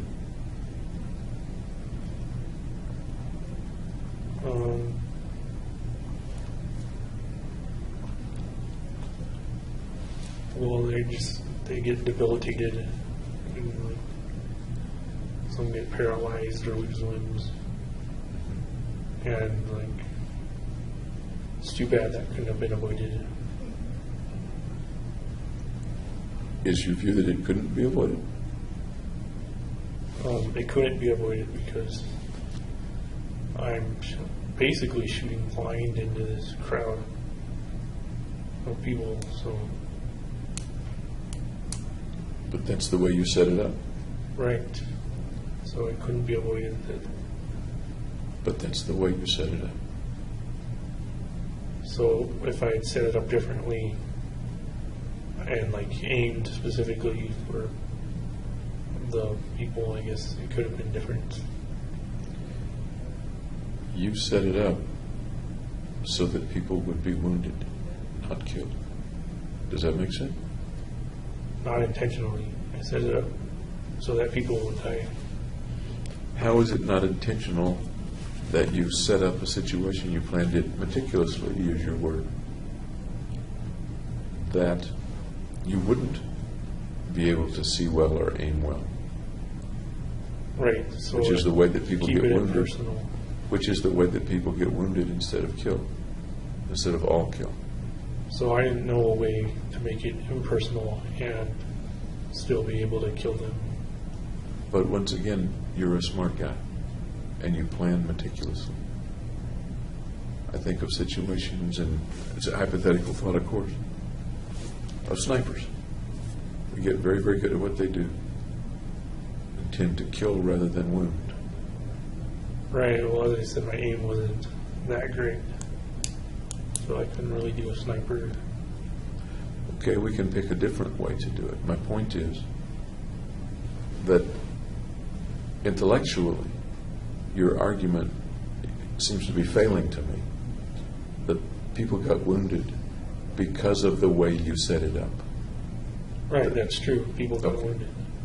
Because of the way you set it up. Yes, because of Okay. the way, the nature. The people who were killed, that, as I understand it, there's no regret or less regret for the ones that were killed because you accrue their value. At least that's the way you felt at that time. Is that right? Right. Did you have any thought about those that they left behind? Their Also relatives. collateral damage. The argument begins to sound pretty quickly like the ends justify the means. Make sense? Yeah.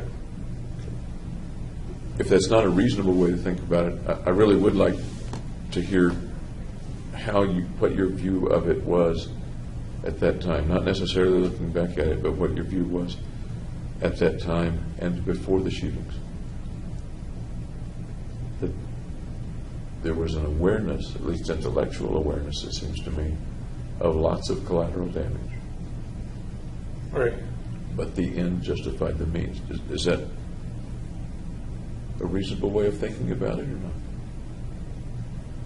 There was no way to avoid it. And with that plan. With that plan, there was no Yeah. way to avoid it. And I was already dedicated to the plan. What do you suppose locked you into that plan? Just that it was realistic and it could be done. But the collateral damage was part of the realistic part, and that was going to happen. Well, I didn't figure the collateral damage had anything to do with me Really? after the crime. It wouldn't matter. To you or to anybody? To me, Would it matter to somebody else? certainly the people who are injured, yeah. And how about to the people who were family members of the people who died? Yeah, them too. Okay. Did those folks come to mind at all as you were planning? No. Even as it's logical that this will happen, but the end justifies the means? There was no fear of consequences. I'm sorry? There was no fear of consequences. Was there any awareness of consequences? Yes. Okay. I'm curious as to how you made the awareness of consequences evolve into a lack of fear or concern about the consequences.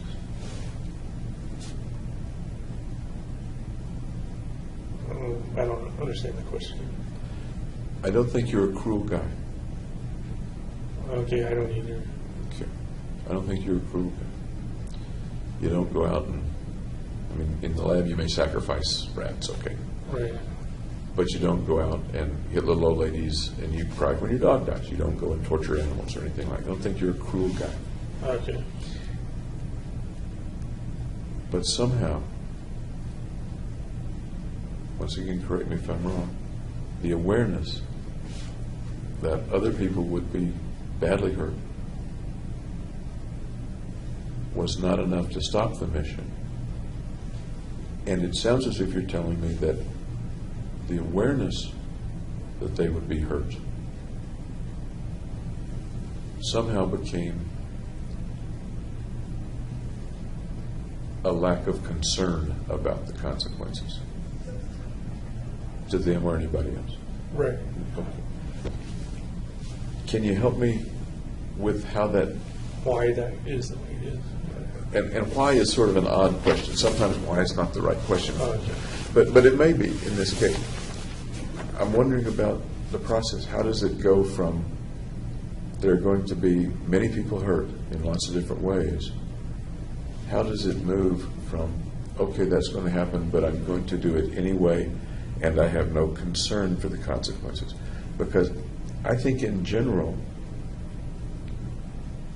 you do have concern for at least many other people.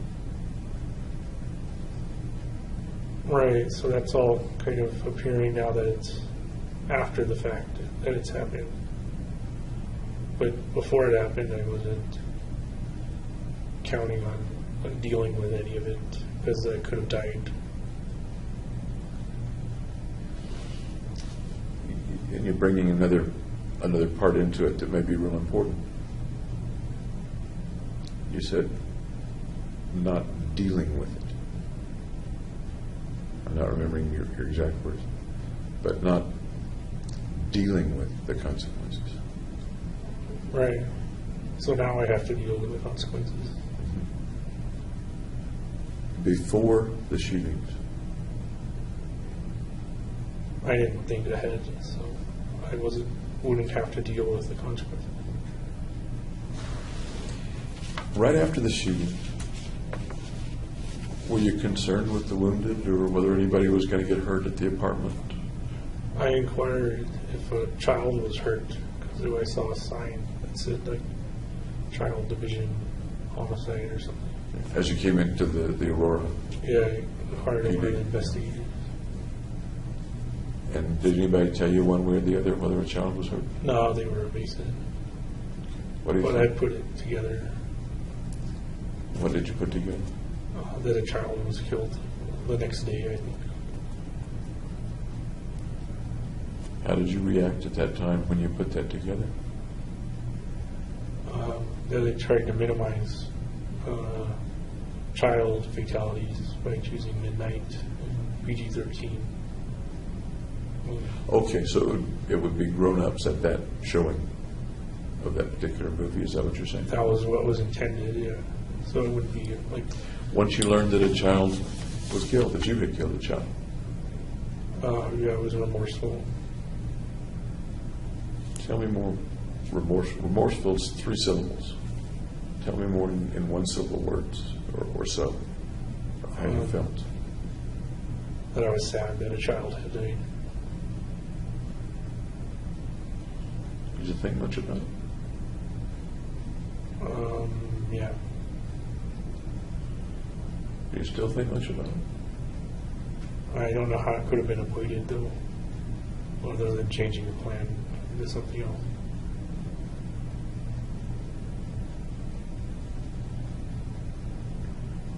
If you had known that a child was going to be killed, would you have changed the plans, do you think? No, I think I would have still carried them out. If you had known that lots of children were going to be hurt, dozens of children were going to be hurt, Then I'd have to change the plan to make it impersonal and not with children. and you're aware that dozens of children were hurt, I'm not aware of that. I didn't know this. I'm sorry? I'm not aware of that.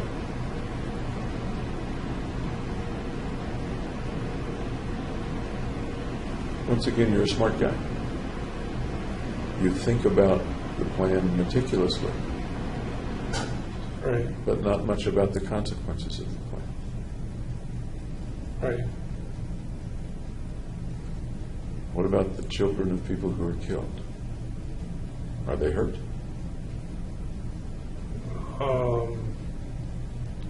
I didn't consider family and friends of the deceased or the wounded. What do you think now? Are the children hurt when their parents are killed? Yep. Are they hurt when their parents are wounded? Yeah. Yeah. So at least in that sense, dozens of children were hurt. Indirectly. The children are still hurt. Yeah. Does that make you feel anything as we talk? Not so great. Tell me a little more. What do you mean not so great?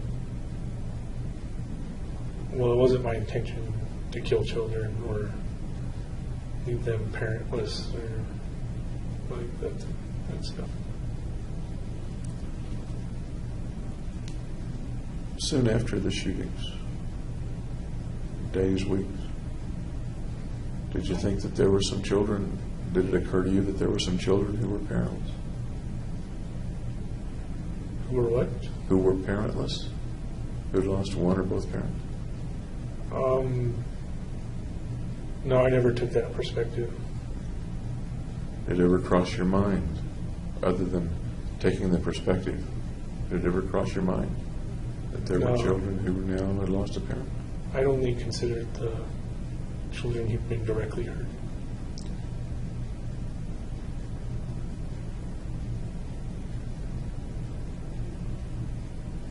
And as you're approaching the mission, approaching the shooting, it sounds as if it didn't occur to you. One way or another, it did not occur to you that some of the people that were going to be killed would be parents. No, it hurt me.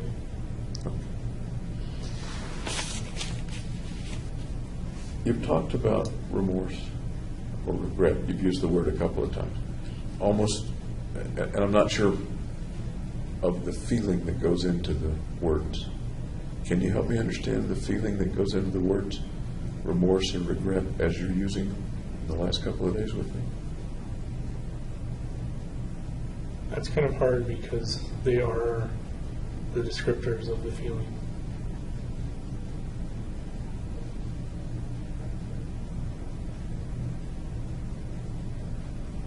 What are some other ways to describe the feelings that you have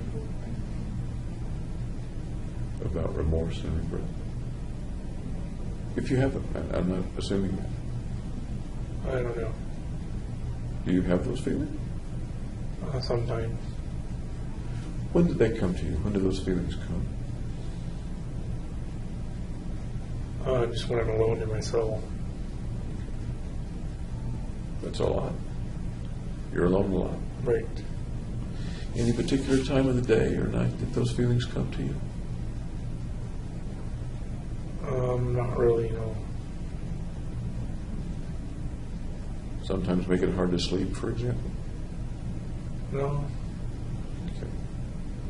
Was there any time, you've been in jail for a couple of years now, was there any time, early, middle, late, that the feelings were more or less, or interfered more or less with you? They were more right after, or shortly after. Tell me what that was like. I'm interested in what that was like. I don't know what to tell you. Just tell me what it was like. What was it like soon after the shooting? What did you feel like?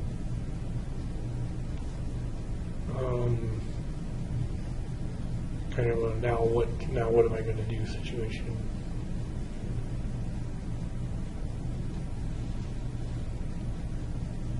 Now what am I, in what context, now what am I going to do? Right. But I don't understand quite what you mean. Now what am I going to do? That's kind of how I felt. Meaning, what am I going to do for lunch, or what am I going to do with the rest of my life, or Yeah, what? In the long term, I guess.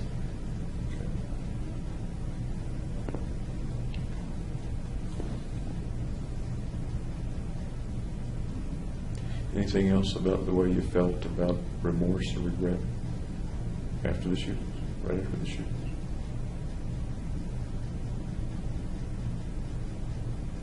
No.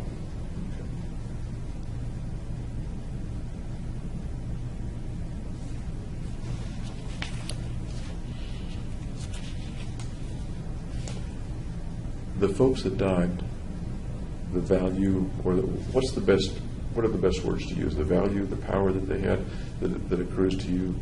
What's the best word to use? What comes to you as a result of their dying? Their value. Their value. Can you describe to me what value means in that sense? Just what they're worth. And what do you mean they're worth?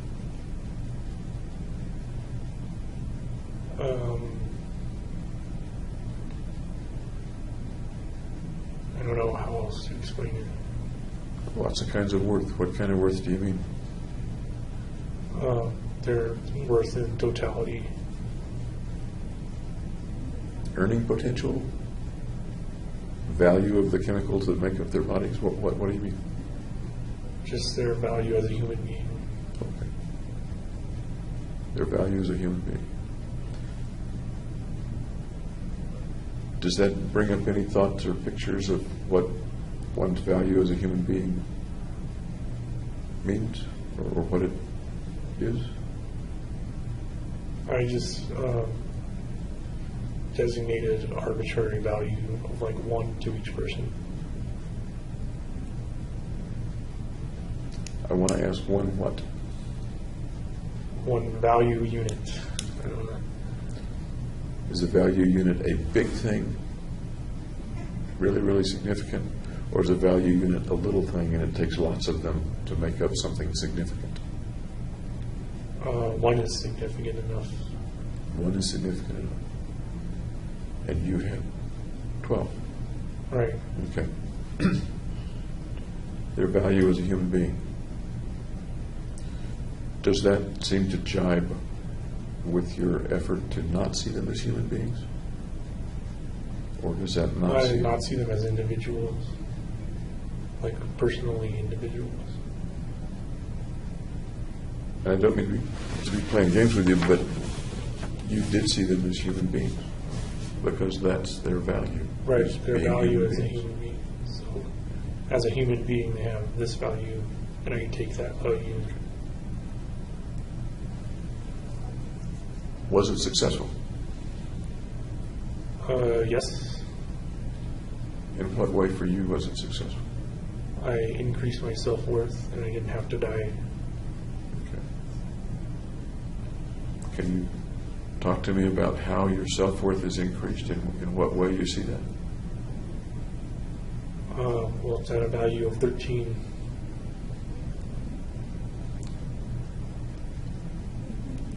In what way then are you enhanced?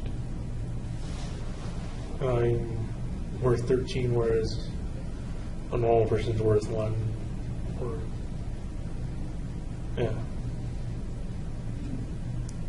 Do you feel that value 13 or 12 times more than you did before? Theoretically, yes. Theoretically, how about really?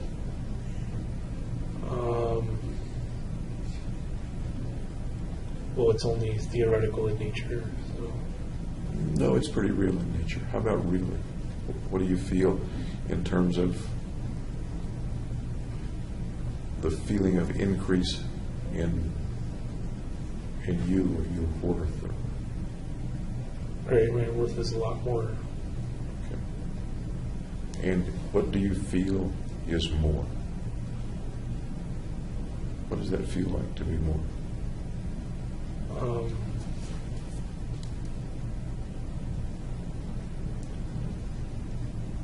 Just that I feel better than before. Okay. Many, many times better, lots and lots better, or incrementally better? Incrementally.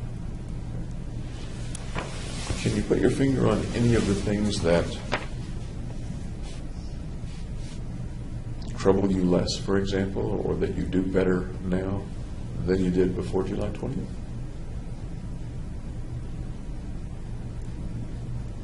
You're kind of getting at what the value actually is.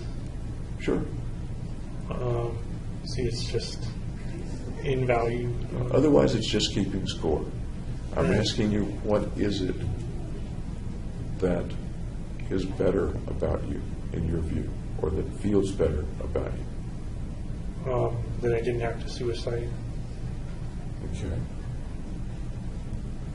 Do you sometimes think about suicide since the killings, or no? Yes. A lot, or just a little? A lot. Every day? Maybe once a week. Okay. So is that better or not better or the same as it was before the killings? My environment's worse, so I'd say it's about the same. Before the killings, you weren't aware of feeling suicidal. That's what you said. I transferred them, yeah. You weren't aware of feeling suicidal. That's what you said. Did I misunderstand it, or did you misspeak? When I would feel suicidal, I would transfer that into homicide.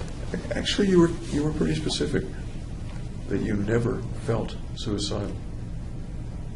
That what you felt, because I would transfer. that what you felt was homicidal, and you deduced that the homicidal was preventing the suicidal feelings. Right. Am I remembering that right? Yeah. Okay. And now you do feel suicidal at wanting to hurt yourself, wanting to kill yourself. Is that right? Yeah, because I've already done the homicidal.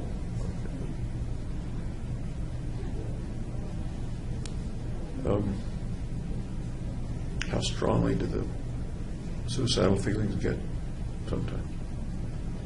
What's the worst they get? Just they get bad. And what's bad? How can you explain to me what bad is? How bad they get? Whereas I'm contemplating a plan to suicide. Have you tried it?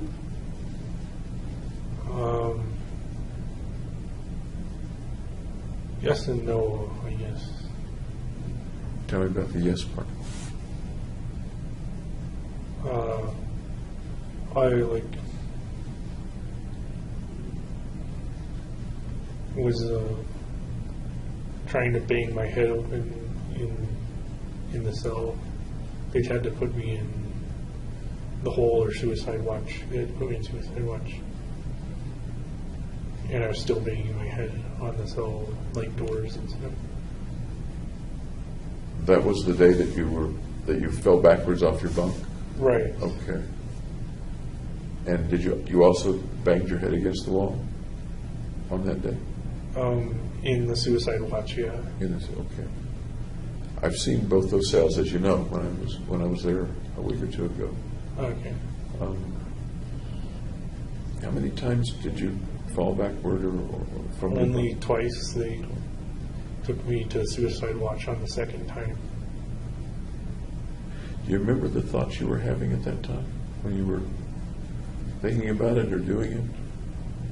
Falling backward from your I don't know why I was falling backward. Now, do you remember the thoughts you were having?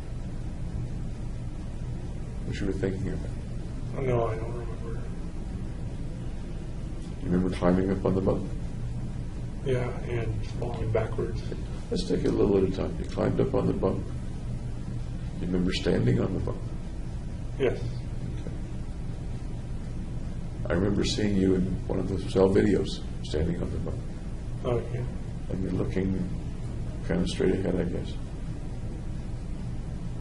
What happens next? In kind of slow motion, what happens next? I just lean back and then fall. Okay. What did you think might happen, or what were your thoughts then about what might happen when you fell backward? I don't know what I was thinking.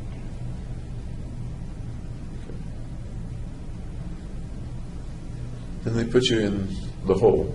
Yep. You usually work. That's a pretty crappy place to be. Yeah, bad environment. Very bad environment. Barbaric environment. Yep.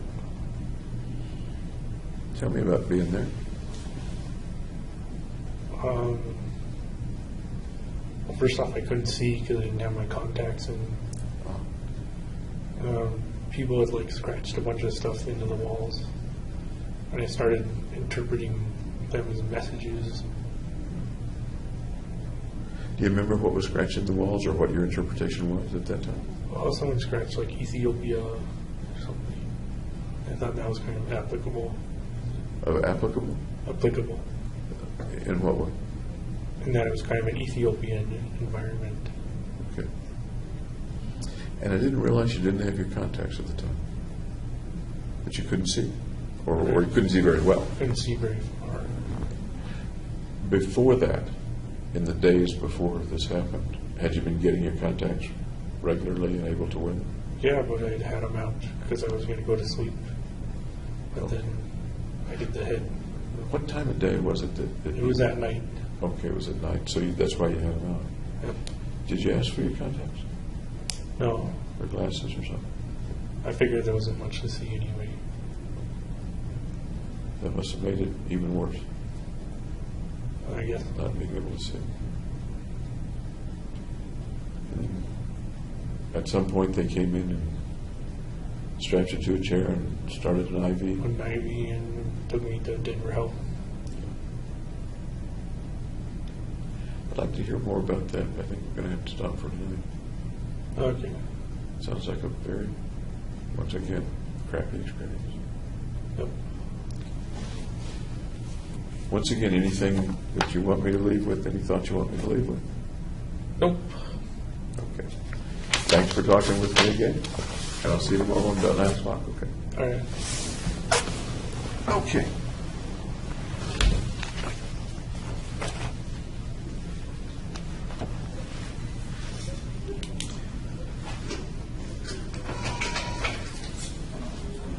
Long day.